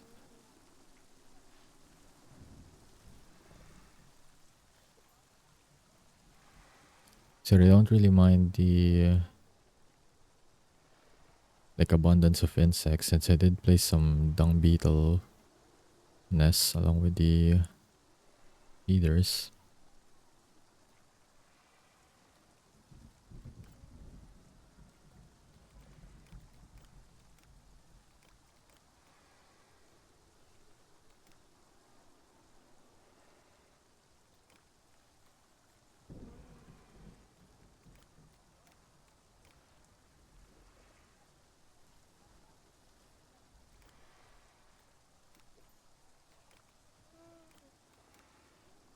Yeah, I'm just checking the tabs to see if I can like figure out how to deal with the toy requirements. Guess welfare issue. Nutrition. Not enough food around. Guess it's time to build like a cafeteria or something. Maybe a cafe.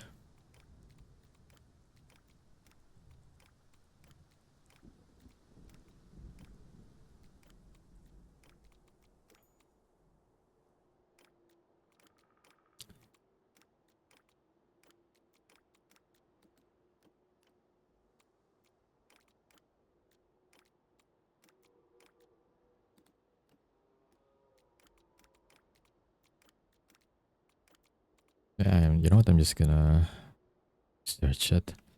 I don't know how to find it. But that's a problem. I don't even know what those kind of buildings are called. Maybe they're in prefabs already. Are they called canteens, perhaps? Restaurants? Oh, they are called restaurants, but I need to research.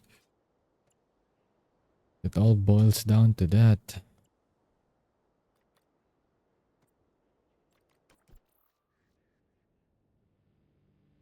The construction and design. Okay, we get. Oh, they're still doing stuff, except for this guy. This guy's already done. Okay, we get restaurants then.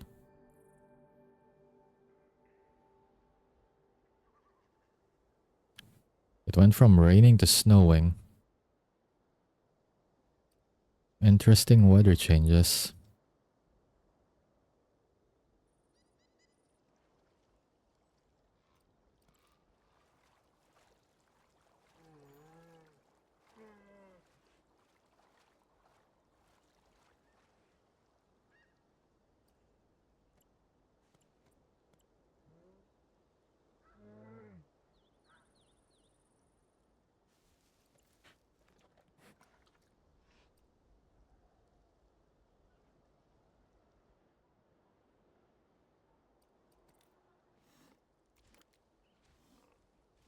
I think for my Plateosaurs, they're all good as well.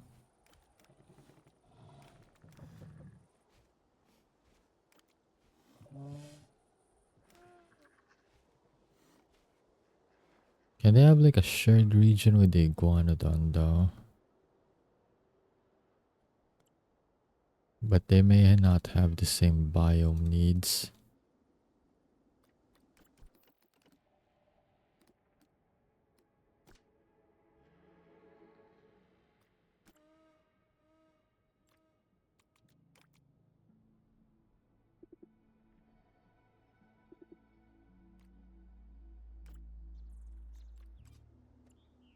But I didn't say which timeline or time period they need this kind of like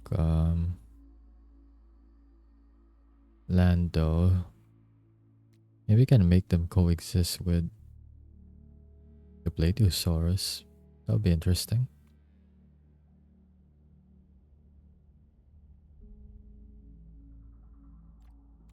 Although they do have like a um low crowding tolerance.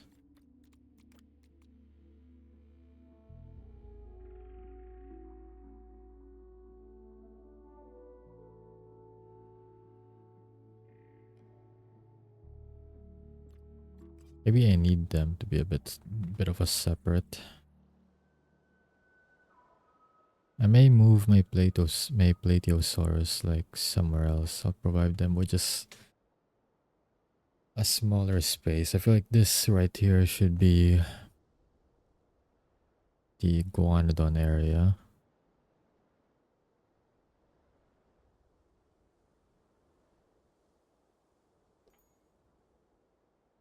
Can have like maybe a small enclosure here.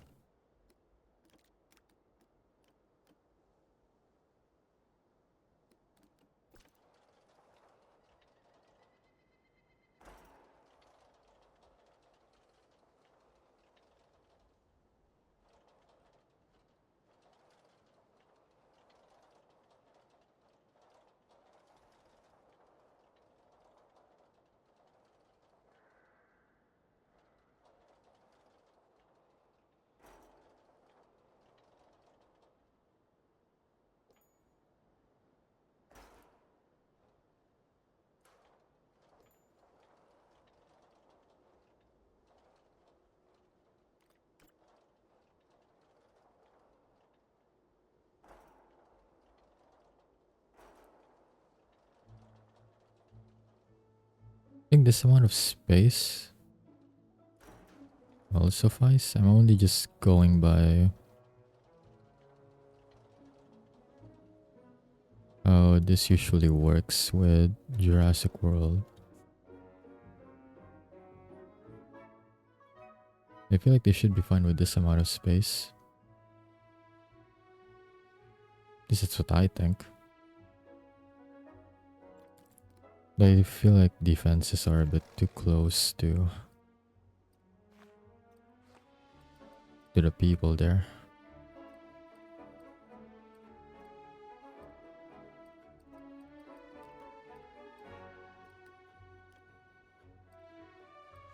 Then I may need to just expand like the backside.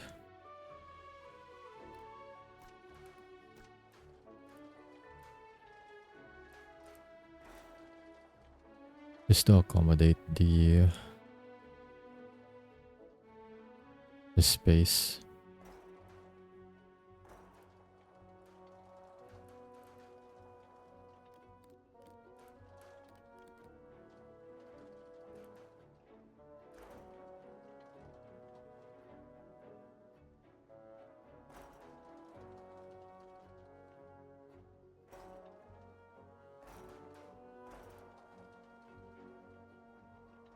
Okay, that looks decent.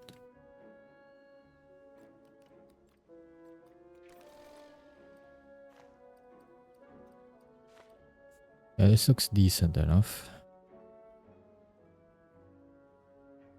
I have at least one enclosure near the visiting center.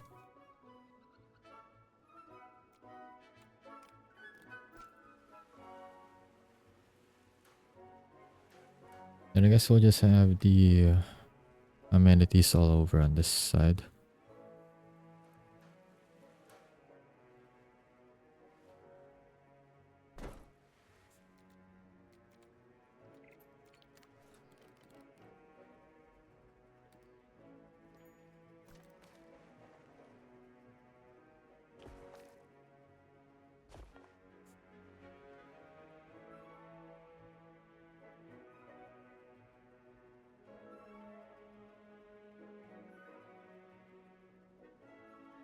I definitely need to move all of this to this side though. Yeah, before that, I might as well get started on making iguanodons. 1 to 2 males, 2 to 8 females. Okay, so what if we go by like a 2-4, 2 males, 4 females?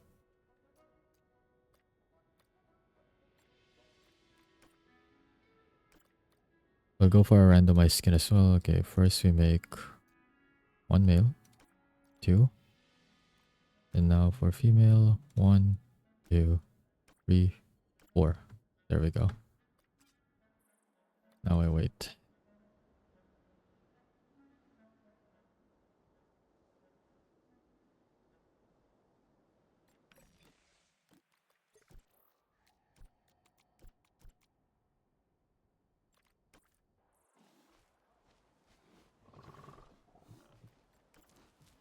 Okay, sorry for the disturbance there, guys. Let me just Guests aren't the only ones who get hungry. Let's move you serve guys these for a bit. animals some dinner too. Yes, Nigel. I got it. I got it. Just doing some relocation.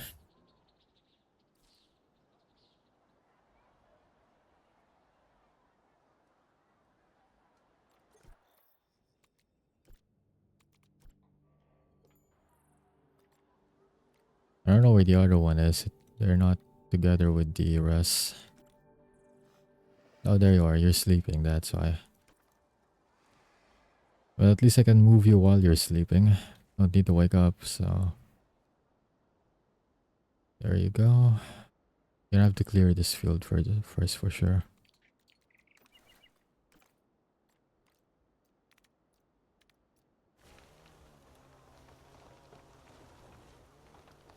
Everything nearby.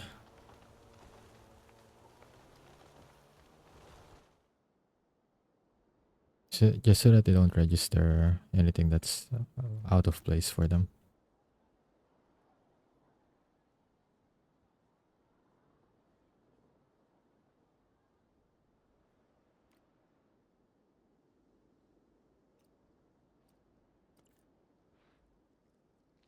Let's just go watch bears again while I while I eat. I'm just gonna take a few quick bites.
Okay, so apparently I checked and right, I've already been streaming for 4 hours on my browser, but since OBS is having some problems with this game, it's not showing things correctly. So I'm not sure how the VOD for this will come out. I mean, the only reason I haven't stopped streaming is that I thought it was less than 3 hours so far. It's already been 4 hours and 30. I think I'm gonna call it a stream. Okay, depending on how the VOD for this comes out, that may decide whether I'm gonna keep playing this on stream or just play off stream. Since I have some problems with my OBS. It's making it lag. But yeah, how do I save in this game? Oh, there it is. But yeah, that'll be all for today's stream. Thank you everyone so much for dropping by. I love the game though. The game's really, really fun. And hopefully, even though my OBS is lagging, it's not really like affecting the VOD too much. Because I would definitely love to play this again on stream. But if not, then I'll just keep playing off stream. Maybe I feel like it's just a part of optimization issues really, but yeah. Yeah, and that'll be all for today's stream. Thank you everyone so much for dropping by, and this is your Memory Weaver signing off for today. I'll see you all next time. Have a good day and take care everyone.